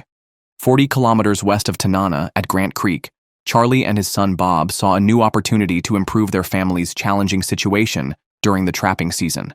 Invited by gold miner Neil, Charlie and his son arrived at the site. After brief greetings, they quickly got to the main issue. Neil's temporary residence had been invaded by a brown bear that had broken through the tin walls to get inside. The damage suggested the bear was quite large. Due to decreasing resources, more bears were encroaching into human settlements, posing risks not just to buildings, but potentially more. Near the breach, they found tooth marks left by the bear, giving Charlie an idea of its size. Neil had called them to hunt and kill this bear. In return, he would allow Charlie and his son to trap on his land. They agreed to this deal immediately. Neil also provided a crucial tip about a bear den on the opposite hillside, likely used for hibernation. Hunting a 2.5-meter tall brown bear was no small feat. In the wilderness, it was hard to tell who was the hunter and who was the prey until the dust settled. Led by Neil, they progressed toward the base of Grant Mountain, trekking for hours until they reached the end of the road, where Neil pointed out the general location of the den. The rest of the hunt was up to them. Before entering the woods, they checked their shotguns to ensure they were not frozen or jammed. Then, they began searching for bear tracks, finding fresh claw marks on tree stumps. Charlie had once seen a brown bear violently kill a pregnant cow, an image that stayed with him vividly. They searched the forest thoroughly for hours, but found no significant clues until they discovered a den on a steep slope, matching Neil's description. The den was lined with fresh leaves and surrounded by fresh soil, but it was unclear if the bear was inside. The entrance indicated a large bear, likely the one causing damage below. Bob suggested checking inside, surprising Charlie. Since Bob was eager, Charlie handed him a revolver for protection and then entered the den without hesitation. He got halfway in before a turn in the tunnel blocked his view. However, Bob could see that there was no bear inside, and after confirming this, Charlie quickly pulled him out. They had hoped the fresh den would yield a bear, but perhaps warm weather had ended its hibernation early. They returned to inform Neil. Without finding the bear, Neil would need to carry a weapon when venturing nearby. Despite searching the mountains for over 10 hours and checking the den, they found no bear. Although they failed their task, Neil still allowed them to trap on his land, with the condition that they help him deal with any future bear threats, thus owing him a favor. In their community, promises were taken seriously and remained binding no matter how much time passed. Charlie chopped fish into small pieces, using them as bait. These were fat, rich frogfish caught in the summer and used as their winter food. The leaner parts were fed to dogs. Now, in mid-March, with the trapping season almost ending, Charlie's fur income was far below expectations, marking one of his worst years. The main reason was that Joy had taken over his trapping line and left it neglected. Recently, Charlie and Bob had caught 11 beavers there, and today's preparation of bait was part of their effort to restore their mink traps. In a remote town like Tanana, trapping is a primary source of income for hunters and their families. Charlie spent 12 years making the area rich in fur, and although reluctant, he returned the trap line to Joy. Seeing Joy not valuing it, Charlie decided to take back control, as this was his last chance to secure fur. This was also about managing an unattended trap line, which could easily be taken over by outsiders. This wasn't just an excuse. In Tanana, trap lines are typically passed down through generations. Charlie could have kept the line, as it was given to him by Joy's father on his deathbed, akin to an inheritance. Today, Charlie reset many traps to signal to Joy that he was reclaiming the line due to Joy's lack of commitment. Hours after Charlie left, Joy unusually visited the trap line, his third visit this year. Upon returning to Tanana, he had promised more to look after the dog team, which took up 90% of his time, with the remaining time spent chopping wood. Now warmer, he had some time for himself, only to find new traps set, undoubtedly by Charlie, since everyone in town knew their own trapping areas. He immediately went to the town's water plant, seeking a reasonable explanation from Charlie. Their meeting was tense. Charlie, aware of why Joy came, displayed his authority and reprimanded Joy for not honoring their agreement, insisting on taking back the trap line. Charlie was not trying to monopolize the trap line, but was frustrated by Joy's inaction after reclaiming it. The next day, as Charlie was splitting wood at the water plant, Courtney drove up. Although the matter didn't directly involve her family, Joy had been diligently looking after their sled dogs all winter. Courtney aimed to mediate between them. Charlie explained the agreement and his reasons, asserting that if Joy couldn't fulfill the responsibilities, he shouldn't have taken the trap line. Despite Courtney's efforts, Charlie stood his ground. It was somewhat humorous for Joy to come to him for mediation while benefiting significantly from Joy's care of the dog team, leaving Charlie with a dismal trapping season. Charlie was surprised Courtney came to mediate, knowing her well enough to understand she wouldn't normally intervene on someone else's behalf. The following day, Charlie checked the traps he had set. After reflecting overnight, he invited Joy to the trap line and explained that his anger stemmed from Joy not keeping their agreement, risking the trap line falling into others' hands, something he could not accept since he had promised Joy's father. He discussed with Courtney that if Joy was too busy, he could manage the line instead of leaving it idle, returning it when Joy was ready to fully commit, considering their family's good relations and shared lineage. Hearing this, Joy was nearly moved to tears, relieved by Charlie's understanding. Until he was ready to take over, Charlie would continue trapping mink and beaver here, leaving his mark on this wilderness. At this moment, Joy truly appreciated Charlie's intentions. 50 kilometers north of Tanana, in the wilderness, Stan and his wife were preparing to visit their hunting cabin. With the town's growing population, the surrounding wildlife was diminishing. They considered moving back to their cabin by Tozy River, named after a nearby river fed by mountain springs and one of the first to thaw each year. Just last year, Stan nearly lost his life here while driving his snowmobile due to thin ice. Today, they noticed a significant portion of the river had already melted. Forced to detour downstream due to open water, they encountered obstacles on the less traveled route. Fortunately, Stan had brought a chainsaw, allowing them to clear a path. Once they reached the river again, they found safer ice conditions further from the spring, allowing them to cross to their cabin. Stan's purpose today was to thoroughly assess the cabin for potential relocation. He bought this land 44 years ago, after driving from Boston to Alaska in a camper van, which he sold to fund the purchase. He built the cabin using materials he collected with an axe and bow saw, even crafting the grooves in the walls with the axe. The cabin's infrastructure was mostly intact, except for a well in the room that had fallen into disrepair. They had to fetch water from the river using buckets. Stan dismantled the well's piston, finding the seal broken. No replacement parts were available in Tanana, let alone in the wilderness. He remembered a thick moose hide at the cabin, thick enough to substitute for rubber. After taking a sample with the piston, he cut an appropriate piece with a skinning knife and fitted it onto the piston. Those familiar with well pumps know their simple structure. After reassembling, he tried to pump water, but without success, indicating further issues. Stan opened the floor to access the cellar and the well beneath. With his wife pouring water above, he checked the pipes for leaks and found one at a joint, which he fixed with plastic tape. After this repair, the pump started working, initially producing murky water which then cleared up. This spring, water was potable. If they were to make the camp suitable for long-term living, Stan would need more time for repairs. Meanwhile, 50 kilometers away in Tanana, a local sled dog race involving surrounding towns was underway. 2 weeks earlier, Joy had participated in a race in Fairbanks with unsatisfactory results.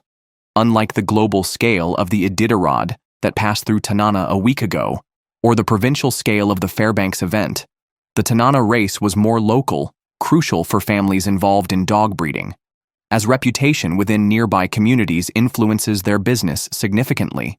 Few would travel hundreds of kilometers to purchase dogs. The men's race featured 12 teams, including many from distinguished dog breeding families. The race course was only 20 kilometers long. During the race, one of Joy's sled dogs unexpectedly fell, forcing him to remove the dog from the team. This delay set him back over a minute from the first place. Joy did not win the men's race, shifting the pressure to Courtney in the women's competition. The women's race was equally competitive, with competitor number 2 being Courtney's main rival, who had won last year. As the countdown ended, Courtney sprinted out at full speed, with her rival starting 2 minutes later. Courtney quickly overtook the first racer and ultimately crushed her former rival with a time of 30 minutes and 54 seconds, reclaiming the women's championship.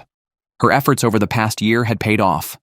In Alaska, the indigenous people lead almost magical lives. Those with the skills hunt moose annually. In addition to moose, beavers are also on their menu, providing both fur and meat. Stan caught no large fur animals throughout the trapping season, describing the yield as dismal. Charlie, on the other side of town, faced a similar situation, with warm weather cutting the trapping season in half. In 2 weeks, winter would vanish from this land, leaving hunters with few opportunities. Charlie approached Stan, hoping to collaborate on trapping beaver nests at Fish Lake. He and his son Bob had caught a batch recently, but had refrained from overhunting. Seeing beavers frequently running along the lake shore indicated that there were still many left. Charlie promised Stan an equal share of all they caught. They both needed fresh meat and fur for their families, so Stan readily agreed, and they prepared traps. In this town, residents often stick together, especially experienced hunters like Stan and Charlie. This was a partnership between equals. Equipped for the task, they headed 40 kilometers to Fish Lake. Their winter provisions were depleted, and the migratory geese had not yet returned. Only beavers could satisfy both their fur and meat needs. The lake was surrounded by a lengthy beaver trapping line.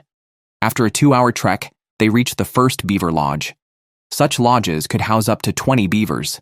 Traps had to be placed in the water near the lodges, preceded by drilling through the ice. One drilled while the other cleared the ice, working in perfect harmony. Soon, the first ice hole was ready. Charlie fetched a piece of poplar branch, a favorite of Beaver's. Although Stan was older, he couldn't match Charlie's beaver trapping skills. Stan knew beavers were caught using snares, but didn't know the correct angle and height for placement. Today, Charlie taught him these techniques.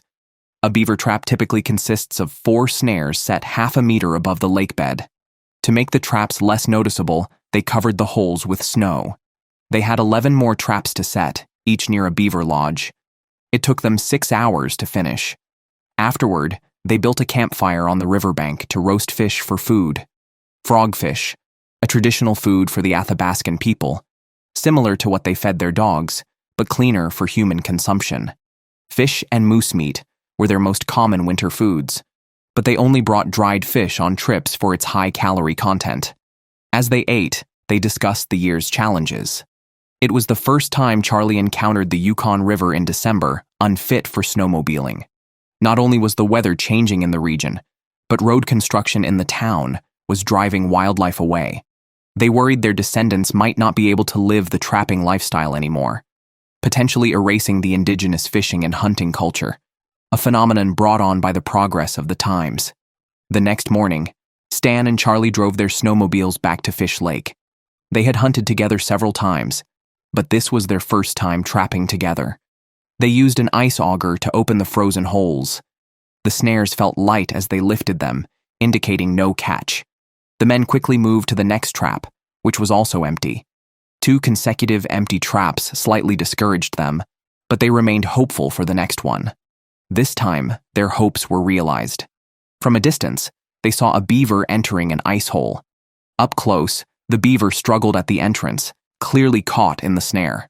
Stan tried to pull it out, but the beaver resisted fiercely. Seeing the beaver's lack of cooperation, Charlie struck it with a stick. It was a harsh but effective method to avoid getting bitten. They thanked the beaver before boxing it to take away. While one catch was good, it was not enough to sustain their families or compensate for a dismal trapping season. At the next trap, the bait was gone, likely indicating another catch. Stan pulled a plump beaver from the ice hole. Judging by its condition, it had been caught for a while and was already freezing. They used snow to absorb the moisture from the fur before packing it to take away. The remaining traps were surprisingly successful, almost everyone yielding a beaver, and each was notably large. Some had golden yellow large teeth, characteristic of robust male beavers. A few tails were even large enough to be used as fans. In total, they harvested 6 beavers. The fur alone could earn them a tidy sum, and each took home hundreds of pounds of beaver meat. Despite more effort this trapping season than in previous years, a few days later, Stan and his dog revisited their own trapline, where traps had been set during a previous wolf hunt and had remained uncollected. During retrieval, Stan noticed some blood spots in the snow and identified them as deer blood. Joey had lost a deer head here while setting traps, which seemed to have been dug up and eaten by a predator, likely a wolverine or wolf. Bushes showed signs of a triggered snare, but the prey had escaped. Eventually, they confirmed a wolverine had visited the site, reigniting Joey's dashed hopes. He reset the traps along the path the wolverine had taken, hoping for a successful end to the trapping season. The next day, Joey returned early to the trapline and found fresh wolverine tracks in the snow. Approaching, he discovered the trap had sprung, but failed to catch the animal. Wolverines are not only powerful biters, but also agile. Joey was close to capturing it when he heard noises from nearby bushes. Moving quietly, he spotted the wolverine close by and quickly fired 3 shots from his pistol. It seemed he hit his target. On closer inspection, he found the wolverine dead, a rare catch of its size. Joey, an experienced hunter of wolverines, had never seen such a large male. He was in disbelief, examining the creature whose paws were nearly the size of his hands. Wolverine fur is valued similarly to wolf fur in the fur market, but this particular one would fetch a higher price due to its size, a rarity in the market. After months of waiting, Joey finally had his moment. The next morning, Joey was already processing the fur. When he had previously skinned a black bear, it only took a few cuts, which made him think his skinning skills were lacking. Now he realized it might have been because black bear fur isn't very valuable. For this Wolverine fur, he was extremely careful, even preserving the claws on the limbs. With some improvement, Joey's skinning skills could match those of old Tom. Getting such a valuable fur should have made him happy, but he felt conflicted. Tomorrow, he planned to sell the captured furs, and he was unsure whether to include the Wolverine fur. The town was about to hold a winter gifting festival, where residents give items to families of hunters who have died. These gifts could be Wolverine or wolf fur, or even shotgun ammunition. Families who lose their breadwinner struggle to survive, so the townspeople offer help. This year's recipient was George, who died on the ice river 2 years ago. Joey hadn't caught much fur this trapping season and urgently needed this valuable fur to buy gasoline and bullets. Yet, he wanted to donate it to George's family. This was his dilemma. In a small town of just 250 people, news of catching a wolf or similar prey spreads quickly. Upon hearing the news, Stan also came to Joey's place to see for himself. Not only had Joey never seen such a large wolverine, but even Stan, with over 40 years of trapping experience, had never seen one like it, indicating the fur's rarity. The muzzle and limbs claws were nearly finished being processed. Then, Stan lifted the wolverine onto the scale, which showed it weighed 35 pounds, a very rare catch for this region. They then hung it upside down from the eaves to skin the rest of it. Watching his son achieve what he himself had not, Stan felt both proud and excited. It was a perfect end to the trapping season. Joey packed the furs he had caught during the trapping season. Today, he was headed to Fairbanks to sell them. For a fur trapper, converting a year's catch into cash is a moment of joy. He also brought along the Wolverine fur he had processed yesterday. He was still undecided whether to give the Wolverine fur to the family of his deceased friend or sell it in Fairbanks. Not selling would mean his season was barely profitable, but selling would leave him with little to give as a gift. With mixed feelings, he boarded the plane and soon arrived in Fairbanks, 200 kilometers away. He met with fur trader Bill and presented all his catches. Joey didn't know how other trappers fared this season, but he and the other hunters in his town had a tough year due to warm winter weather that halved the trapping season. He had only about 10 mink furs, 2 red foxes, and 1 silver fox, plus the Wolverine fur, which he wasn't sure about selling yet and brought just for appraisal. Bill examined each fur for color, fluffiness, and the trapper's skill in processing, which would determine their final selling price. He then priced Joey's furs, $50 each for the red fox furs, $80 for the silver fox, and an average of $60 for the minks. Fur market prices fluctuate, and this year's prices were half of what they were 2 years ago. Bill then turned his attention to the large Wolverine fur, rarely seen in such size. Combined with Joey's careful processing, preserving the lips, eyelids, and claws, these details often determine the finished product's price. The Wolverine fur was priced at $400, a high price compared to other furs. Joey's total income for the season was roughly $1,200, enough to pay his bills. After some hesitation, he chose not to sell it, considering the low market prices this year, which were more than half down from previous years. Instead, he decided to keep the Wolverine fur to give to George's family, acknowledging its special value. On the banks of the Yukon River in Tanana, James was teaching his 2 sons how to shoot. In the indigenous fishing and hunting culture, they started their training relatively late. James began teaching around the age of 10. He first fired a few shots himself, noticed significant inaccuracies, and then adjusted the sight with some tools before reloading and testing again.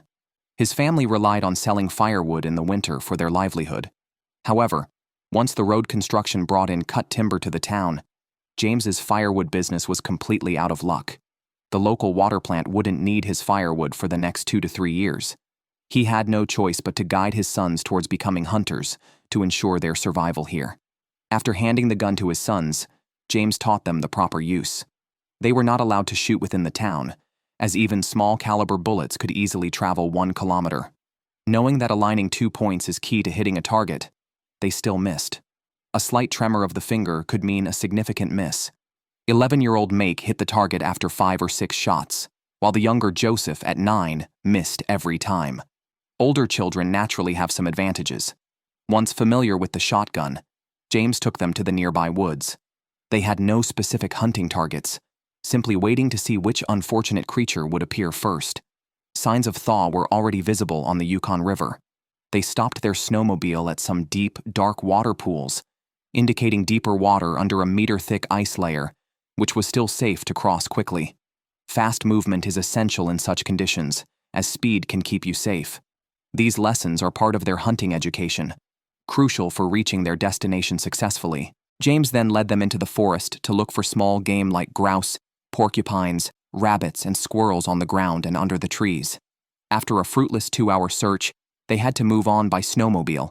Sometimes, game appears unexpectedly, like a squirrel James spotted on a tree along the road.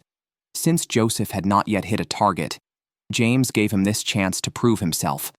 Hitting a moving target is even harder when you can't hit a stationary one.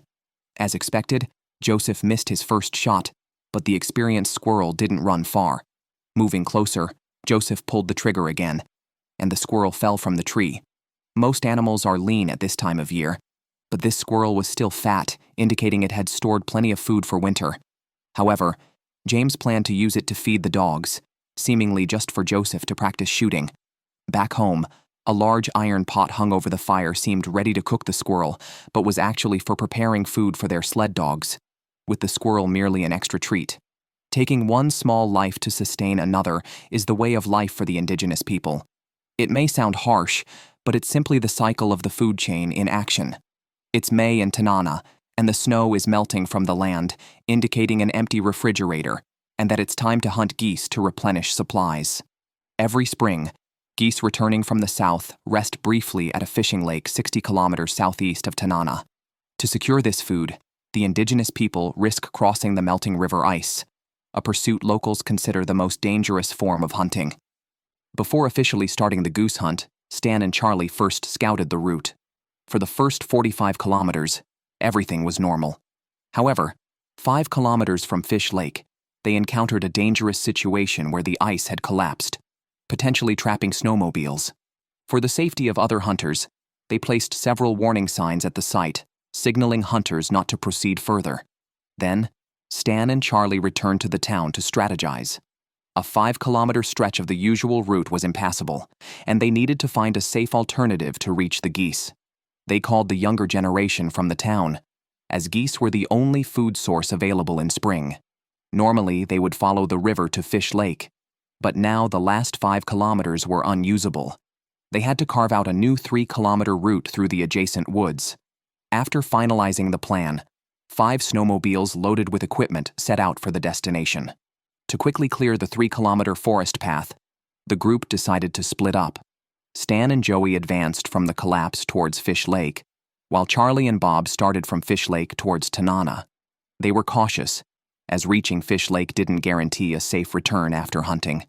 This new path was also being cleared for their return. As they cleared the brush, geese flew overhead, indicating their presence in the area, which sped up the clearing work.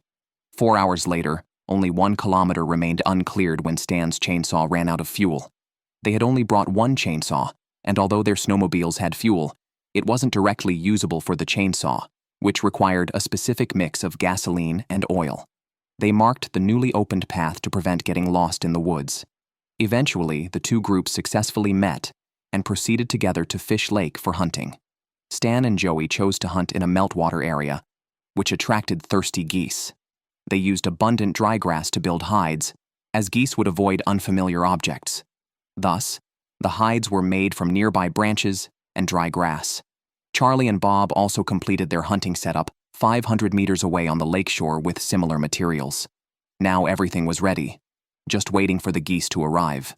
Although geese had been spotted during the route clearing, they were now delayed. Joey resorted to his last trick, using an old shell casing heated with a lighter to create an oval notch, making a whistle that mimicked goose calls. Charlie, on the other hand, used no tools but could mimic goose calls by placing 2 fingers in his mouth, a traditional indigenous method taught by elders. After some calling, geese were indeed attracted. When they flew overhead, the hunters opened fire, and one unlucky goose fell into the lake a few hundred meters away. Retrieving it risked falling through the ice. Despite the danger, Joey drove his snowmobile at high speed towards the prey. Charlie and Stan worried about his safety, as too slow a speed might lead to falling through the ice, and too fast could cause a crash. Reaching the goose, Joey couldn't stop the snowmobile. He had to control it with one hand while retrieving the prey with the other, then accelerated away from the dangerous area. The risk was worth it, not just for the meat, but because the first goose served a more crucial role. Placed on the ground, it attracted other geese, creating a realistic hunting scene with their calls. This combination of using the goose and mimicking calls effectively lured more geese. Soon, more geese flew towards them. They didn't need the geese to land nearby. Flying within shooting range was enough. Thomas took a shot when they were close enough and hit one, which fell directly without the need to retrieve it from the lake. Joey pointed in the direction of 3 more geese. With one pull of the trigger, another goose fell. The decoy geese seemed to be working. Each goose they acquired was used as bait, and the more they placed, the better the lure. Charlie and Bob, positioned a few hundred meters away, also had success. Geese continuously passed overhead, leaving 1 or 2 with each flyover, and at times, 3 at once, all shot by Charlie.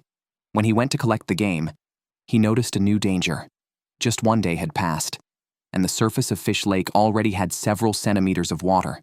In their childhood, such hunting activities could last a week without worrying about melting ice. As night fell, they camped in tents, hoping the colder overnight temperatures would refreeze the lake surface so they could continue for a few more days.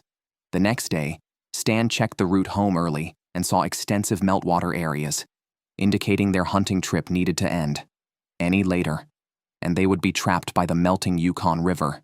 Stan informed Charlie, who was still hunting. Even though it was hard to leave, they had to go. Yesterday, they faced a solid ice layer. Today, it was open water.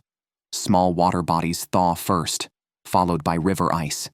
Hundreds of meters away, the younger hunters were still immersed in the joy of goose hunting, unaware that the route back was disappearing. Stan's arrival interrupted their rhythm. With the lake water already a foot deep, Stan urged them to pack up. Joey wanted to stay for the peak of the goose migration that evening. Stan might have allowed an extra day for other matters, but not for this. George had died because of such risks 3 years ago. A stark lesson. This time he insisted they return now. Reluctantly, Joey and the other young hunters packed up. While meat was important, it paled in comparison to their lives. The melted path was fully thawed, and the jungle road they had cleared played a crucial role. While others hunted, James arrived at the airport to receive a new shipment. His firewood business was no longer viable due to cut timber, forcing him to find an alternative. He paid a high price for a mysterious package from Fairbanks, a set of tools for sawing lumber. These tools could attach a chainsaw to the wood and cut logs into planks. It was the cheapest and most convenient sawing tool available. James assembled and tested it immediately. He fixed the guide rail to the log with nails and started the chainsaw to cut. This method couldn't compare to large sawmills in efficiency, but for an isolated place like Tanana, it was sufficient. The planks were rough, but usable. All planks in the town were air freighted from Fairbanks, and James wanted to do business selling locally cut planks. He had a lot of planks cut. The real question was whether people would buy them. A good salesperson knows how to market, and James took his freshly cut planks to a neighbor building a house. Although rough, the cedar planks were sufficient for construction. His neighbor immediately ordered planks for his house. This news would spread across the town overnight, and those in need would seek him out. James was a natural businessman. If he had a large sawmill, he'd monopolize the town's lumber business. The Yukon River, frozen for 8 months, finally entered its thawing period. Charlie was among those eagerly awaiting this time, primarily concerned with the river's ice conditions.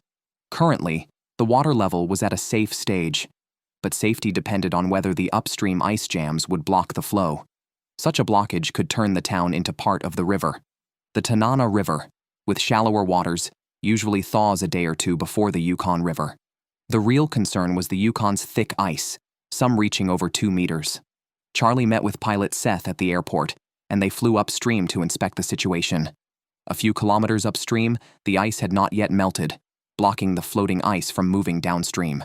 If blocked long enough, it could form a dam, and when it broke, the town would suffer. For now, there was a safe distance in the water level, and residents needed to stay alert to changes. Most would avoid water travel during this period, though some, like Joey, took advantage of the gap to hunt. The Tanana River was already open water, and Joey wanted to hunt geese on the opposite bank before the Yukon's ice arrived. Knowing the situation upstream, Charlie knew he couldn't dissuade the young man from hunting geese. He simply warned Joey to return before the ice melted. Joey launched his boat, taking his hunting dog across to the opposite shore. The Tanana was only a few days ahead in thawing, with many floating ice remnants. These appeared small above water, but extended 1 to 2 meters below, weighing 2 tons, enough to severely damage his small boat. Despite Joey's skilled piloting, the boat collided with an ice floe, and water started leaking into the cabin. Joey quickly grabbed an axe from his toolkit to try tightening the rivets. The collision had broken one, and while hammering slowed the leak, it didn't stop it. He had to bail water while navigating through the ice to reach the hunting spot. Once ashore, Joey quickly set up a hunting blind with branches and burlap. With the migration ending, only a few straggler geese remained. After setting up the blind, he made a whistle from a shell casing to attract the geese. Soon, 2 responded. Joey stealthily loaded his shotgun and approached, managing to shoot one before it could fly away. Having secured his game, he was ready to face the risks of the return journey. The longer he stayed, the greater the danger of returning. As the boat cabin filled with water, Joey prepared to head back. Arriving at the riverbank, he discovered his hunting dog was missing. Calls yielded no response. The gunfire might have scared it. Despite Joey's efforts to acclimate it to gunfire over the winter, it seemed ineffective. Carrying his rifle, Joey searched the nearby area, finding fresh black bear tracks in the damp soil. His dog had never encountered a black bear and might bark at one. Joey continued calling without reply. Meanwhile, 5 kilometers away on Guanlan Mountain, Charlie watched every movement on the river. The ice showed signs of melting, yet the water was still, which worried him more, like the quiet before a storm. Soon, Stan joined him at the summit, unaware that Joey had gone hunting across the river. Unable to deter the young man, Charlie informed Stan of the situation. As they spoke, the Yukon's ice began to move. It seemed Joey might be trapped on the other side. Unaware of the situation on the Yukon River, Joey had been searching for his hunting dog for over an hour without any luck. He decided not to continue searching, knowing his dog's stubborn nature. It was the type that wouldn't move forward even when pulled, and would back off when pushed. Sitting by the campfire, Joey plucked the geese he had risked his life to hunt during the Yukon's ice melt. He usually plucked his game back home. He knew the dog's character well enough. So, he plucked the geese roughly and roasted them over the fire, hoping the smell of cooking meat would lure the dog back. Sure enough, as soon as the aroma spread, the dog emerged from the bushes. It was ironic that a hunting dog would be scared of gunshots, but quickly come running at the smell of food. Joey, not typically a soft character, wondered how he ended up with such a goofy dog. While Joey was still enjoying the success of his goose hunt, a bush plane flew low towards him. The floating ice on the Yukon had blocked his way back, but he was oblivious to this until the plane circled overhead, a sure sign of trouble. This plane was arranged by Stan and Charlie to deliver a message to him. With no suitable landing spots in the area, the plane dropped a package for him after circling and then left. Joey had never before had supplies delivered in such a manner. He ran to the package and found a barrel of fuel with a note from Stan attached. The note explained that the floating ice was passing through Tanana, and he couldn't return the way he came. He was directed to head to a town 90 kilometers away, with enough fuel in the barrel to get there. Now realizing the severity of his situation, Joey quickly packed up to head back. What Stan didn't know was that Joey's boat had been damaged on the way there, and now he had to bail water continuously to keep it from sinking. Known as the must-sink, the boat in its current condition was definitely not capable of making a 90-kilometer journey. Joey considered risking a crossing of the Yukon River, but found the ice flow at its peak when he reached the confluence of the two rivers. It was impossible to cross what looked more like a mudslide than a river. The town was just 300 to 500 meters away across the river, and Joey watched from the confluence, hoping for a brief opportunity. However, the moving Yukon River offered no such chance, with continuous ice flow from upstream. As the sun set and without camping gear, he couldn't stay outdoors overnight. Across the river, Stan kept an eye on the Yukon's floating ice and spotted Joey trying to cross. With the current flow, crossing was impossible. Stan didn't know why his son hadn't headed to Manly but suspected there must be a reason. He immediately drove to the airport, where Charlie and Seth, having just delivered fuel to Joey, were still present. They had seen Joey retrieve the fuel barrel and assumed he was on his way to Manly. Learning from Stan that Joey was trying to cross the river, they guessed something must have gone wrong. Stan sought Seth's help to potentially fly Joey back. The banks of the Tanana River had just thawed, and landing a plane on the damp soil posed certain risks. Stan asked Seth to try landing if possible, but not to force it if conditions were too risky. Carrying their hopes, Seth flew back across the river as sunlight began to fade from the land. Upon spotting the plane, Joey immediately retreated to the banks of the Tanana River. Realizing there was only one pilot, he understood this was a rescue effort. However, Seth informed him directly that he would not be landing, not because he couldn't, but because the moist riverbank had no suitable landing spots. Eventually, Seth attempted a landing on a nearby sandbar inside the river.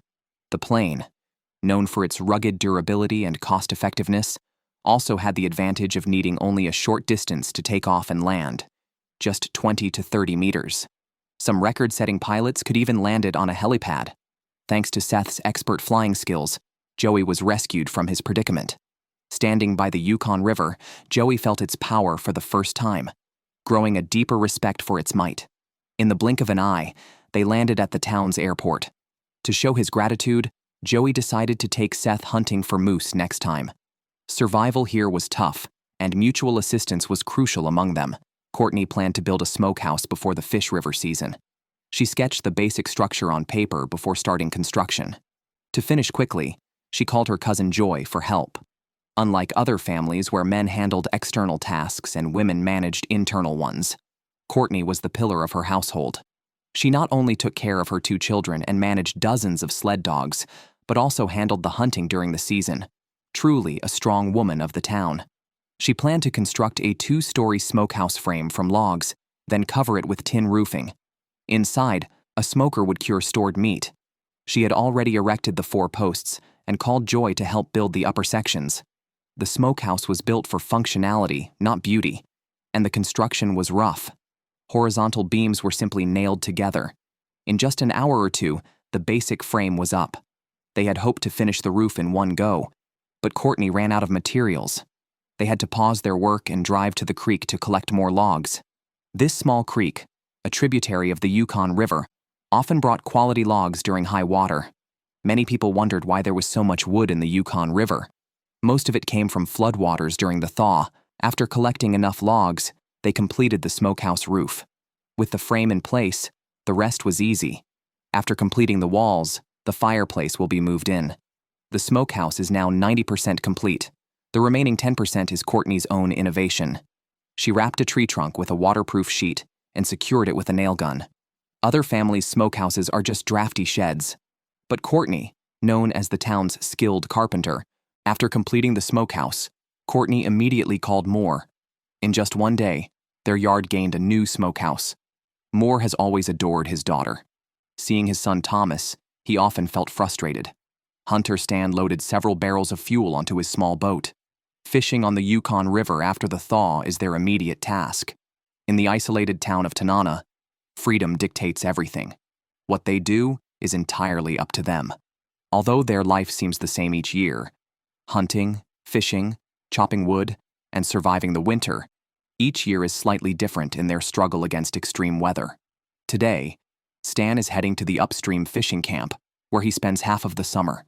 Fishing wheels have started appearing on the Yukon River, and Stan's is among them. They have been used by riverbank residents for 30 years, a simple invention from their ancestors that has sustained them for a lifetime.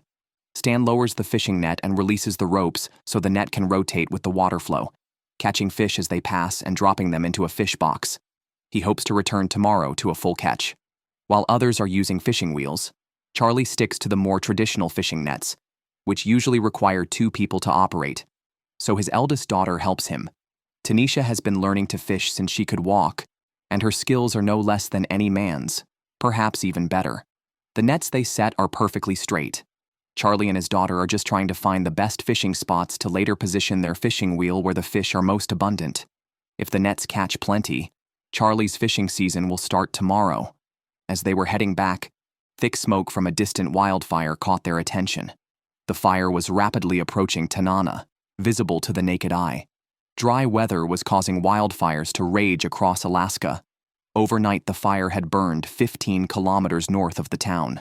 Joey had heard about the wildfires occurring everywhere this year, but did not realize how close this one was to their home. He immediately sought out his father at the fishing camp. Stan, the town's fire chief, had to organize a firefighting effort before official firefighters arrived. When he heard the fire had consumed 15 kilometers overnight, he was shocked. Their trapping cabin and trapping lines, essential for their livelihood, likely turned to ash last night. But now was not the time for grief. Without taking action, Tanana could burn down before the firefighters arrived. Firefighters from all directions are rushing to the town. Since the roads are not yet open, Joey can only use a boat to pick them up upstream. The smoke from the blazing fire has already enveloped the town, and the women and children are packing up to evacuate. If they delay any longer, planes might not be able to land.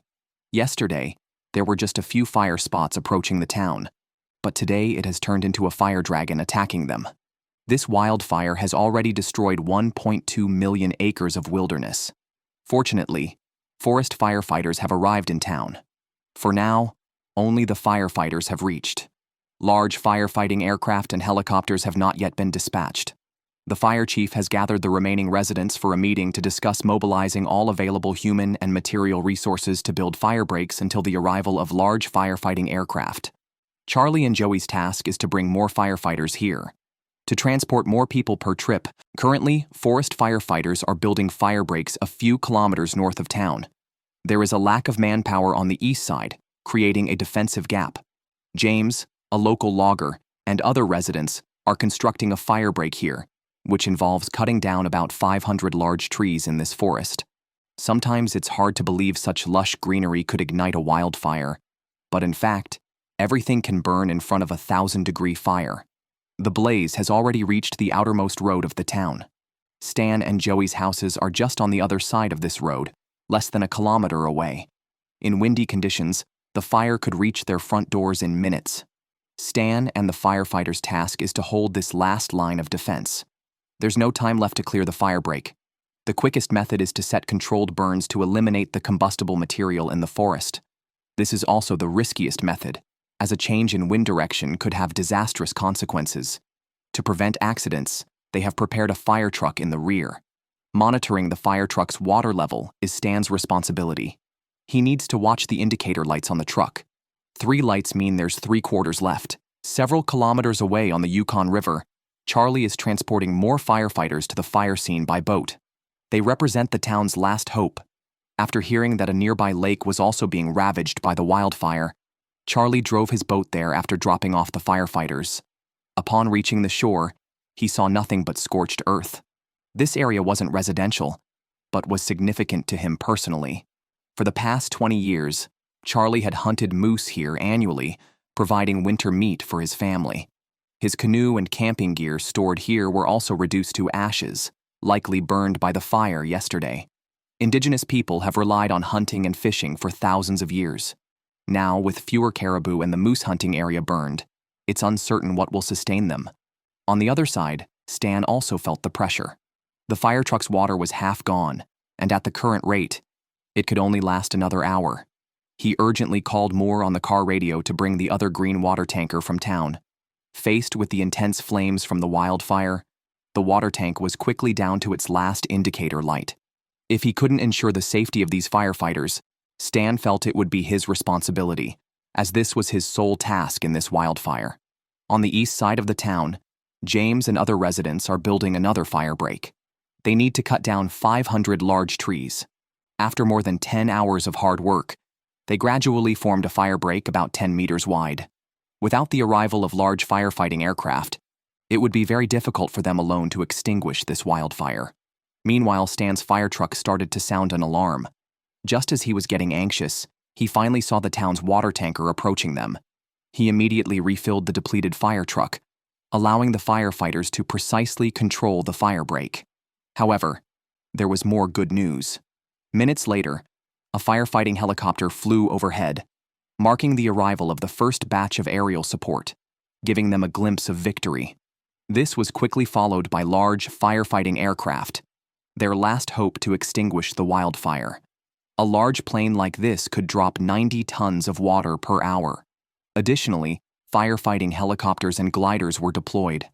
Retardants and water were dropped from various directions onto the fire area. The arrival of the firefighting aircraft meant that ground personnel could breathe a little easier.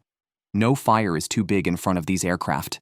If any fire continued to burn through the retardant, another pass would extinguish it completely.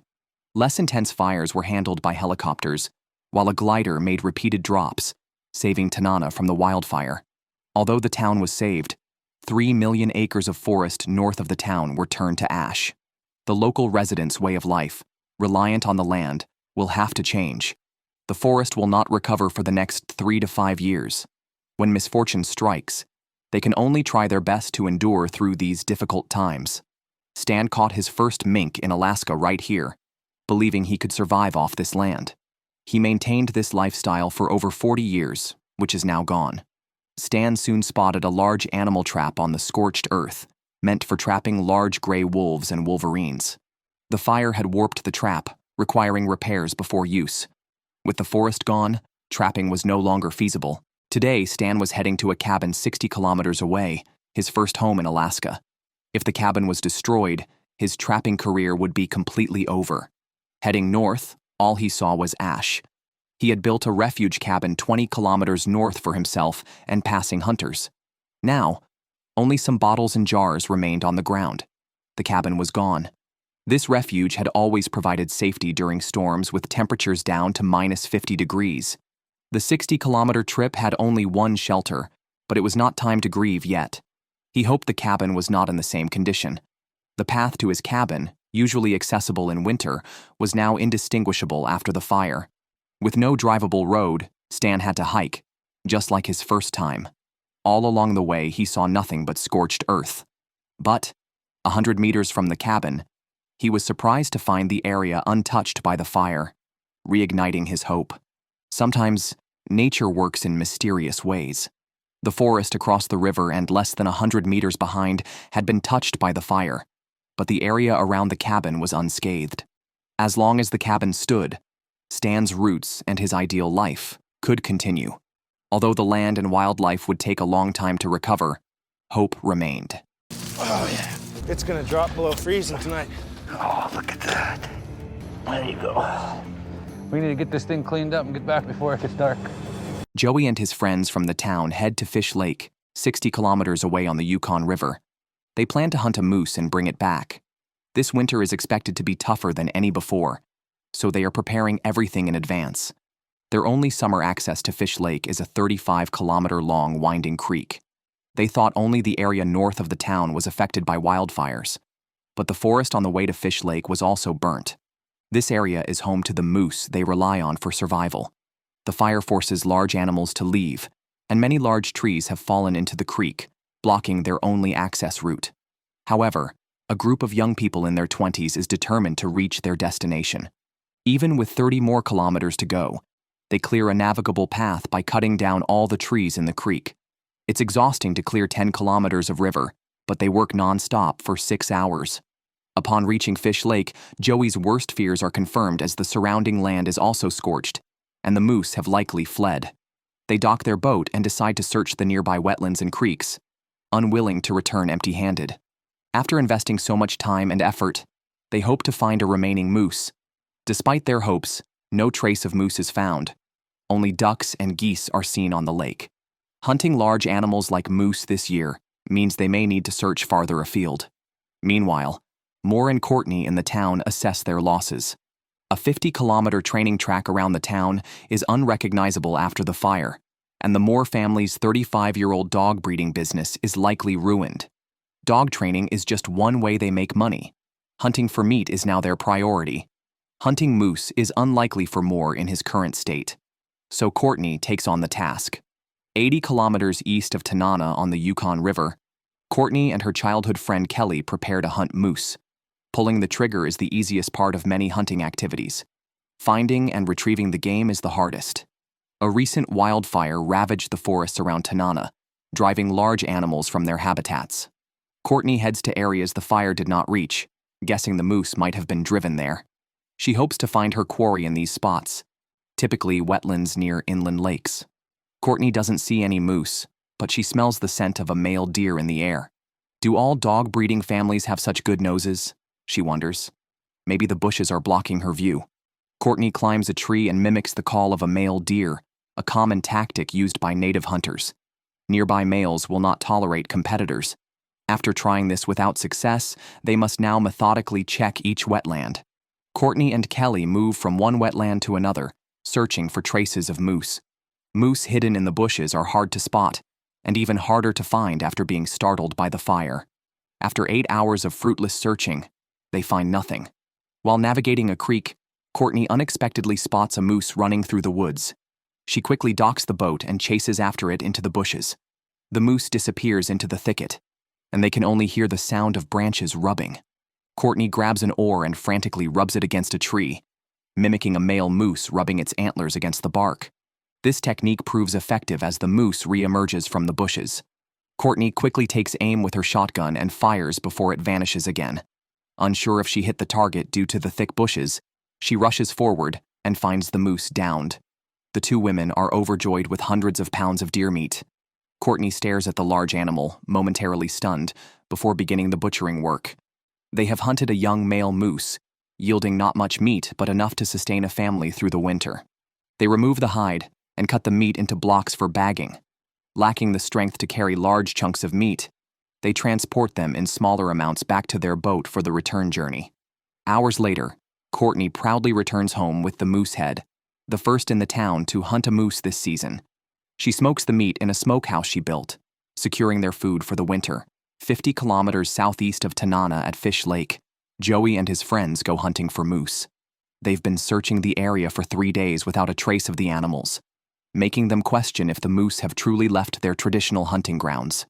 Clearing the passage to this area after the wildfire was time-consuming, and they cannot accept returning empty-handed. Joey suggests searching further afield, in areas they've never hunted before, unsure if the fire-affected regions still have game.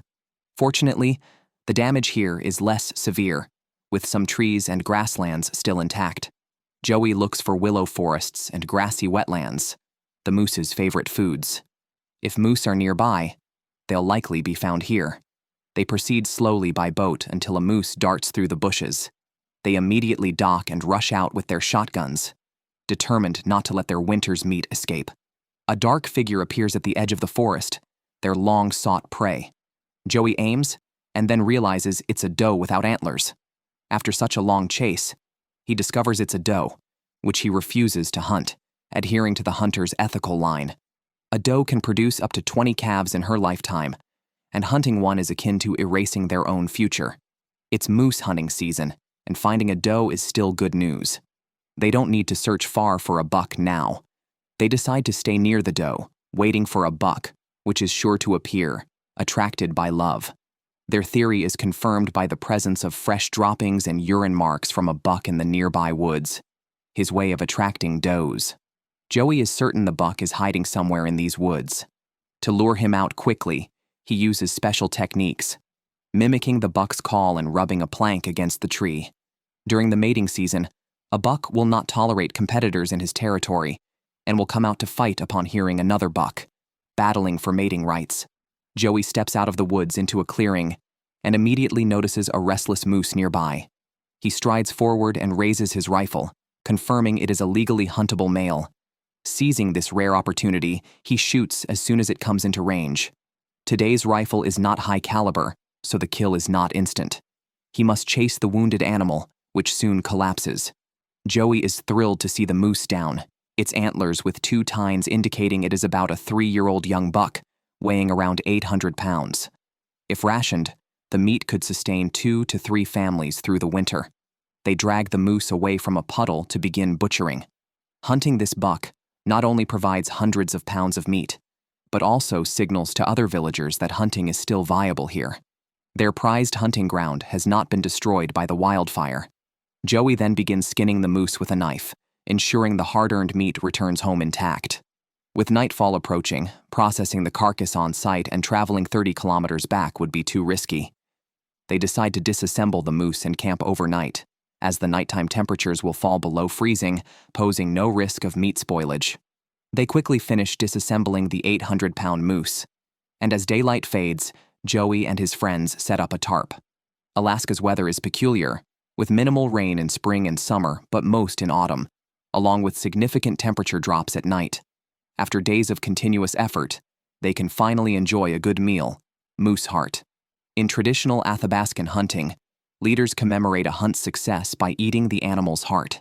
As an acknowledged leader among his peers, Joey continues this tradition. He cuts the heart into small pieces, fries them in a pan, and seasons them with a pinch of salt. There's nothing tastier than the fresh heart of a hunted moose, unless perhaps the next piece. The satisfaction of the taste buds justifies all the effort expended. Given it's late autumn, the scent of blood could attract hungry brown or black bears. After spending the night, they pack up early and transfer the butchered meat to their boat. The wildfire has changed many lives, and some might leave Tanana unable to survive the winter.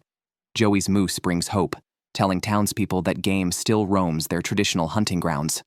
Hours later, Joey returns home with the meat, meticulously butchering it further. His grandmother blesses them with traditional Athabascan prayers.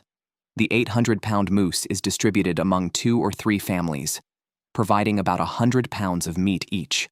While not a vast amount, it's enough for several months if wisely rationed. They process and preserve different cuts accordingly. Stan has adapted a washing machine's agitator into a meat grinder. Tougher cuts like the leg are ground for sausage, using a machine assembled from an oxygen canister and a windshield wiper motor, a testament to extreme resourcefulness. This setup automates sausage filling. Tender cuts like the loin are wrapped in cling film and stored directly in the freezer for later use as moose steaks. Perfectly fresh cuts. Guaranteed. While Joey's family rejoices over their moose catch, 80 kilometers west of Tanana on the Yukon River, Charlie and his son are also searching for moose.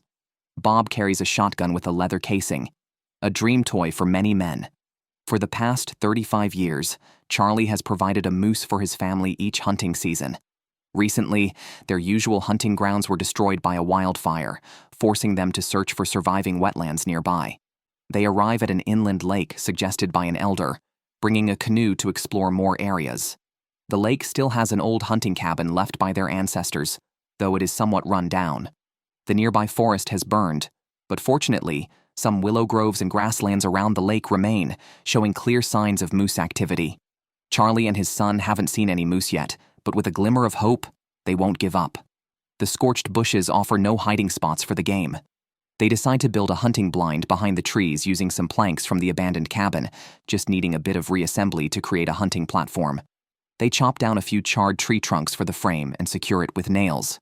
Soon, a square frame is ready, covered with collected wood and plywood to form a platform. A camouflaged tarp overhead makes it a hunting blind. With only 5 days left in the hunting season, Charlie hopes to catch the desired game here. The platform allows him to see farther while reducing the chance of being spotted. Everything is ready. Now, they just need the moose to show up. Charlie attempts to attract it by mimicking moose calls, but the headwind limits the sound's reach. Taking advantage of a tailwind would be more effective. They paddle the canoe to the lake center to try attracting the moose with calls. Hunting seems simple in indigenous traditions, but the hardest part is finding the game. Charlie, having hunted with elders since he was 7 or 8, knows the moose calls and habits well. During the mating season, using a cow moose's call can attract males looking for a mate. The cow's call is deep and prolonged, a call of love. Then, Charlie mimics a bull moose's short call, which would prompt a male to rush out if it senses a rival nearby. After attracting attention, they paddle back. If a bull heard them, it would follow the sound. a reliable tactic during the rut. After waiting several hours on the hunting platform, they spot a moose in a distant wetland, but it's too far for shooting range. After searching for 2 days and covering hundreds of kilometers, they won't give up easily. They take a detour through the woods towards the bull's location. After trekking to a willow grove, they find many signs of frequent moose activity. Passing through the willow grove, they see the bull moose again. Now close, they still hold their fire, waiting for a perfect broadside shot. Moving closer, they are about 100 meters away, a sure range. Once they shoot, the bull goes down immediately, but it falls partly in water. They must drag it ashore before processing. They return for a rope to tie around the moose's forelimbs, making a pulley knot for ease. The two alone can't drag the large moose out. They need a hand winch. With the tool, they manage to pull the massive animal ashore. They quickly skin the moose as darkness approaches, urgently butchering it. The meat is set aside to cool. It's too much to carry in one go. They must guard it overnight. By evening, the meat is processed, but the hardest task remains. They must carry the heavy packages several kilometers to their camp in the dark. Once done, it's late at night. To keep the meat fresh, Charlie and his son build a rack to hang the meat, allowing air to circulate and dry the surface, reducing microbial growth. They take turns watching for predators until they can head home at dawn. Back home the next day, the hunt is over, but not the work. The large pieces of meat require further detailed butchering. Charlie trims the meat from the moose's head, and Bob cuts the ribs into smaller pieces for easier future use. Charlie admits this was his toughest hunt in 35 years due to the unpredictable new hunting grounds post-wildfire. After finishing with the meat, they retrieve a breast and a moose thigh from their smokehouse. When they catch large game like moose, they don't keep it all. They share with the elderly who can't hunt. One moose thigh can sustain an elder through winter. In Athabascan tradition, the younger generation supports the non-hunting elders. Charlie also gives some moose fat to a woman. In a town of over 200 people, where everyone is somehow connected, those with greater capabilities bear more responsibility. This is premium fresh moose meat. Moore cuts it into small pieces for easier use.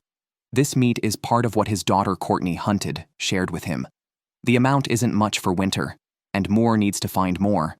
In previous years, they caught 3 moose of this size. After the wildfire, securing such game is fortunate. They no longer hope for a 1,000-pound buck. Moore calls Courtney to discuss a plan. He decides to trade sled dogs for goats. Courtney double-checks, surprised, as their dogs are not just for breeding, but also for winning races. Moore and Courtney then drive to Manly, 70 kilometers away, where goats are waiting. They trade a champion sled dog for 4 plump goats, worth $300 to $500 each. This trade profits Moore. After obtaining the goats and other supplies, they returned to Tanana. If they hadn't had moose meat to eat, that goat might have been the first to be slaughtered. The goats were kept in an abandoned dog kennel, with hopes they would become more docile over time. The next day, Moore and Thomas came to check on the goats. Moore, who managed 40 sled dogs, was confident he could handle 4 goats. However, as he spoke, one goat broke free from its chain and led the 2 men on a chase across the open field, proving impossible to catch. Thomas even tried a desperate leap from behind, but failed. They now understood why wild goats were challenging to hunt. Eventually, Thomas managed to capture it using a noose made from a tree branch. 90 kilometers from Tanana in the town of Manly, Chris and his wife Jessie were preparing to return to the wilderness. Chris, a native born there, decided to return to his birthplace with his wife's support after living in Fairbanks for 30 years. They sold their freight company and, fearing regret, also sold their home in Fairbanks. All their belongings could fit into a twin canoe. Chris's ancestral home was 50 kilometers from Manly, risking all their possessions if an accident occurred. Their journey included not only the couple, but also their husky of over a decade. Chris and Jessie set off, navigating 50 kilometers in a twin canoe, inherently risky, especially with dual engines. Some bends required coordinated maneuvering. They soon encountered their first obstacle, a large fallen tree in the river. With nearly a ton of weight between the 2 canoes, stopping was impossible. They had to try navigating over it, lifting the engine's propeller blades to avoid damage. Chris had faced such situations as a child, but Jessie, unused to such challenges, failed to lift the propeller in time, causing the engine to be submerged. They had to emergency stop and retrieve the soaked outboard motor. Jesse, who lived in the city, was stunned by the incident. Surprisingly, the engine still worked after being soaked, a testament to its excellent waterproofing. They reached their destination by nightfall, their ancestral home still standing after 30 years. Inside, they lit a gas lamp, marking the start of their new life. The real challenge was surviving there. Due to the late arrival the previous day, they had to move their belongings into the house the next day. Many didn't understand their decision to sell their business and move back to the Yukon region, but only they knew what they were pursuing. The essentials for survival, food, shelter, water, and fire, were mostly secured. However, if they couldn't secure enough meat for the winter, survival would be difficult. Chris took his shotgun into the forest, hoping to find fresh protein in the spruce woods. He found no large game, but still fired at the treetops, bringing down a squirrel. Jesse rushed over upon hearing the shot and found Chris holding the freshly killed squirrel. Though small and barely enough for one meal, they cooked it with a fresh onion, enjoying their first meal back at the ancestral home. Despite the scarcity of meat, the flavor was satisfactory. Small game could barely sustain them through the winter. They needed large amounts of fat and meat. Chris decided to hunt larger animals like moose. Before setting out, he needed to build a smokehouse to preserve any meat he might obtain. He planned to construct a frame from tree trunks and cover it with tin tiles. With only 4 days left in the hunting season, they had to build a temporary smokehouse quickly. For Chris and his wife, who had lived in the city for 30 years, even building the simplest smokehouse posed many challenges. From chainsaw malfunctions to hand injuries, they faced it all. Fortunately, with Jesse's help, Chris managed to complete the construction in 1 day. It wasn't pretty, but it was functional enough. Now they needed to hunt large game like moose, as securing enough meat was crucial for surviving the winter. They had only 48 hours left, as the hunting season was ending in 2 days. They paddled their canoe along a creek to a wetland 16 kilometers away, a place where Chris used to hunt as a child. It was his first time hunting here since following his father's footsteps 30 years ago. Finding moose proved more difficult than expected, especially since Chris had been away for decades. Instead of moose, they encountered signs of black bears, which, like them, were scouring for food to last the winter. Knowing that areas with bears likely lacked grazing animals, they quickly left to avoid any direct encounters. They searched various nearby wetlands but found no trace of moose. It seemed their idealized view of this lifestyle was far from reality. As daylight began to wane, they decided to split up to cover more ground around the lake. Chris tried mimicking the call of a cow moose in hopes of attracting a hidden bull moose. But whether due to the absence of bulls or the ineffectiveness of his calls, no moose appeared. Suddenly, a gunshot rang out from the woods, and Chris immediately ran towards his wife's direction. When he arrived, he found Jesse picking up a grouse from the ground. Relieved it wasn't a bear, they acknowledged that while grouse wasn't their intended target, they wouldn't pass up the protein it offered. It was, after all, their food for the day. They continued searching for moose in the forest until sunset, but to no avail. They had thought hunting moose would be simple, but returning empty-handed made them realize just how challenging it was. This winter, they would have to go without moose meat. Meanwhile, 60 kilometers away in Tanana, while other residents were securing meat for the winter, James was supporting his family in a unique way. Previously, he made a living selling firewood, but a road construction project 2 years ago disrupted his supply of wood. Now, he shifted to selling lumber.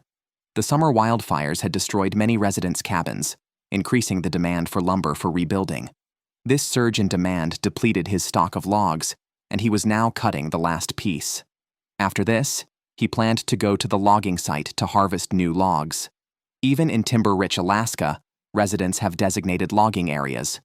Before heading out, James sharpened his chainsaw. Just then, Stan arrived, asking if James could donate some materials. Stan's cabin had also been destroyed by the fire, and he was rebuilding a community cabin that all northbound hunters could use. Since James often used the previous shelter and was known for selling wood, it was natural for him to donate lumber. However, James explained that he could only commit to donating after returning from the logging site. Afterwards, James drove his boat to his logging site. The nearby forests around the town were claimed by residents, so one couldn't just chop down trees anywhere. Upon arriving at his own logging area, James began selecting trees to cut down. There were 4 or 5 large, tall spruces suitable for lumber, especially those with a diameter over half a meter. He immediately started the chainsaw and began cutting. A skilled logger would only need 3 cuts to fell such a tree. Any more would be seen as disrespect to the profession. These 3 cuts also allowed for precise control over the tree's fall direction. Once home, James cut the logs into planks and loaded them onto his truck to deliver to Stan. He mentioned that if more were needed, Stan could request them. For building public infrastructure, the town's residents contributed whatever resources they had, facilitating each other's lives while also benefiting themselves. When white snow began to appear between the forests of Tanana, it signaled the quiet arrival of winter. Charlie and his son Bob traveled 90 kilometers to Barrier Village to prepare winter supplies for his mother. Normally, he would have prepared these supplies during the summer, but this year's wildfire disrupted his plans. Recently, his mother had informed him that the fish wheel, used for catching fish, was damaged, leading to a shortage of fish for the winter. Charlie and Bob's goal was to get the fish wheel working again, hoping to catch some fish before the river froze. Upon their return to Barrier, they saw the fish wheel ashore, likely damaged by flooding. The extent of the damage was unclear at first glance. The most critical parts of the automatic fish wheel were the fishing net and the 2 supporting columns. The columns appeared intact, but the net, positioned low, was questionable. The best approach was to test it in the water. Charlie started the chainsaw to clear the jammed logs, spending hours cleaning up the driftwood. They then tried to pull the fish wheel into the Yukon River using a small boat, but the boat's engine wasn't powerful enough to move such a heavy structure. Eventually, the rope snapped under the strain it wasn't meant to bear. Charlie and his son had to use a jack to slowly move the wheel. Once they managed to get the fish wheel into the river, they discovered that the net was torn and the central axle was somewhat deformed. Repairing it could take anywhere from 3 days to a week, and it was uncertain if they would catch any fish in time. They decided to resort to more traditional fishing methods. Before the prevalence of fish wheels in Alaska, the local indigenous people used fishing nets and spears. Now, considering the freezing river surface, only spears were suitable. Charlie found a 5-pronged spearhead with barbs to prevent fish from escaping. Bob chose a birch tree for the handle, as its hard wood would not bend during use. They sharpened one end of the trunk and attached it to the spearhead to create a functional fishing spear.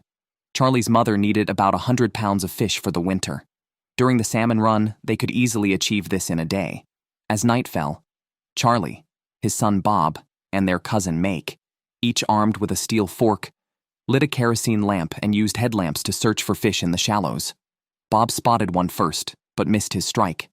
The angle of refraction between human eyes and underwater fish often misled their aim, causing the spear to strike where the fish appeared to be, rather than where it actually was.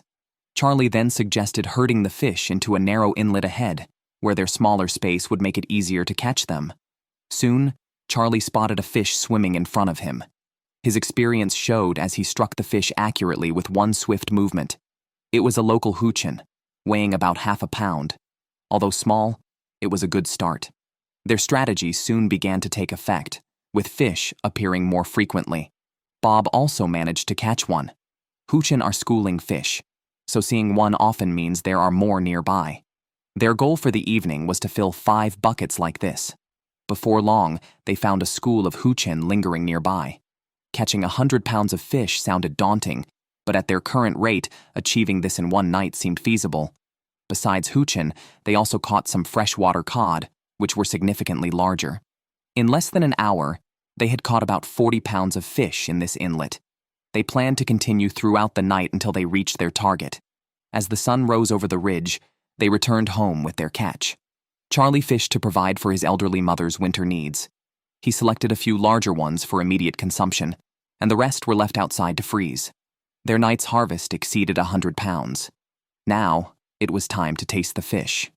Indigenous cultures teach by example, and today Bob saw his father preparing food for his grandmother, a lesson he would likely carry forward in his treatment of his own parents in the future.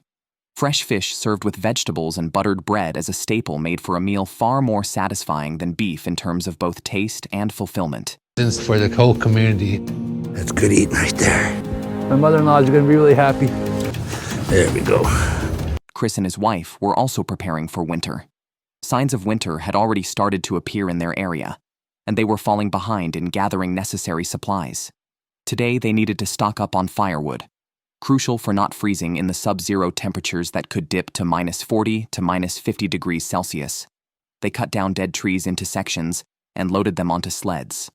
The temperature in the area had already dropped below freezing, and 3 sections of such logs would only suffice for a day's heating and cooking.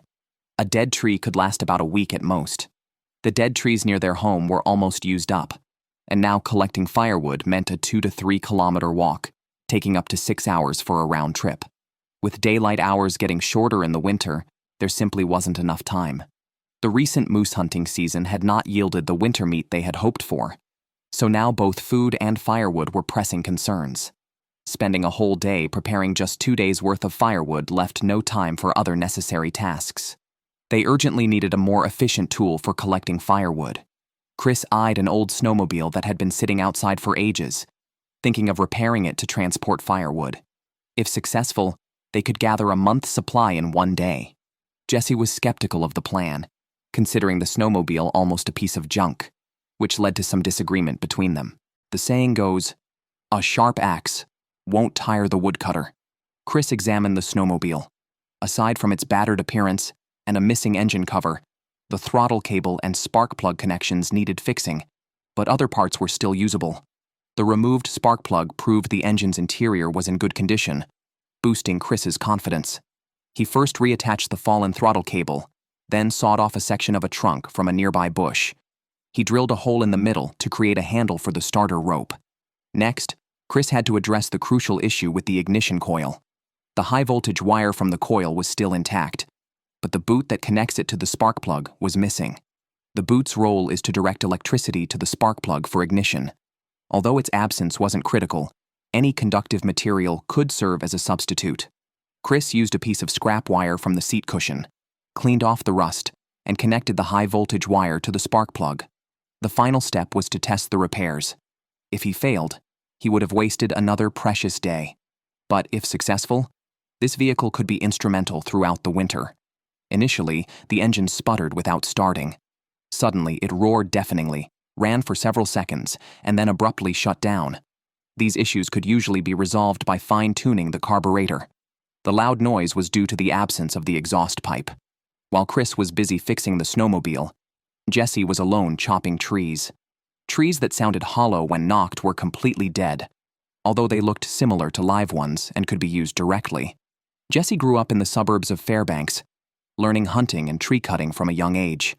These skills, while not exceptional, were sufficient for survival in the wild. It didn't take long for him to fell a large tree. Despite its appearance, if Jesse said it was dead, it was indeed dead, even if it wasn't obviously so. He then cut the fallen tree into sections. Meanwhile, Chris had nearly finished repairing the snowmobile. Jesse was amazed that Chris could fix what seemed like a pile of junk. He even specially prepared a wooden sled for the snowmobile. Afterward, they drove the snowmobile to where the tree was felled. Normally, transporting the wood with the old sled would require 3 trips, but the snowmobile could do it in 1, significantly reducing their transport time. Going forward, the snowmobile would become their main mode of transport, giving them more time to prepare for winter. After the shelter north of Tanana burned down, Stan has been gathering materials to rebuild. Now, with construction supplies nearly ready, he aims to finish before winter. Transporting these materials 20 kilometers is his current challenge. The total weight of 1 ton isn't much, but for his old trucks it's overwhelming. These trucks can barely manage a 20-kilometer mountain drive, let alone haul materials. Thus, Stan turned to Moore, who owns several robust pickups. As the town's coordinator, Moore immediately offered one of his trucks upon learning it was for the shelter rebuild, a vital community asset. Known for his good reputation, Stan has also helped Moore in the past. The donated vehicle, a camouflaged old-timer with 270,000 kilometers, might look good, but is an antique. Despite its mileage, the engine is in its prime. Thankful for the appropriate truck, Stan drove it home, planning some modifications. The existing cargo bed was too small and the tires unsuitable for wilderness. He and his son Joey decided to replace the bed with an open one and swap the tires for off-road types. Without lifting equipment, they manually dismantled the old bed using planks. After fitting an old bed from another truck, which surprisingly matched perfectly despite the color mismatch, They focused on enhancing the off-road capabilities. Stan found a set of larger tires, increasing clearance without needing chassis modifications, though they had to cut the fender flares for fit. With the truck ready, Stan and Joey prepared the prefabricated walls for the small shelter. Assembling these at home saved time and ensured tool availability. The walls, including a small door for insulation, were loaded for transport.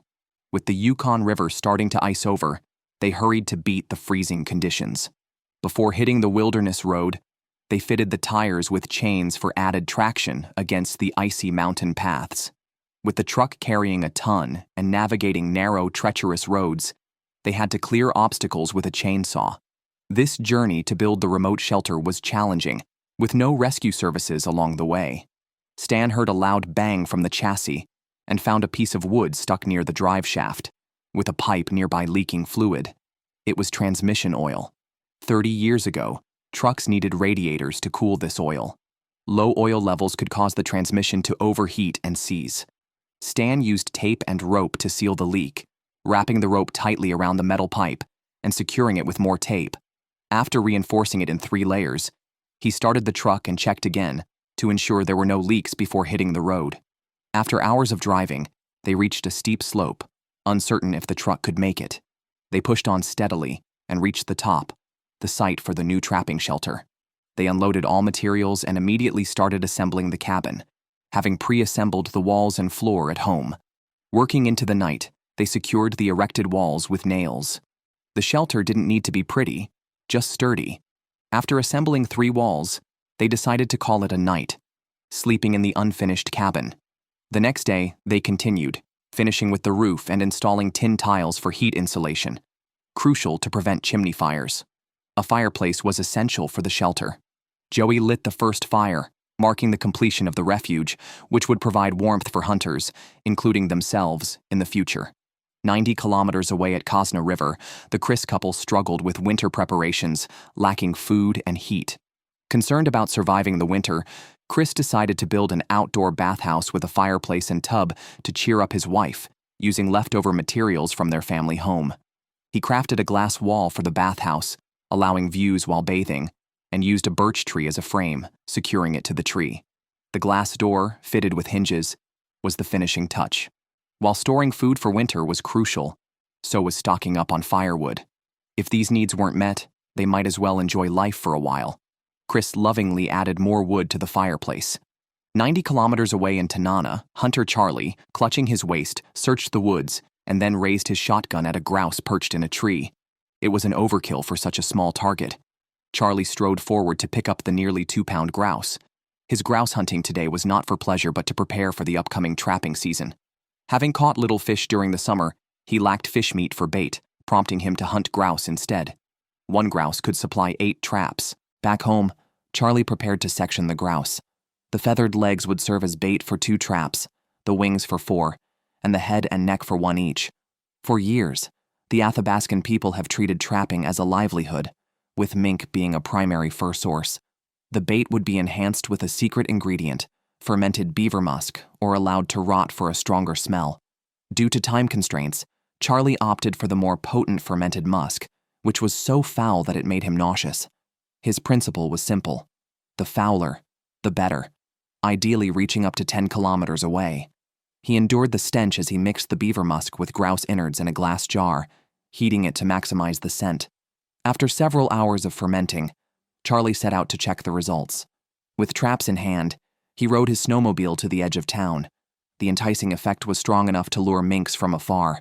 He set up a snare in a bush, surrounded by branches to guide the prey directly to the bait, which was slathered in his homemade sauce. Opening the jar released an overwhelming smell. He dipped a grouse wing in the sauce, placed it at the center of the trap, and planned to return the next day. The following day, eager to check the traps, Charlie returned on his snowmobile. From a distance, he saw a mink caught inside. Approaching, he found it alive. This type of mink, related to weasels, is small but fierce, evident from its long, sharp teeth. Considering its cuteness and ferocity, he decided to kill it. Mink fur has long held a place in the fur market due to its dense, fluffy hair. The success with his homemade sauce confirmed its irresistible allure to prey. Charlie planned to use it extensively in his trapping lines, needing to hunt more grouse and prepare additional bait for the winter trapping season. Meanwhile, 90 kilometers away at Kosna River, the Chris couple was also preparing for trapping, targeting beavers. Since returning to their ancestral home, Chris had lost 30 pounds. What was meant to be a dream life was turning into a nightmare. They were surviving on emergency rations as the long polar night approached. Trapping for meat was urgent. The lake where they intended to trap beavers was 8 kilometers away, but a wide, deep trench blocked their path. Trying to circumvent it proved futile as the trench remained deep. They decided to build a bridge there, using the abundant cedar trees on either side. Chris felled the first tall tree perfectly across the trench without needing adjustment. They then cut another on the opposite side, forming 2 bridges. Their plan included 4 such trees. The third fell perfectly, but the last was slightly misaligned. They had to use a winch and ropes to adjust it. Once all were in place, they stuffed gaps with branches and covered them with snow, which would freeze to form a solid surface wide enough for their snowmobile. After crossing the bridge, they reached the lake where they hoped to catch beavers. A discreet beaver lodge was spotted on the lake shore, and catching a beaver would depend on luck. After clearing the snow, bubbles were visible under the ice, indicating beaver breath. Chris used a chainsaw to cut a hole in the ice and then cut down a birch tree from the nearby forest, a rare winter treat for beavers. They set snares around the birch tree to trap the beavers and covered the hole with spruce branches to slow the freezing. They placed 2 more traps along other beaver paths, hoping to catch 3 to 5 beavers, which could sustain them for 10 to 15 days. The young couple pulled a beaver out of an ice hole, a trap they had set the day before. The beaver was smaller than expected, providing only about 2 days of sustenance, but it was a good start. This was just the first beaver trap, and they continued to check the others, hoping for more. Unfortunately, no surprises were found in the snares. Either the beaver population was low or their trapping technique was off. They had set 3 groups of traps near this beaver lodge, totaling 12 snares. The last few also yielded nothing, though they noticed the beavers had chewed the bait without triggering the snares, suggesting a need for technique refinement. Perhaps becoming experienced hunters required trial and error. Since Chris and Jesse returned to their ancestral home from Fairbanks, whether hunting moose or gathering firewood, all their preparations for winter had ended in failure. The small beaver they caught provided insufficient heat energy, especially with the polar night approaching. Their current diet was limited to oats and rice, inadequate for maintaining body function in extreme cold without fats and proteins. Facing a desperate situation, Chris made a bold decision to hunt for a black bear. A risky move, as no one willingly disturbs a hibernating bear unless necessary. They had located a possible bear den during a fall moose hunt. After dinner, they walked towards the bear's den. Bears are fierce predators when fed, but without food, they become emergency rations. With moose protected by hunting laws and reindeer migrated away, black bears were the only option without hunting restrictions and rich in needed fats. Climbing a steep slope, they reached the bear den, which was large, indicating a large bear. Chris approached with his handgun as the den was dark and deep. Bear dens often stretch several meters under tree roots, with turns and slopes, making it hard to tell if a bear was inside without entering. After discussing, it was decided Jesse would check inside, despite her fear. Chris reasoned that he might not be able to pull her out if needed, but Jesse gathered her courage and crawled in. The most thrilling thing she had done was crawling into a bear den. Fortunately, there was no bear hibernating inside, and Chris quickly pulled her out. While they were relieved, the absence of a bear meant disappointment as their trip was aimed at bear hunting. They decided to search for another den, as bears often nest in fixed locations. If this was an abandoned den, a new one should be nearby. After searching the nearby woods, they unexpectedly found bear tracks in the snow. Some bears, late to hibernate, were still wandering around. Following the tracks, they easily found a new den, surrounded by frost likely formed from the bear's breath. Given the fresh tracks, it seemed unlikely there wouldn't be a bear inside. They approached cautiously, weapons ready, but the den was pitch black and its layout unknown. It was Jesse's turn to act. Knowing a bear was likely inside, she needed great courage to enter. Near the entrance, she saw fresh moss, but no bear was visible. She crawled deeper until she found a bear hibernating on the right side of the cave. She shouted for Chris to pull her out just in time as she noticed the bear's large, bell-like eyes watching them. Without hesitation, they confirmed it was dead with a shot and a poke with a branch. The couple dragged out a very large black bear, which Chris had just hunted, using his wife as bait. Jesse was shaken by the close call. she had nearly been mauled. If not for weeks of unsuccessful hunting, they wouldn't have risked disturbing a bear's den. With this large bear, they had secured their means to survive the winter.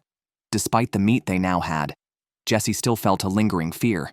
Yet, the effort seemed worth it, and she would brave the den again if necessary.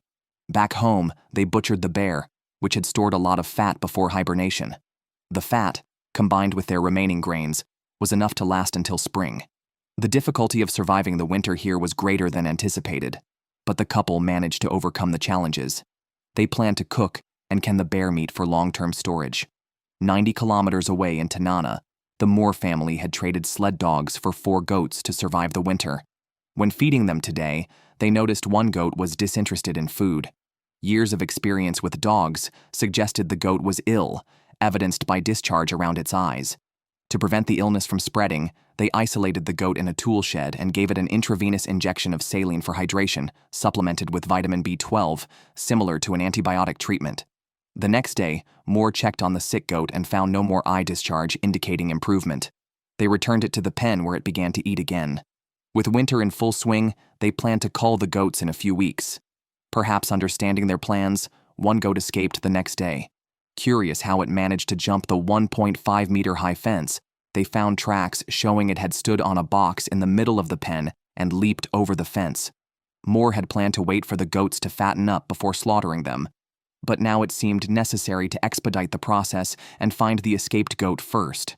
Following the tracks in the snow, they reached the Yukon River and continued into a thicket where they indeed found the escaped goat. Catching a goat in such open terrain was not an easy task. After about 30 minutes of chasing, Courtney finally caught the goat, which was the same one that had been sick days earlier. Having just recovered, it had staged an escape. Now, only its taste would keep it from fleeing again. On the way back, Courtney complained to Moore about the stubbornness of these goats, either running away or being disobedient. They decided to butcher all the goats, as they were raised primarily for winter meat. With the temperature at minus 35 degrees Celsius, fresh goat meat was a welcome luxury. They obtained 150 kilograms of meat from the 4 goats which they enjoyed that evening. Goat meat, richer in fat than moose, provided the necessary calories and warmth for the cold weather, and its texture was tender and far tastier than beef. Paired with their homegrown vegetables, it was perfect. If hunting failed, raising goats was a good alternative. Moore even considered raising more next year to secure their meat supply for the entire winter. A few days earlier, while Charlie was checking his traps, his mother-in-law, like other elders affected by a recent wildfire, lacking sufficient meat for the winter, sought his help to hunt a reindeer. He always helped the elderly, especially his own mother-in-law. Agreeing was easy, but the actual hunting proved extremely challenging. In recent years, reindeer no longer migrated near Tanana, necessitating a journey of over 100 kilometers into the wilderness. Alone with his snowmobile, Charlie faced unprecedented challenges. The landscape was wrapped in ice and snow, severely limiting visibility. Charlie pulled out a map he had, having heard from various sources about a reindeer herd 160 kilometers from Tanana. He was now about 60 kilometers from his destination, just beyond a large mountain ahead. With limited daylight remaining, he hurried onward. Traveling in the vast, white wilderness posed risks of getting lost or snowmobile malfunctions, which could be fatal. Fearing exactly these problems, Charlie soon felt the snowmobile engine acting up, and it eventually stopped. Multiple attempts to start it failed. He was 90 kilometers from the nearest town, too far to walk if a serious problem arose.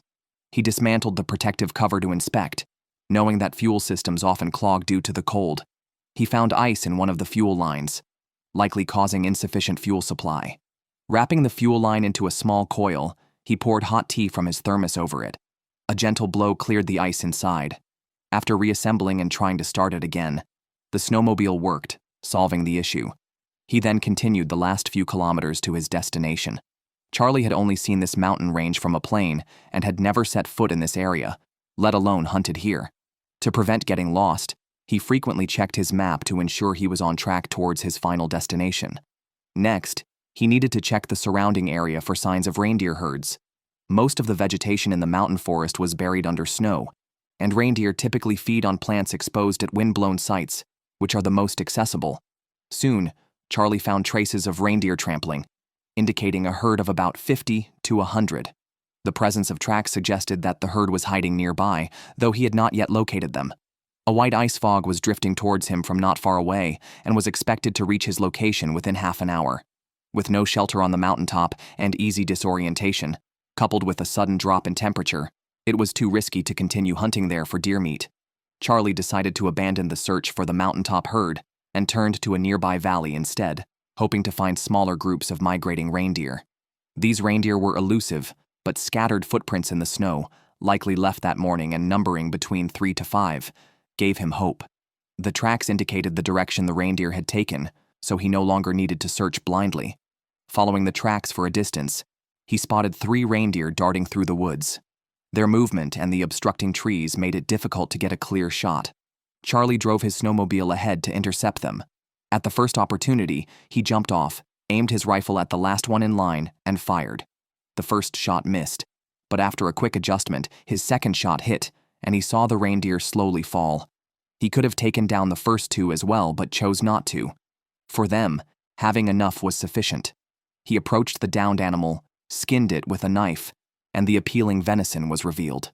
After cleaning the reindeer's innards, he tied the processed carcass to his snowmobile and started his journey back. Hours later, Charlie safely returned to Tanana and immediately took the processed venison to his mother-in-law's house. In recent years, life here had drastically changed. With a ban on catching king salmon, now one had to travel far to find reindeer. Survival was difficult, especially for the elderly without hunting skills. However, they continued to live on this land, relying on the community's mutual support. On the other side of the town, Stan was preparing his sled dogs for departure. The summer wildfires had destroyed most hunters' trapping lines, including Stan's. Fortunately, his remote cabin on Thaw River, 60 kilometers away and surrounded by a small forest suitable for trapping, was still intact. He was supposed to have left 2 weeks earlier, but was delayed by building a shelter cabin. After saying goodbye to his wife, he was now ready to leave. Stan spent 1 or 2 months at the fishing camp during the summer fishing season and the winter trapping season at the Thaw River cabin. In a week, this region would enter the polar night, leaving him less than 5 hours to travel. Covering 60 kilometers in 5 hours by dog sled was challenging, especially off-road in the wilderness where soft snow made it difficult for the dogs to pull the sled, let alone drag the attached snowmobile. Stepping off the snowmobile, Stan found the snow had piled up over half a meter deep. Under such conditions, no dog sled team could make the journey. He had no choice but to return home. After discussing with his son Joey, they decided he must go to the Thaw River cabin, but would use a snowmobile to pave the way. They planned to return later using the sled dogs. Despite the speed and convenience of the snowmobile, Stan preferred dog sledding, mainly because machines are prone to malfunction in extreme cold, and any significantly long trip required 2 people for safety.